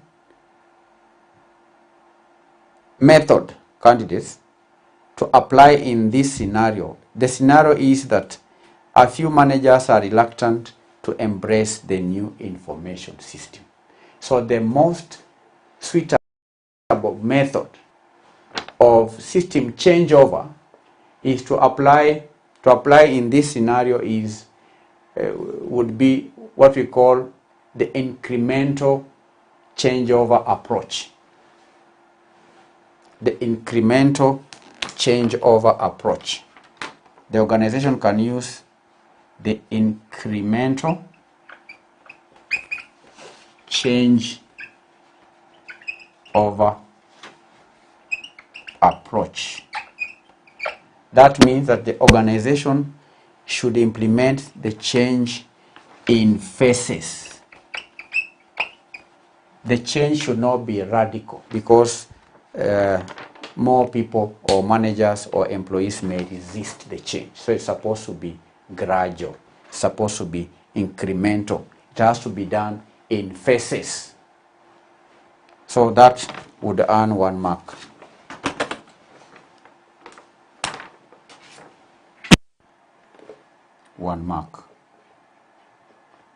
Where there is potential resistance to any change, then it's advisable to make incremental changes, not radical change. Don't initiate the changes wholesomely. Do it in phases,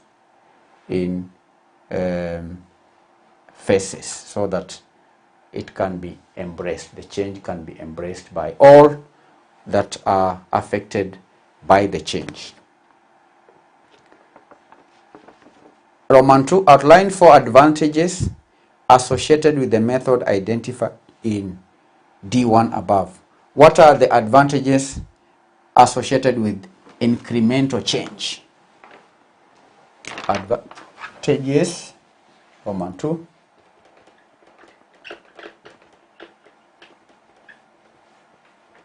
Incremental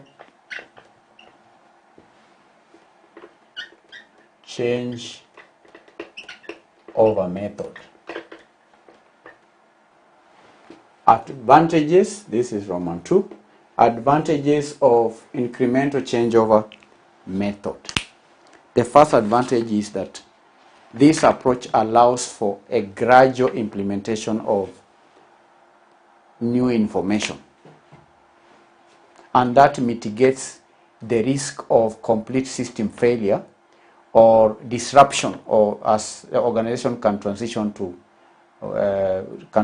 one module or even a department at a time. Incremental may mean that the change be effected, say, in one department. Could be, first of all, say, the finance department, depending on the nature or the level of resistance expected. If most resistance is being witnessed, say, in the marketing department, then the organization can gradually shift to departments that are likely to embrace the change. Could be, say, the finance department. If it has the finance department, the manager has no problem with the system, the new information system, then change can be initiated in that department first. So there is reduced risk when dealing with, when initiating change using the incremental changeover method. The first advantage is reduced risk.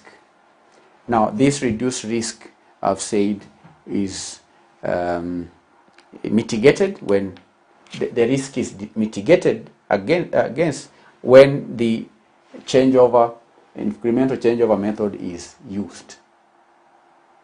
This method allows for gradual implementation, and that kind of change can allow the members who are resisting, the managers who are resisting, time to familiarize, or time, they can be allowed time. Over time they may embrace the change as they see that the change is not as risky as they expected. Do you understand? This approach mitigates the risk of complete system failure or even disruption, because the organization can transition from, say, one department at a time. Instead of changing all the systems in information system in all the departments, the change is initiated in a department, one department at a time.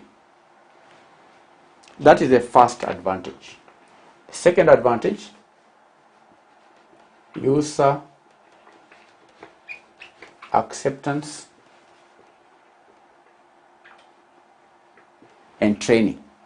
User acceptance and training. Now, by implementing the new system in phases, by implementing the new system in phases, users have the opportunity to gradually adapt to the changes, and this approach allows for sufficient user training and support, and thereby increasing the chances of user acceptance and reducing resistance. Do you understand? Yes. 3, continuous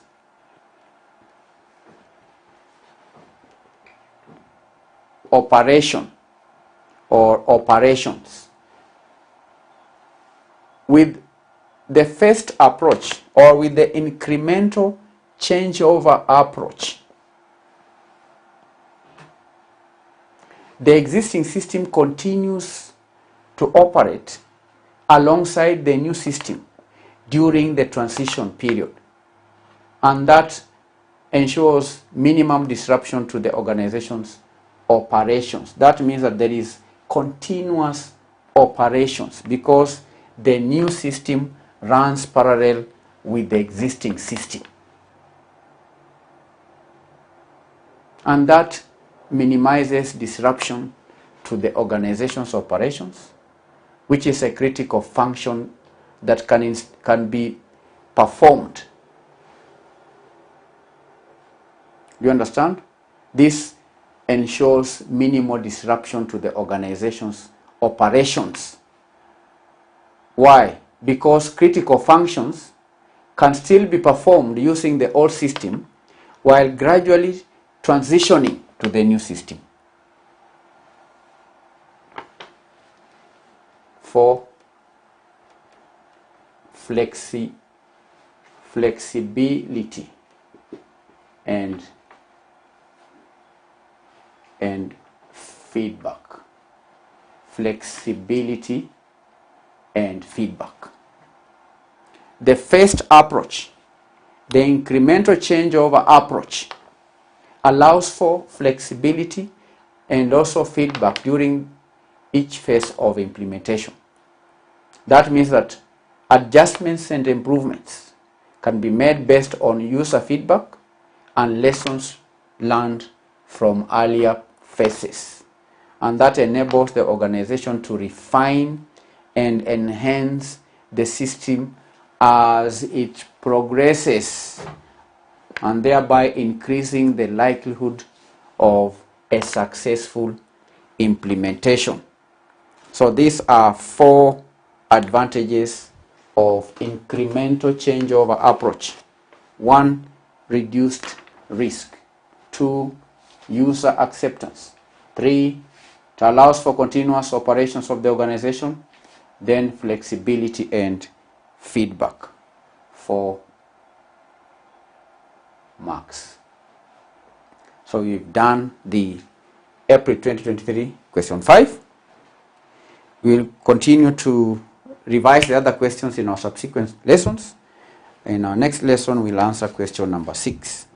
Then thereafter, we'll answer question number 7. Thank you. God bless you. Bye-bye.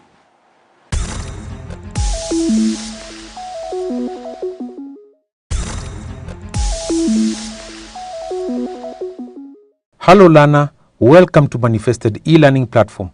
My name is F.A.M. Lingwiri and I practice within the financial services industry in Kenya.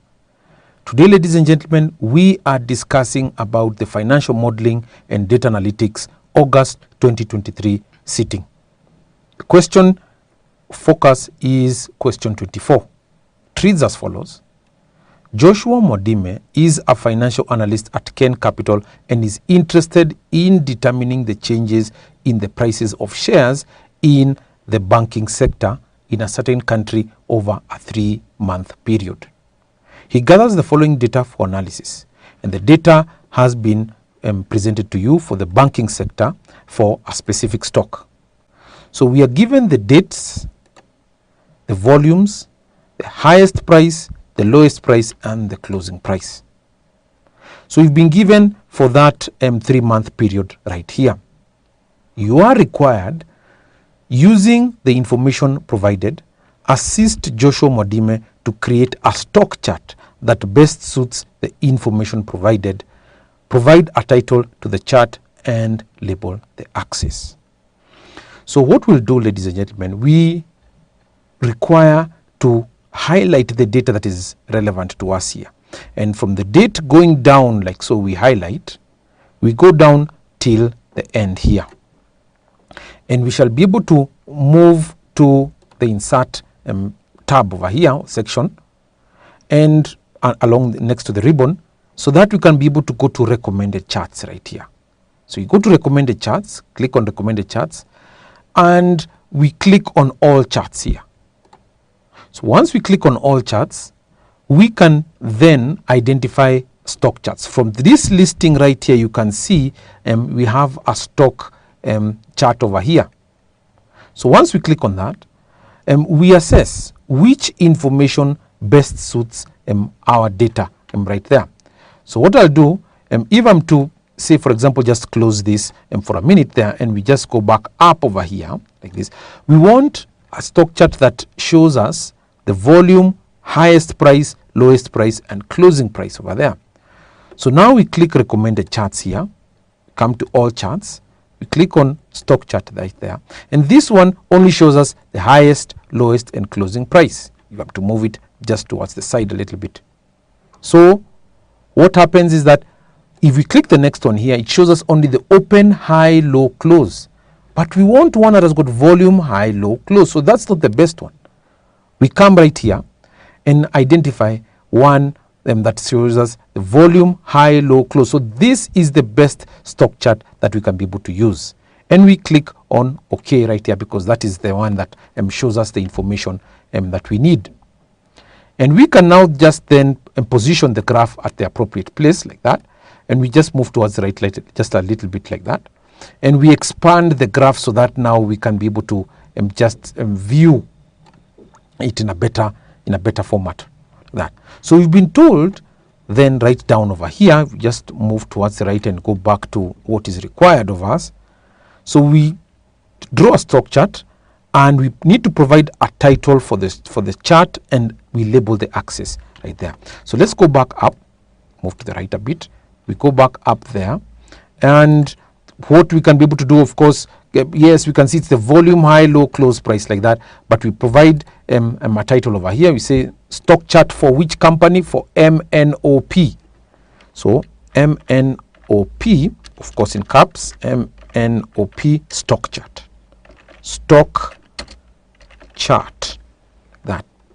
The second thing that we need to do is to label the axis. How do we label the axis? We just click on the graph right there. We click on this plus sign over here. So click on it, and it gives us these chart elements right over here. These chart elements will be able to help us to include the axis titles over here. So we can see that this one, once we include the axis titles over here, this one will represent the volumes. Obviously, in terms of the amounts over here shown to us, this one represents volumes. So just click there and say volumes.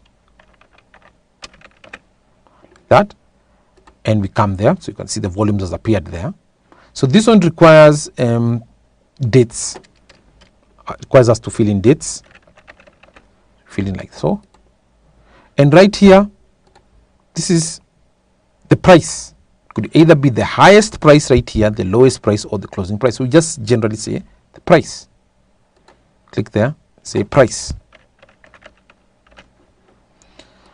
So with that information, then we have answered what is required of us, and we maybe perhaps can now just proceed on to maybe even change the font over here if you want the fonts to be Times Roman or Calibri or something like that. Then we can be able to also do that over here.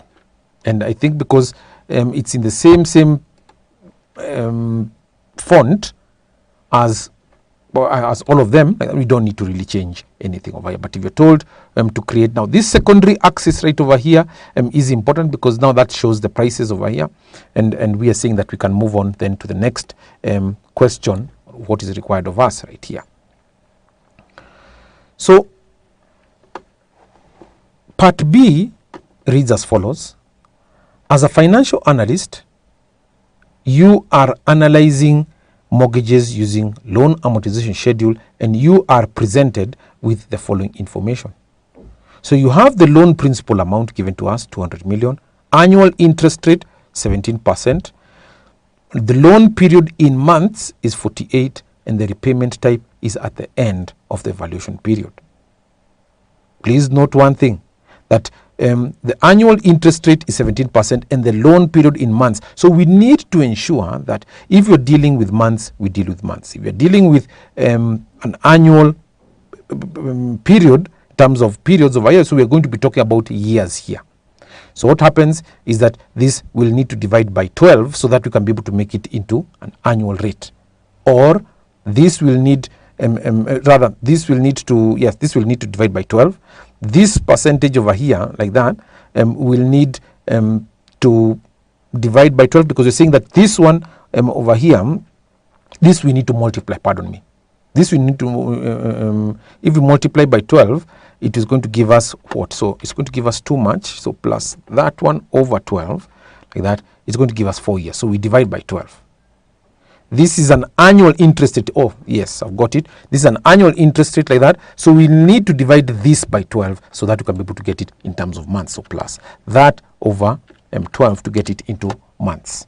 So This we just click it and right hover around this percentage sign here like that, and we get approximately 1.42%. So we are saying that this one is already in months like that, and this one is already in months. So that which is highlighted is already okay, should go with correspondingly with that one there. Why? Because this is in months, this is in months. If it is in annual rate, so this 17%, then you can put it in a different color like this with your permission. That one can go with that one. So it all entirely depends on you as the analyst, which one you're going to use, the annual rate or the monthly rate. But because most loans are paid on a monthly basis, we are going to use the ones which are in red, like so. So we can then now just copy this information over here. So you can just quickly just undo all what we've just done over here, and then I copy this information over here so that we can be able to compute the monthly repayment amount. So copy, go back up to the section where we've said solution, move towards the right like so, we copy it right here, Control V, and we just double click it like so, so that it can be able to be expanded a little bit, as well as this part here. So you can see all the information that is given to us there. How do we compute the monthly interest rate or the monthly amount or the payment amount there? So we are going to use the PMT function. So you can just click right over here, plus PMT.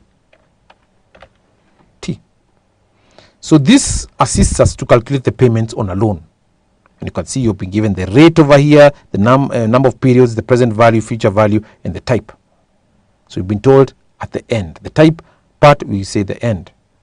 So for better visuals, we just click on the FX button right here. And we come over here to this function argument here. So the rate is what?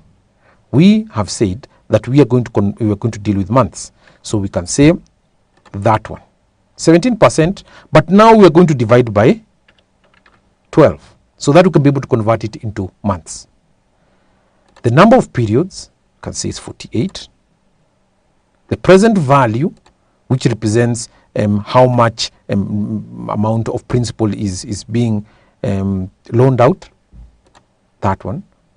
But because we are saying that we want it in a positive value, you can see the answer is right down here, given to us here, but we want it in a positive form, so minus, so that we can be able to get a positive answer right here. The future value, we don't fill it out over here. The type is at the end. And in this case, we can see that if we had clicked 1, then the period would 0 would be omitted. So we want payment at the end of the evaluation period like that. But we are saying that, you can read here that in the logical value, the payment at the beginning of the period, it shows 1. But if it's at the end, we put 0. So here we put 0 because at the end of the evaluation period. So we say, okay.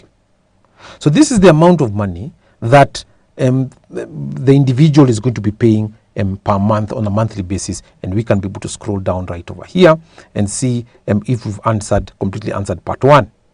So we've computed the monthly repayment amount, and we are supposed to prepare an amortization schedule thereafter. So the payment amount is constant. We are saying it's going to be 5,771,000 there. So the schedule is created over here, or is created like so. So number of periods. So here we're going to write 1, 2 like that. Going down, we're going to go to 48 months. That's what we actually want, going down like so. So we'll just try and see whether it's going to be okay to drag it like so.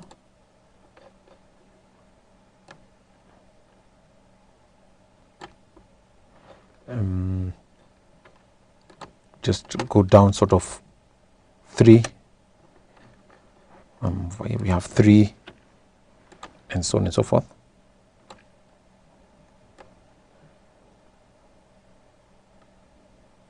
So we go to up to 48 months. So let's see it should be 48, should be there. You can see the numbers there, 47, 48, you can see the number there. So it should be able to keep us up to there, 48 months. Once we have that, then of course this we can be able just to center. That's of course part of formatting like that. So we center this like that, and then we try and minimize it a bit. So number of periods. Then here we have outstanding principal.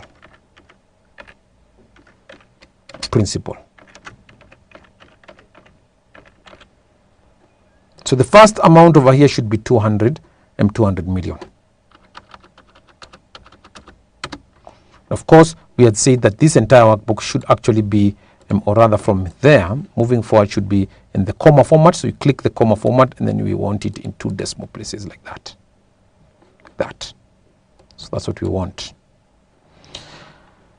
With that, we'll need then to have the monthly interest.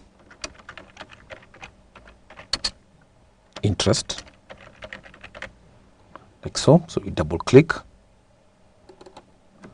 Then we have the interest component.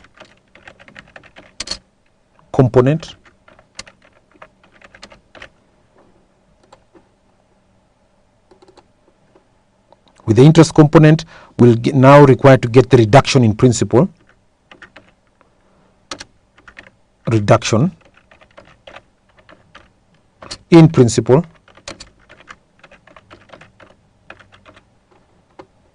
Over here like that.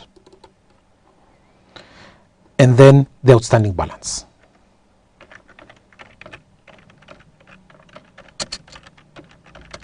Outstanding balance.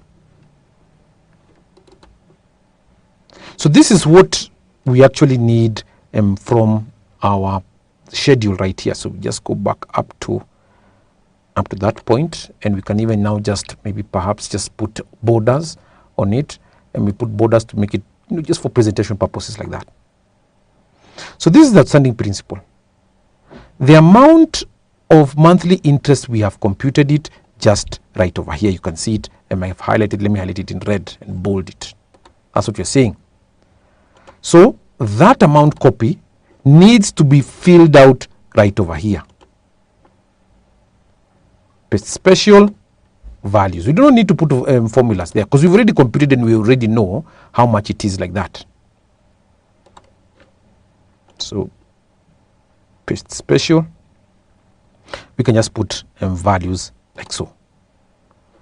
And you can still copy this because that has a formula. This one has a formula and you do not want to copy it down. So we just copy it all the way down right over here. Control V. It should be the same. Now the interest component is where now things get just a little bit challenging. So here the interest component, we just get the percent over here, because this is an annual rate. I can be able to just calculate plus that over 12 like that to get it into monthly rate. This is the monthly rate. This is the annual rate. This is the monthly rate. So the interest component, because we're dealing with months, so the interest component will be plus that value, and I lock it F4 times this principal like that, and it will be running. That's why I've not locked this one. This is the one that you need to lock. So that's what I get.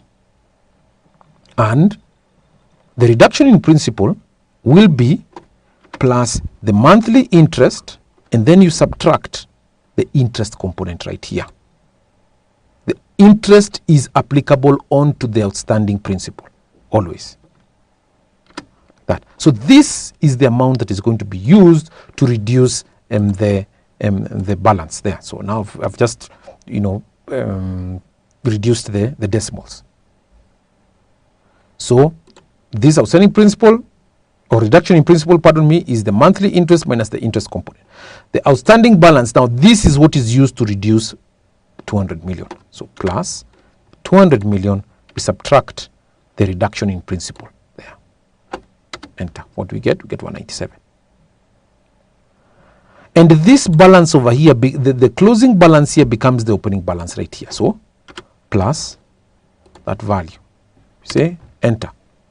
and this will be running. So if I double click this like that, even if it shows that it's not like that, it doesn't have anything, it will pick the corresponding, it's picking, this one is picking from, because it doesn't have any closing balance here. But don't worry about that. It will be filled out once I fill in these other interest component values, the reduction in principal and the outstanding balance. The interest component, if I double click, because we've locked over here, we put a formula, we said it's going to be that value which you've locked times that one. So if I'm to double click that, you can see it's going to be that value times that value.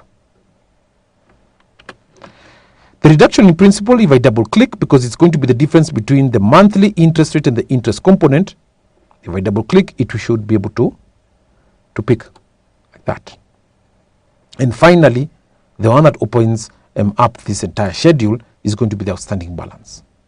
So if I double click this, you will see auto population. It will actually auto populate itself, the schedule.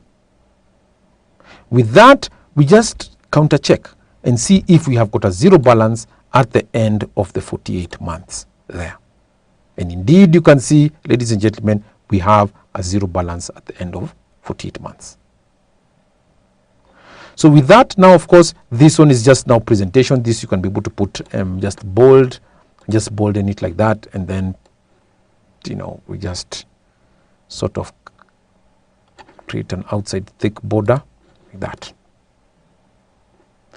So let's move on to the next part of the question, which wants us to then, so we've done part B right over here, we've done the amortization schedule just now. So we've computed the monthly repayment and the loan amortization schedule. Then we construct now part 2, construct a graph indicating the percentage of capital outstanding for the 48 months term loan. So we come right here, capital outstanding, and we double click that, capital outstanding,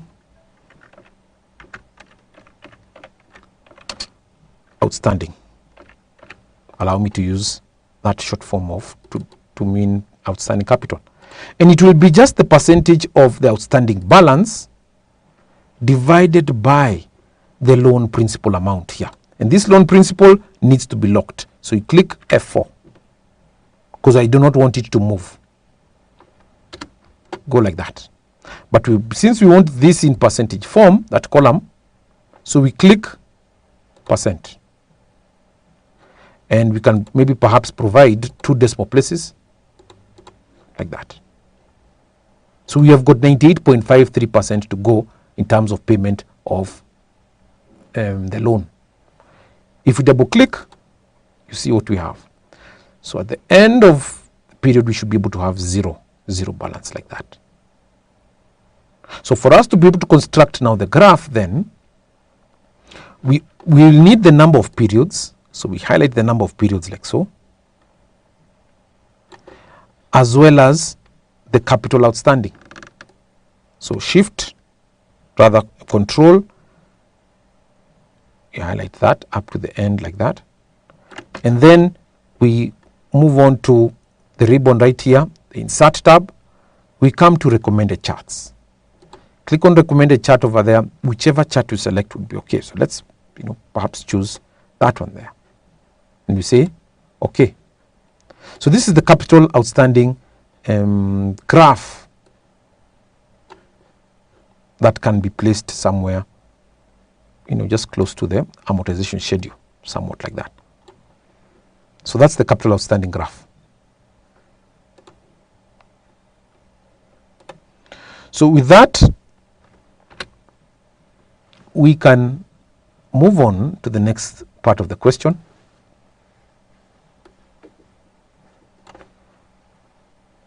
Which reads as follows. So we've constructed the graph indicating the percentage of outstanding capital, 8 months term loan. Part 3 reads as follows, that consider the following options.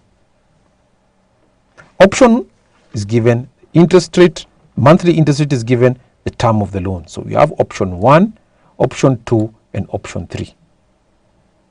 15% monthly interest rate, 18% and 13%.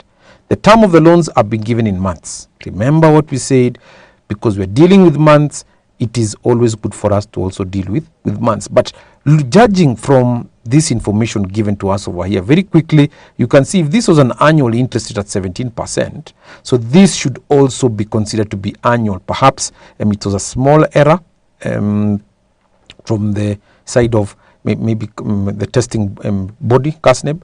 So this should have been annual interest rate like that, because you can see the size over here, the magnitude is quite high. So we will correctly just use the monthly rate. So we'll get this 15%, we divide by 12, so that we can be able to get the correct monthly interest rate. You are required to use a two-way data table to determine which option would be most favorable to the investor that considers the lower interest payments. So a two-way data table is usually under the data tab right here, data.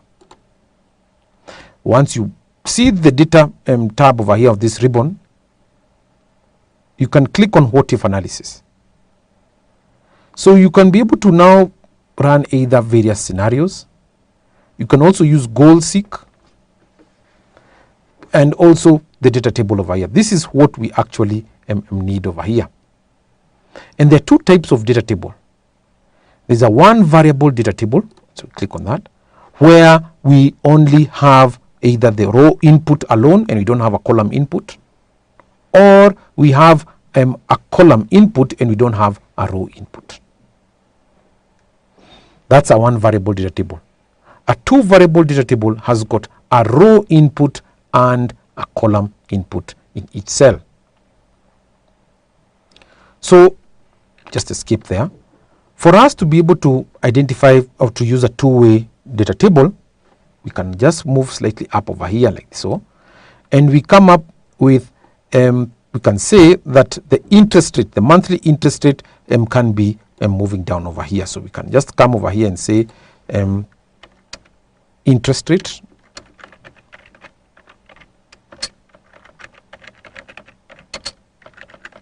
monthly interest rate, and we are saying that this monthly interest rate will run from,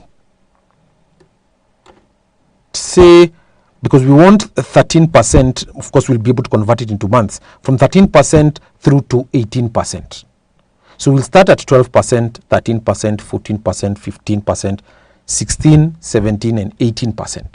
So that now we can be able to fully satisfy these these options which have been given to us there. So let's do it over here, the monthly interest rate, and we are saying that from there we can just put it somewhere like that, and we can begin from 12%.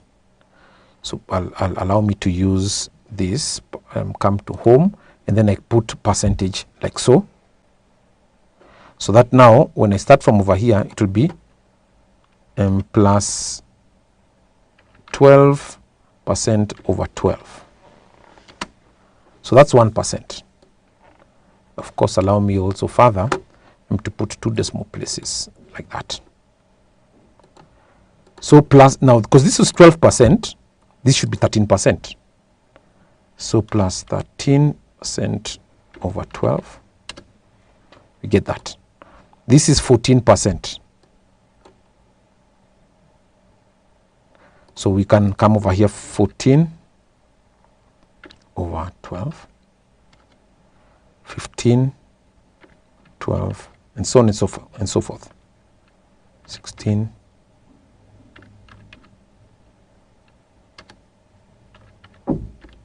12, then 18%. That. So you've effectively converted. So what I'll do, I'll just now highlight over here, then I merge and center to know that this is the interest rate right over here, and then I center it over here. That's the interest rate moving on that side. I could perhaps also change the direction of the text. Changing the direction of the text would mean that we'd put it either in that direction, or we can rotate it like that. Monthly interest rate. So with that, we know that this is the monthly interest rate, and maybe perhaps you can change it, the font to around maybe 14%, like that. Bold it. Now, moving towards the right over here, we can call this as we can say that now, because we've been given the option, this is the months. This represent the months. So we're going to put it in terms of months. So it begin 12 months, 24. So we can even just put a formula simply. Plus 12 months gives us 24. Then we can just move it like so.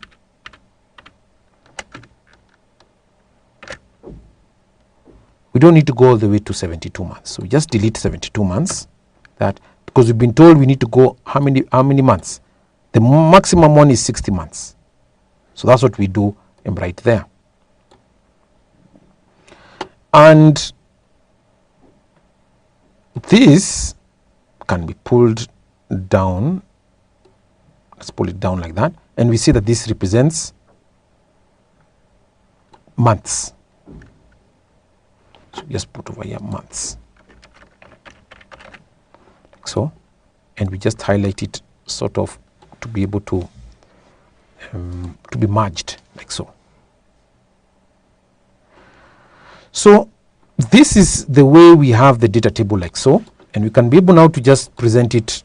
Now we put the borders like so, and then we can just maybe beautify it by making here bold, but that one we can do it a little later on.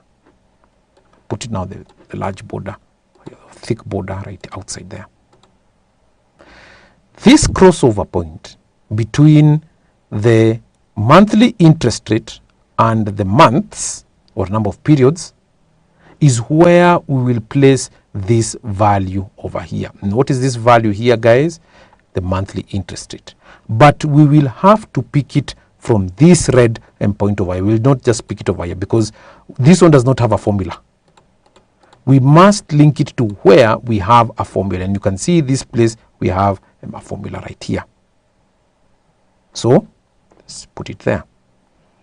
We link it there. So plus this point, and we say enter. So for us to be able to run this data table, we'll have to begin from there. We highlight up to there, up to that point.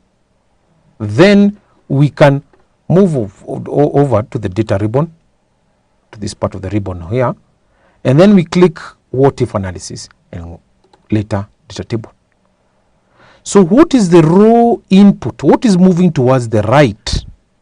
Because it's the months.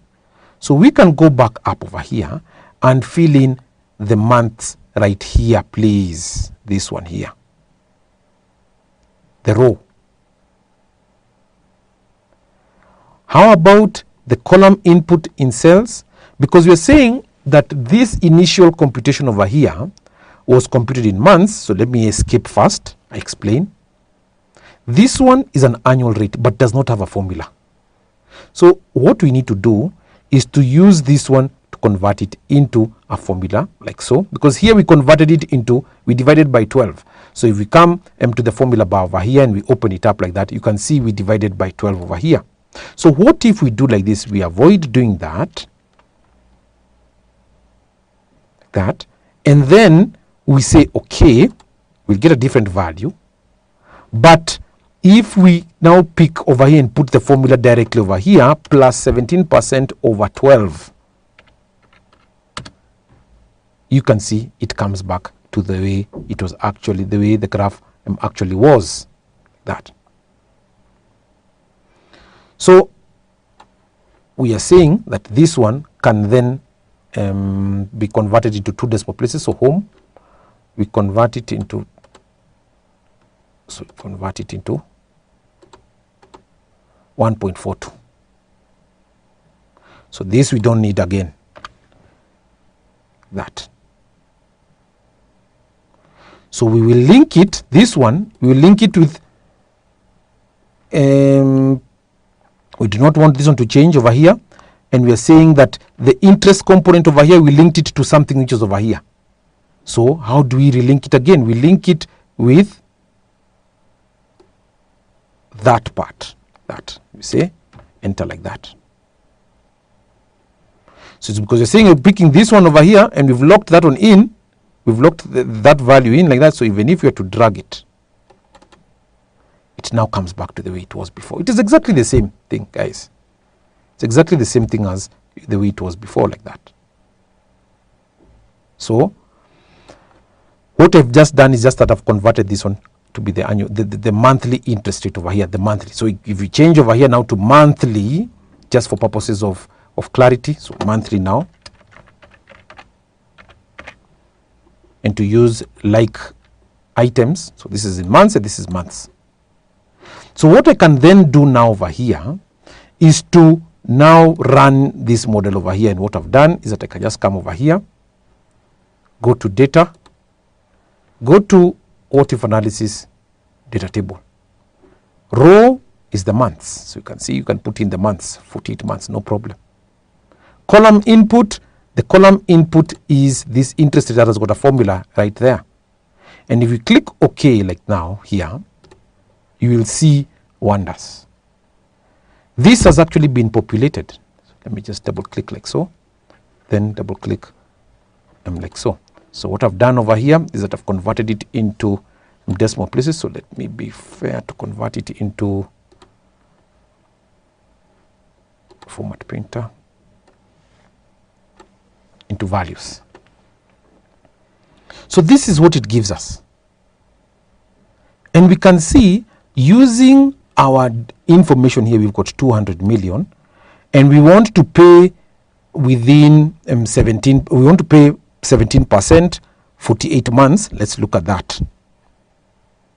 So this is 12, 13, 14, 15, 16, 17%. So to 17%, and we are saying we want to pay in 48 months. So this is the value that we are saying that we have, 5,771,008, and that's exactly what we have here. So that shows that indeed we have run the model correctly, or the data table correctly. But what are the options given to us there? Option 1 tells us 15%, 48 months. So 15% is where? This is 15%, 48 months. That is what we have there. And so we can put it perhaps in a different color, like so, there. That's the first option, 15%, 48 months. Then we have next 18%, 60 months. 18%, this one is 18% because 12, 13, 14, 15, 16, 17, 18. 18%, 60 months. So 60 months is where? So they want that on there. And then we are looking at another final one here, 13%, 36 months. So 13%, 36 months. So this is 13%, because this is 12, 13%, 36 months. There. So we highlight like so. And once we've highlighted like so, remember saving, so Control S, so saving this information. We are told you to use a two-way data table to determine which option would be most favorable to the investor that considers lower interest payments. So in terms of the lower interest payment, we are saying that they would go with the second option over here, which has got 18% for 60 months. This is the one that has got the lower interest payment. So this is the one that is going to select 18% for 60 months. That is what the investor is going to choose. And with that, ladies and gentlemen, this brings us to the end of question 24. We hope you have enjoyed being with Manifested Publishers, because we are here for you. Thank you and God bless you.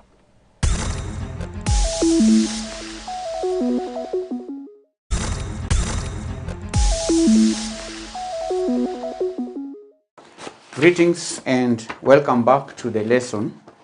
We are going to answer question number 4, August 2022. The paper is Information Communication Technology. Question 4A reads, citing 3 reasons, explain the importance of requirements gathering in system development. Explain importance of requirements gathering. Question 4a. Importance of requirements gathering in system development. When developing a system, the question is, why is it important to gather information on requirements of the system? The first reason is that requirements gathering helps the developer to understand user needs. Understanding user needs. Understanding the needs of the users.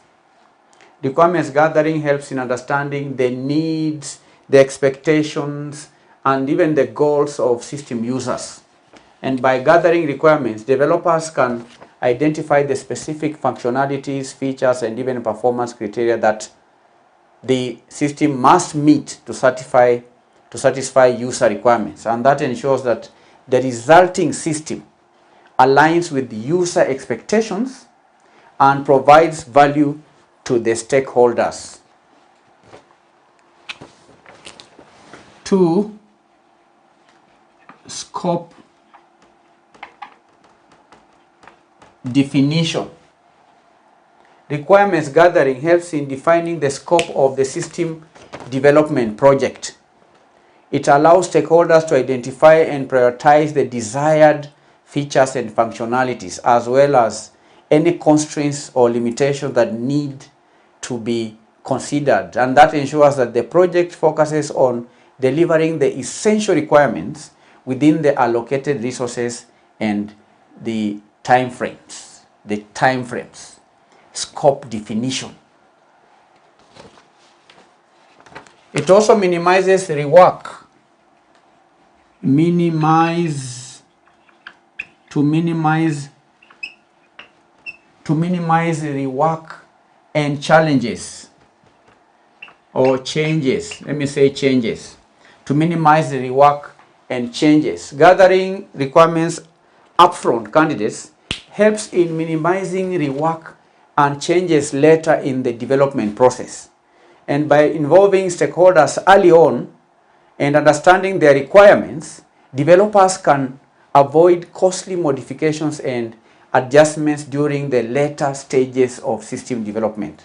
And that leads to a more efficient and effective development process that saves time, effort, and resources. Minimizing rework. So these are 3 reasons why requirements gathering is important in system development. 3 marks. 1, 2, 3 marks. 1, 2, 3. 3 marks. B. Justify why information system is considered as an intellectual property. Why an information system is considered as an intellectual property. B. Now, candidates, an information system may be considered an intellectual property because of 3 reasons. Number 1 is creative expression. Designing and developing information systems involves creativity. The second reason is economic value. Economic value. Information systems can have significant economic value for businesses and individuals. Why? Because intellectual property has economic value. Then there is also the third reason, which is legal protection.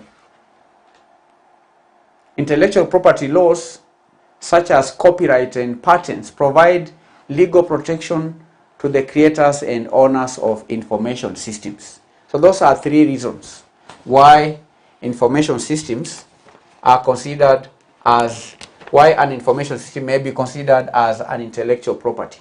Creative expression, number one. To design and develop an information system requires creativity, requires innovation, and even application of specialized knowledge and skills. And the architecture, the algorithms, the user interfaces, and even the code used in an information system can be original creations that deserve protection under the intellectual property laws. The second reason is economic value.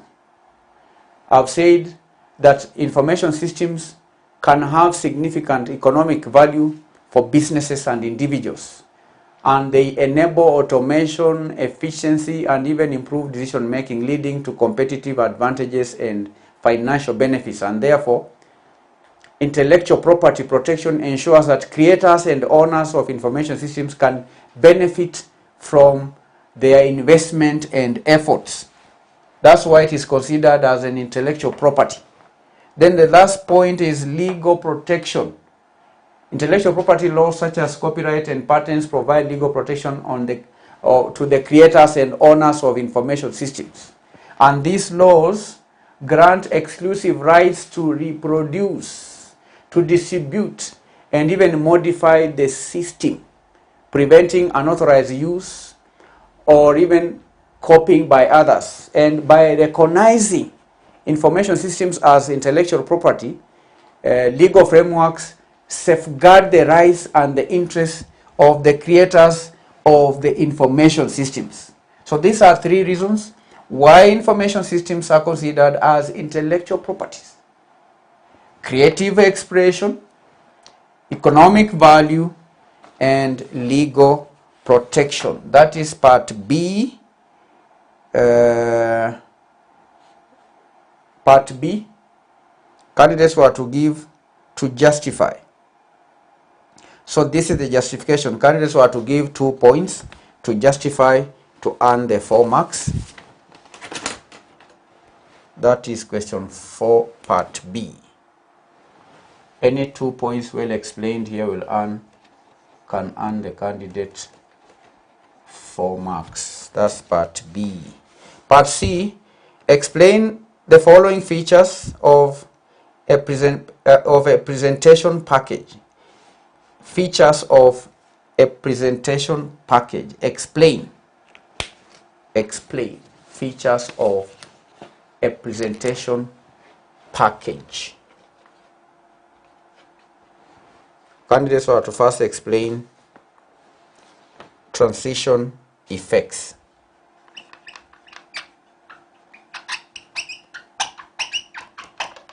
Transition effects. Now, presentation packages provide various transition effects that can be applied between the slides during a slideshow. Okay? And these effects enhance the visual appeal and engage the audience by adding animations, slide transitions, and special effects. And examples include, some of you may have seen this, the fading in or even dissolve. It can be a slide in or a zoom effect, which creates smooth transitions and make the presentation visually interesting. Transition. If you are transitioning from one slide to another slide, there could be what we call transition effects. And examples are fade in. You can see the effects, the graphics, the fade in. I've given an example of fade in effects, whereby the previous slide fades before the new slide comes in, it fades in, right? And that happens during a slideshow. We may also have zoom effect, where the outgoing slide is zoomed in then out, a graphical effect. And these are effects that are applied between slides during a slideshow. Transition effects are applied during slides, okay? Between the slides. Let me use the word between. Applied between slides during a slideshow. So during a slideshow, there could be various slides. One slide comes in, another one goes out. So in between the slides, there could be effects, which could be fade-ins or zoom effects and so on. That is transition effects. Then we have speaker notes. Speaker notes. Speaker notes is another presentation package. Speaker notes. Speaker notes. Speaker notes. Number 2.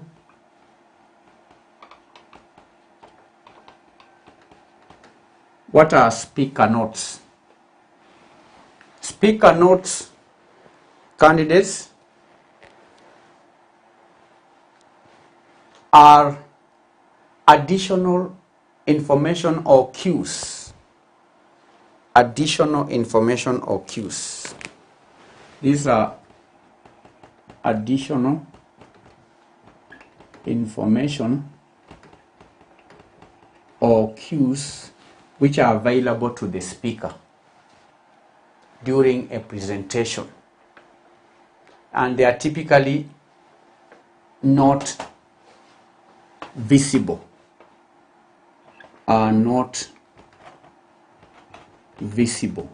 They act as a guide to the speaker. They guide the presenter about the content, which guide, let me write it, guide the presenter about the content, even the key points.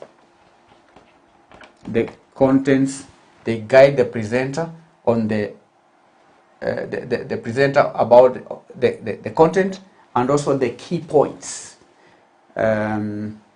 during a presentation. You understand? Speaker notes allow the presenter. I'm saying the question is about presentation. This is presentation package. The presentation package allows the presenter to include speaker notes, which are additional information or cues meant for the presenter's reference. They are meant for the presenter's reference and are typically not visible to the audience during the slideshow, but they provide guidance to the presenter about the content or the key points or even reminders that are related to each slide. And they help the presenter stay organized and deliver the presentation effectively. That's the purpose of keynotes.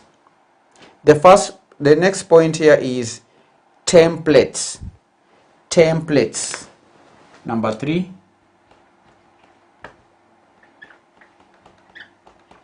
What are templates?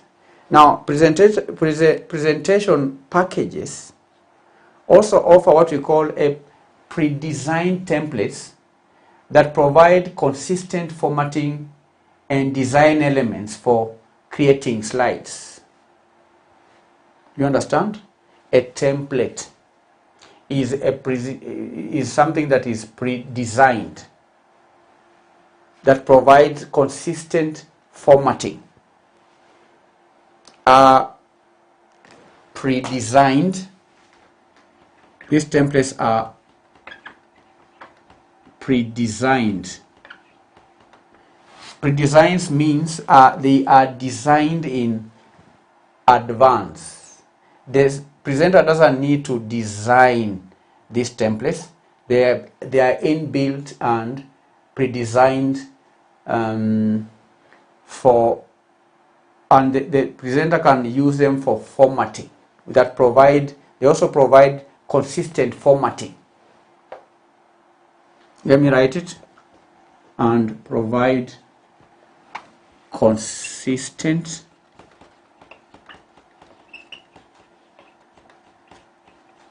The templates are pre-designed, and they also provide consistent formatting. They provide consistent formatting and design elements for creating slides, and design elements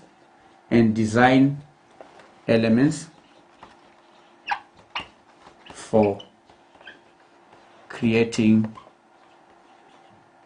slides, and design elements for creating slides. And candidates templates include predefined layouts. They can include color schemes. Templates can include color schemes. They can include fonts. They can include graphics and so on. Graphics, fonts. They can include color schemes. They can include graphics. They can include fonts, and all these enable users to create professional looking presentations quickly and easily. Because if you have already a template in place, you have something to work on with. And these templates can also help the presenter to maintain visual consistency throughout the presentation, and also save time by eliminating the need to create each slide from scratch. Templates. That is part C. Explain transitions. So 1 mark, explain speaker notes. Another mark, explain templates. Another mark, total 3 marks. Brief explanation will earn a mark for the 3 presentation features of presentation package. D, the organization where you work intends to set up a local area network. Advise your management team on 3 hardware components required to accomplish the above task. These are just components of a local area network. What are the components of a local area network? Components of a local area network. What are the components? One is routers. 1, routers. How many components? The question just says, advise your management team on 3. So the first one is router. The second one is switches.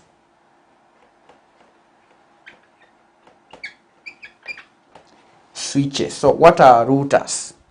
Now routers are essential hardware components for establishing a local area network, and they connect multiple devices within the network and facilitates the transfer of data packets between the devices. And candidates routers enable communication between different networks, such as connecting devices that create connecting the LAN, not devices, but connecting the LAN to the internet. It is through the router that the devices are connected with internet. All right? Routers are hardware component. It's a hardware component. I've said they enable connection between different networks, such as connecting the LAN, the local area network, to the internet, or even linking multiple LANs together. That's the purpose of a router, local area network. Then you have switches. Now, switches are devices that create a network by connecting multiple devices within the LAN. So when the network comes into, for example, a building, it gets through the router. Then there is that connection that is required through the switches. So switches they facilitate the transmission of data within the LAN. After the internet has got, or we have internet maybe through the LAN, then it is through the switches that we have, that will have data being facilitated within the LAN by directing traffic to the intended destination. So switches allow for efficient and secure communication between the devices in the local area network. So these are two components: routers, switches. The third component, number 3, network interface cards, abbreviated as NICs. Network interface cards. These are hardware components that enables devices to connect to the LAN. And each device in the LAN, such as computers or even printers and servers, require the network interface card in order to establish a network connection. And these network interface cards provide the necessary interface to devices in order to send and receive data over the LAN. So these are 3 components of the local area network. 3 components of the local area network. 6 marks: routers, switches, and network interface cards. 6 marks. That's part D. Then lastly, part E reads, outline 4 factors that could be used when selecting the best software development methodology for a specific project. Factors that could be used. That is what the question says. I would use another name, but factors that could be used. Factors to, let me use the word consider. Factors other than use. Let me use the word consider. Factors to consider when selecting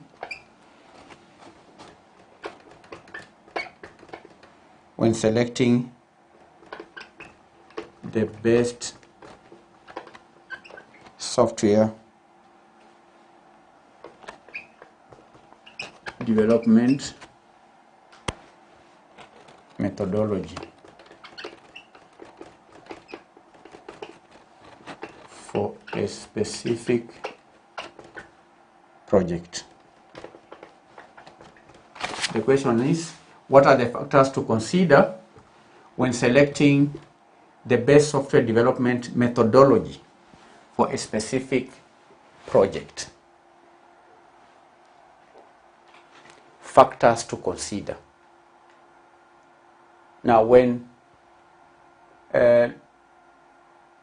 planning to develop software, there is a certain methodology that has to be chosen, and there are factors that must be considered when selecting the best software development methodology. Best software development methodology for a specific project. The first factor to consider is project requirements. Project requirements. The project requirements will dictate the method to use when selecting the best software development methodology. Project requirements. One has to consider the specific requirements of the project, such as the scope of the project. What is the scope of the project? Is the project complex or not complex? Complexity. Complexity of the project can be considered. What are the timelines? These are aspects to do with project requirements. For example,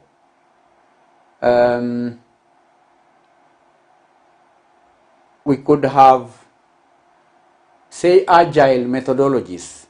A company may go for an agile methodology for software development, and such methodology, like an agile methodology, is suitable for projects with evolving requirements, because agility means dynamic or changing. So if a company is to go for an agile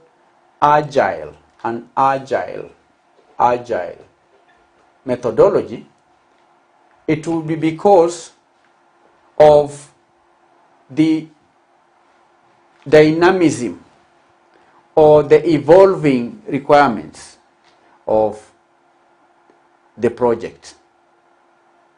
We may also have other methodologies like waterfall methodology. And waterfall methodologies are better for projects with well-defined, stable requirements. So project requirements will determine whether the company will go for an agile methodology or a waterfall methodology. That's one factor to consider. Another factor to consider is team expertise. Team expertise. The company has to evaluate the skills and expertise of the development team, because some methodologies require specific knowledge and experience, and it's important to choose a methodology that aligns with the team's capabilities.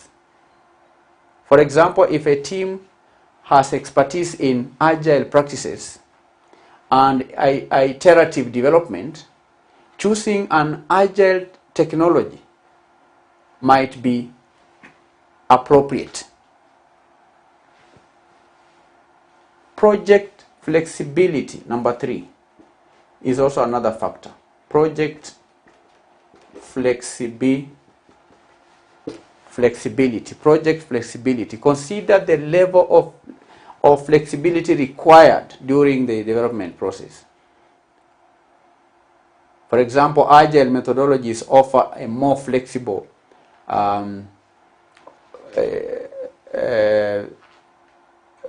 or we can say, giving an example of an agile methodology may be more flexible for adapting to changing requirements. It may also be helpful when incorporating feedback. While you are developing the project, you may receive feedback before the completion of the project. But if a company chose agile method, then it will be very easy to incorporate such feedback from the stakeholders.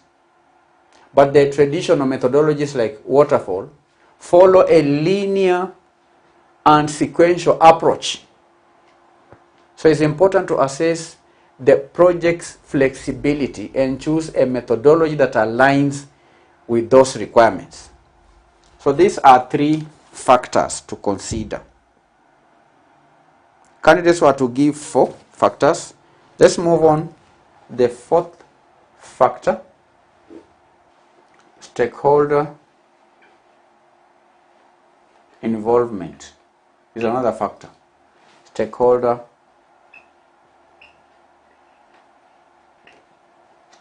involvement.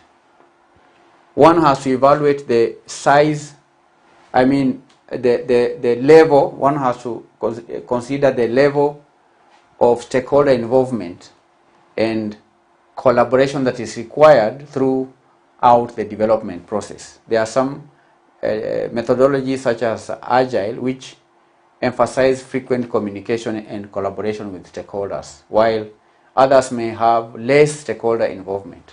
So it's important to consider the project's stakeholder dynamics and choose a methodology that facilitates effective communication and engagement. So there are many other factors like the project size, the project complexity, and so on. Project size, because you are discussing projects, methodologies when developing software. So the project size is also a factor. One has to evaluate the size and also the complexity of the project, because larger and more complex projects may benefit from methodology that provide more structure, that provides documentation and control, such as the rational unified process. The rational unified process is a software development methodology that may be good or appropriate for large projects. Do you understand? But smaller projects with less complexity may be better suited for lightweight and iterative methods like the Agile.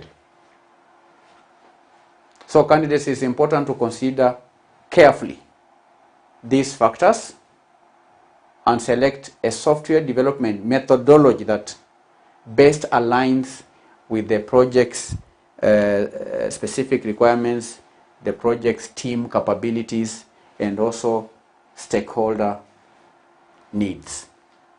So these are the answers to that part of the question. Factors to consider when selecting the best software development methodology for a specific project. Number 1, project requirements. 2, team expertise. 3, project flexibility. 4, stakeholder engagement or involvement. Number 5, project size. Any 4 here, 4 marks. Any 4 points, 4 marks. So we've done question number 4 in this lesson. In our next lesson, we are going to answer question number 5. Please go through question 5 before attending the lesson. Attempt the question on your own without referring to the notes. Then you can compare the answers you provide here on the board with the answers that you provided, so that you can see which areas you need to revise. Thank you. God bless you. Bye-bye.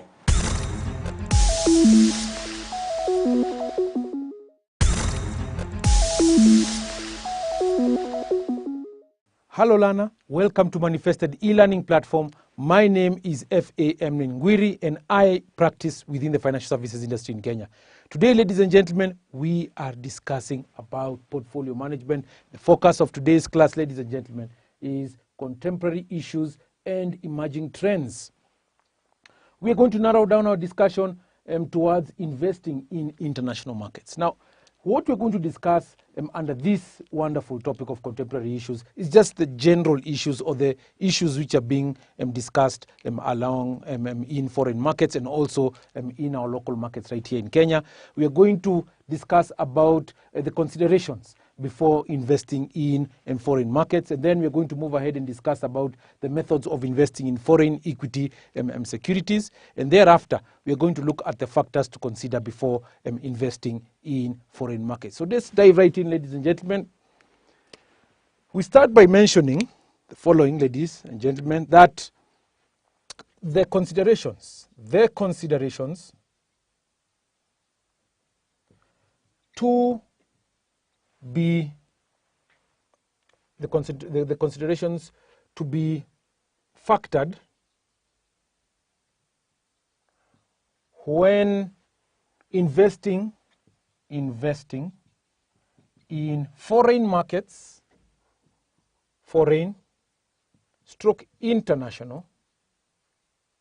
international markets include,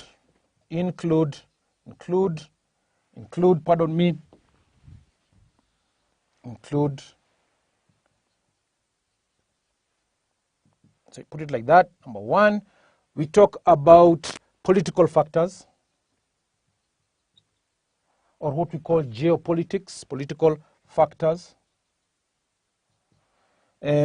What we're saying is how peaceful is the country in as far as politics is concerned. So this is a consideration that you need to factor in. So I just put a bullet over there and say geopolitics and its influence on foreign direct investment. Geopolitics and its influence in or on foreign direct investment. Number two, ladies and gentlemen, so just going to bring about some distinction there. Political factors, going to be very brief, not too detailed. Number two is economic factors, right there. So probably, maybe at that point you may not really get to understand what we're talking about when discussing about investing in international markets. Let me just bring you up to speed. Please forgive me for that. So we're saying that this is, say for example, Kenya. We want to invest in Uganda, right there. Possibly maybe in Tanzania. That. I'll use TZ to denote Tanzania, UG to denote Uganda, and K to denote Kenya. So what are the considerations before a Kenyan wants to invest in Uganda or a Kenyan wants to invest in Tanzania? The first factor, ladies and gentlemen, is political factors. How is the politics or the political temperatures right over here? Could be, say for example, in one of the countries over here, you could be able to have a regime that is kind of dictatorial. It may not really be able to allow for foreign direct investment to come into their countries like that easily. The second point right over here, we're talking about economic factors. So the economic factors of these countries, because we're saying that the Kenyans over here want to invest in Uganda, the economic, so the factors, the talking points over here should be the GDP, inflation, interest rates, and possibly exchange rates, amongst other factors there. So when talking about economic factors, we say the influence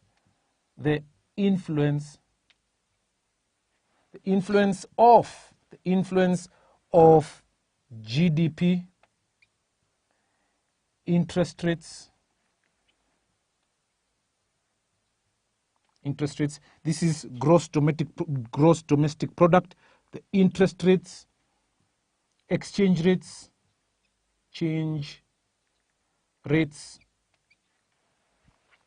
We're talking about inflation. All these have an influence towards Kenyans investing in Uganda and investing in Tanzania. If, for example, the GDP is not, is probably maybe the growth rates in Uganda and Tanzania are not up to the speed that the Kenyans actually want, then they would be able to prevent them from investing in those countries. Because probably maybe you're holding a portfolio right over here. This is just an example, guys. And probably you're holding a portfolio over here that also wants to grow. You want to grow the value of the portfolio. And the only way to do it is to invest in those economies that also produce significant growth in GDP, inflation, rather GDP only, and maybe inflation rate. You don't want to have modest amount of inflation, because you're saying the purchase of goods and services or purchasing power in Uganda and Tanzania, if you put it on a Kenyan scale, it might also be quite expensive for the Kenyans to actually put it to invest in Uganda. There, the interest rates, the prevailing interest rates, take a 10-year bond yield, is it, or maybe the lending rates within Uganda and Tanzania might not really be favorable. Over there, the exchange rates, Kenya shillings to Uganda shillings, probably the Ugandan shilling is actually strengthening more than is actually strengthening more than the Kenya shilling. Then that actually would present an opportunity for the Kenyans to actually invest in Uganda shillings, because we're seeing the Ugandan shillings is actually strengthening against the Kenya shilling. So that's what we're seeing. Currency risk or currency exchange rates needs to be factored in, or needs to be considered when investing in international markets. I'm just using this as just an example over here. These same factors also affect when you want to invest even in European countries and also in the US there. So domestic factors, we're saying that the influence of GDP, interest rates, and exchange rates, inflation on the investment manager's portfolio, on the investment managers. We go up over here, portfolio.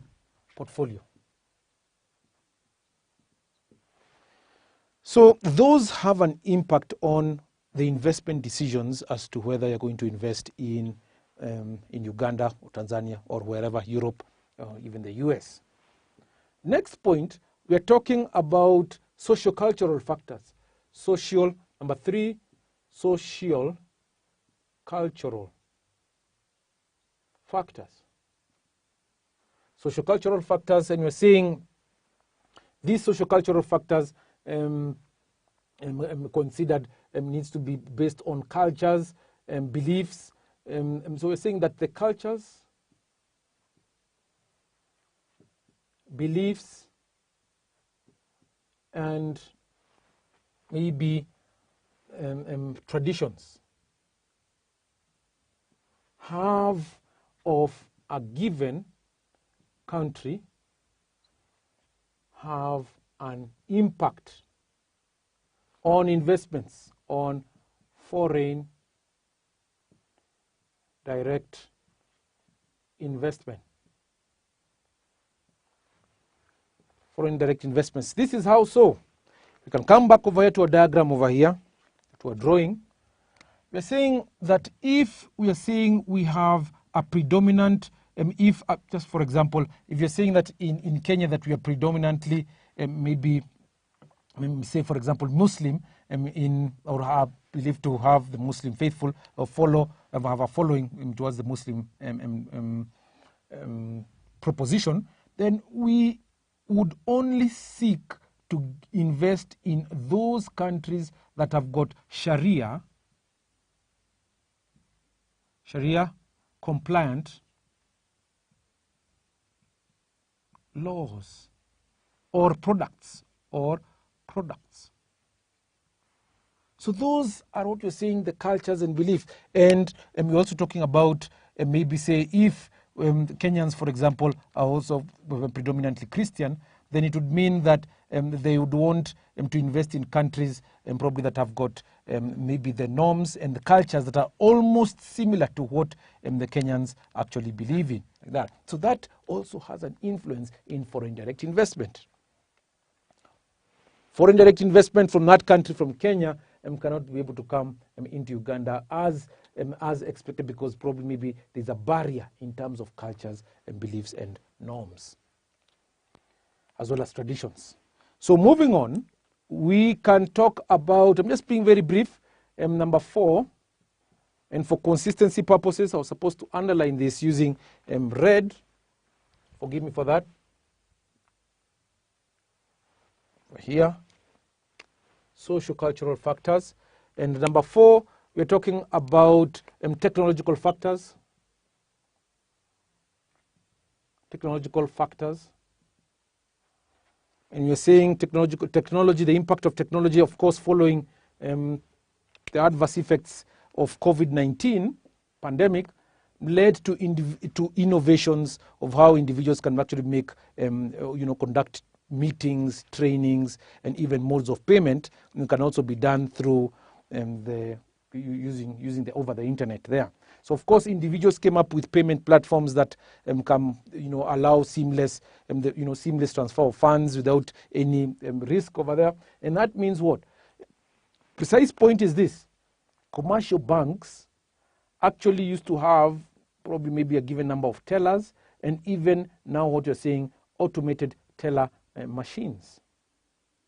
Now you're saying that individuals to some extent are not going to automated teller machines as the way they used to. They are now, because of the innovation that has been done by the CB, commercial bank, towards payment platforms online, as well as mobile banking, has actually transformed the commercial banking ways of doing business over here. Now, in terms of the tellers, you don't find as many tellers as the way they used to be, because you can be able to conduct your transactions online or via your mobile phone. So we're seeing advancements in technology,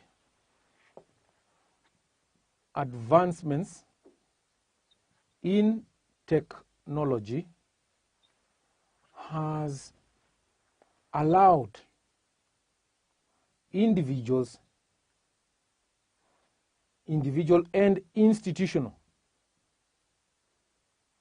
investors to invest in foreign equity securities or foreign securities,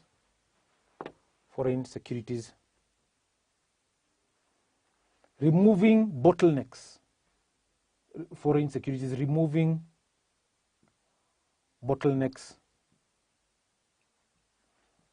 that were previously in place. Because you're saying that nowadays you can even trade using just a mobile banking, just using your phone. You can even trade on cryptocurrencies, you can even cryptos, and you can also trade on currencies, you can do also on commodities, just by the confines of the convenience of your phone. So you don't really have to physically go to an exchange or even do it on online or using a computer machine and so on and so forth. That's the way it is. That's what we're talking about, ladies and gentlemen. So technological factors also have brought about ease and the way individuals actually transact. So in a country that is technologically savvy, then there's going to be a challenge in terms of how you can be able to execute investment decisions there. So if countries are not moving with a fast pace at which technology is actually growing, so you'd expect then there is going to be a hindrance in terms of receiving foreign direct investment there. 5 there. So we talk about socio-cultural, technological, and then there's ecological factors. Our commercial banks are financial services firms, financing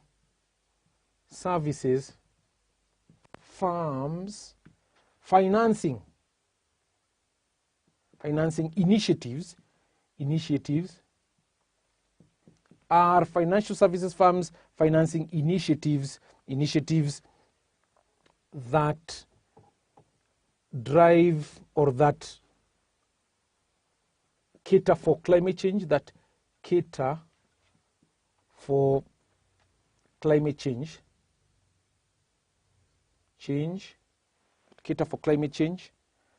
That is a question mark over there. Commercial banks right over here, what are they financing? Who are they providing loans to? Are they providing loans to individuals and institutions for a noble cause that are geared towards climate change or that are geared towards conserving the environment? My apologies. That's the question that you should be asked.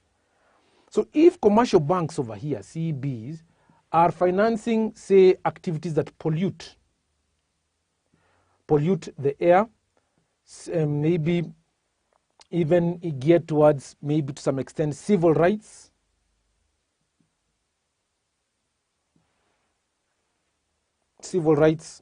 or maybe civil rights, ecological is geared towards the environment, sorry.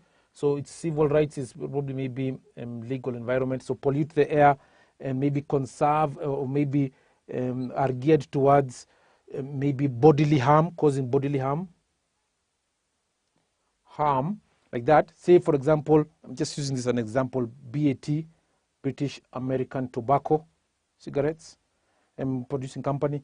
So what are commercial banks' activities geared towards? Are they geared towards polluting the environment or providing finance to firms that pollute the environment? Or are they providing loans to institutions that are going to produce products that are cause bodily harm, including cigarettes, alcohol, and so on and so forth like that? That's what we should be able to consider under the ecological factors. And that really affects. So if BAT is trying to seek financing or investors want to invest in BAT, and then there's going to be a deterrence, there's going to be some foreign direct investment may not really come because they're saying that the element of ecological factors are going to prevent them from receiving finance from commercial banks or from maybe say investors in foreign countries their own. So that is ecological factors. And we move on to this other side. We discuss other factors. Here, after ecological environment, we move ahead and discuss about legal environment, legal factors. And you're saying under legal factors, we talk about the impact of regulatory change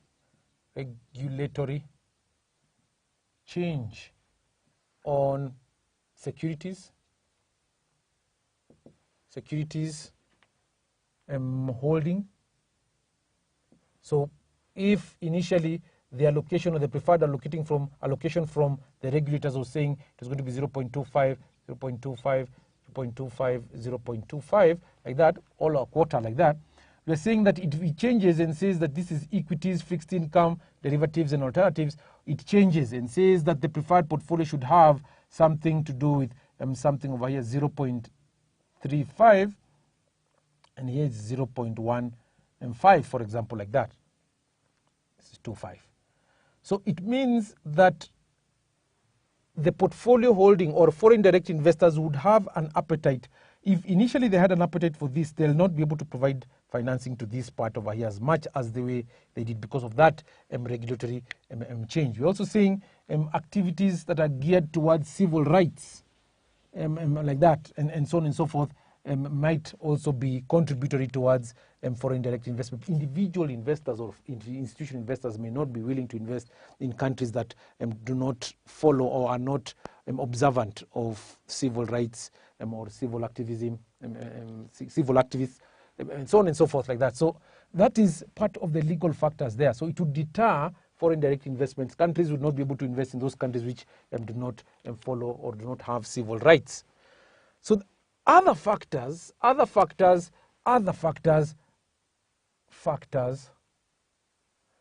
include, other factors over here include, and we're talking about something to do with country risk.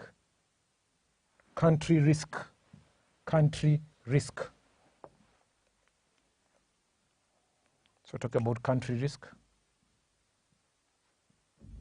This is the risk that is posed by a country, especially in trying to determine maybe in terms of its credit rating, its ability to borrow from international markets, say maybe from the World Bank, the IMF, and so forth. So this country risk is also a factor that deters foreign direct investment or investing in international markets. Then we're also talking about maybe transaction costs. costs. Transaction costs in the foreign country where you would wish to place an investment. If the transaction costs are actually high, then that would deter participation in foreign direct or in foreign or international markets. The next point over here is currency volatility. Currency volatility. Of course, ladies and gentlemen, I had discussed right over here about the exchange rates. So probably maybe I may not it would not be necessary for me to explain this point again because I already talked about it in the currency exchange rate. And I said the currency, how erratic is the currency exchange rate. Maybe say, for example, the KES versus the Uganda shilling, like that. Is it very volatile?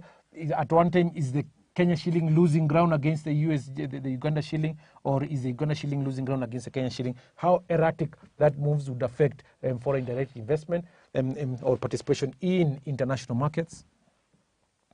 We're also seeing the final point is, liquidity.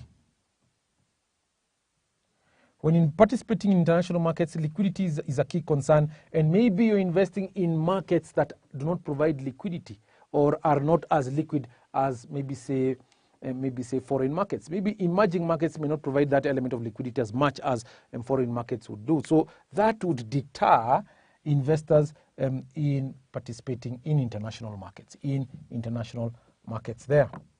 So having discussed the considerations when investing in international markets, we can then move on and discuss about the methods that are used in investing in foreign equity securities. So methods of investing in foreign equity securities. We can do that right on this other side here. Methods of investing in foreign equity securities. Methods of investing in foreign equity securities.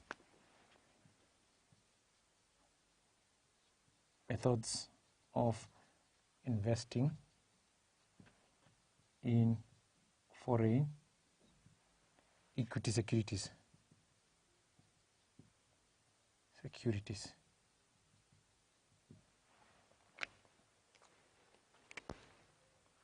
So how do we invest in foreign equity securities? The first method is we can mention American depository receipts. Number one, American depository receipts. What is also called as ADRs. Under ADRs, we say that are a convenient way, are a convenient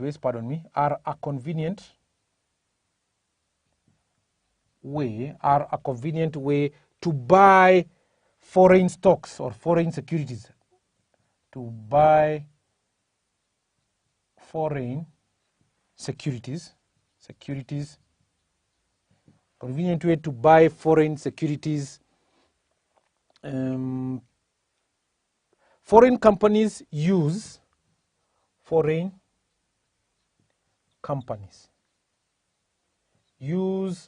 American depository receipts or ADRs. Use ADRs to establish a presence.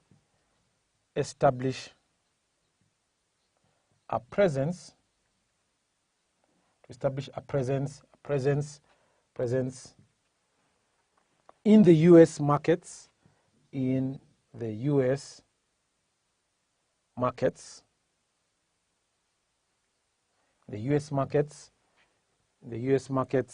And sometimes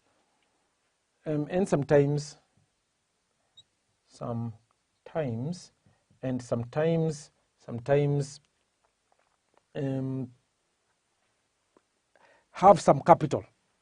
Sometimes require capital. These are what we can say a convenient way to buy foreign securities. You're saying foreign companies use ADRs to establish presence in the US markets and sometimes require capital, and sometimes require capital. I'll move on this other side right here.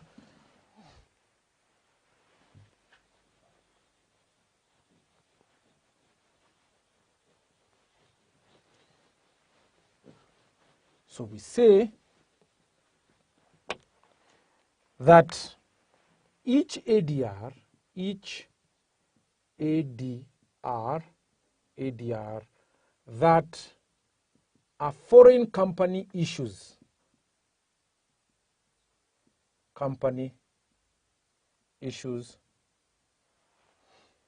represents underlying share, an underlying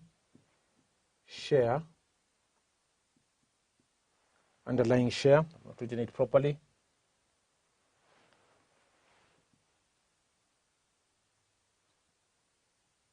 Underlying share or number of underlying shares. Underlying share.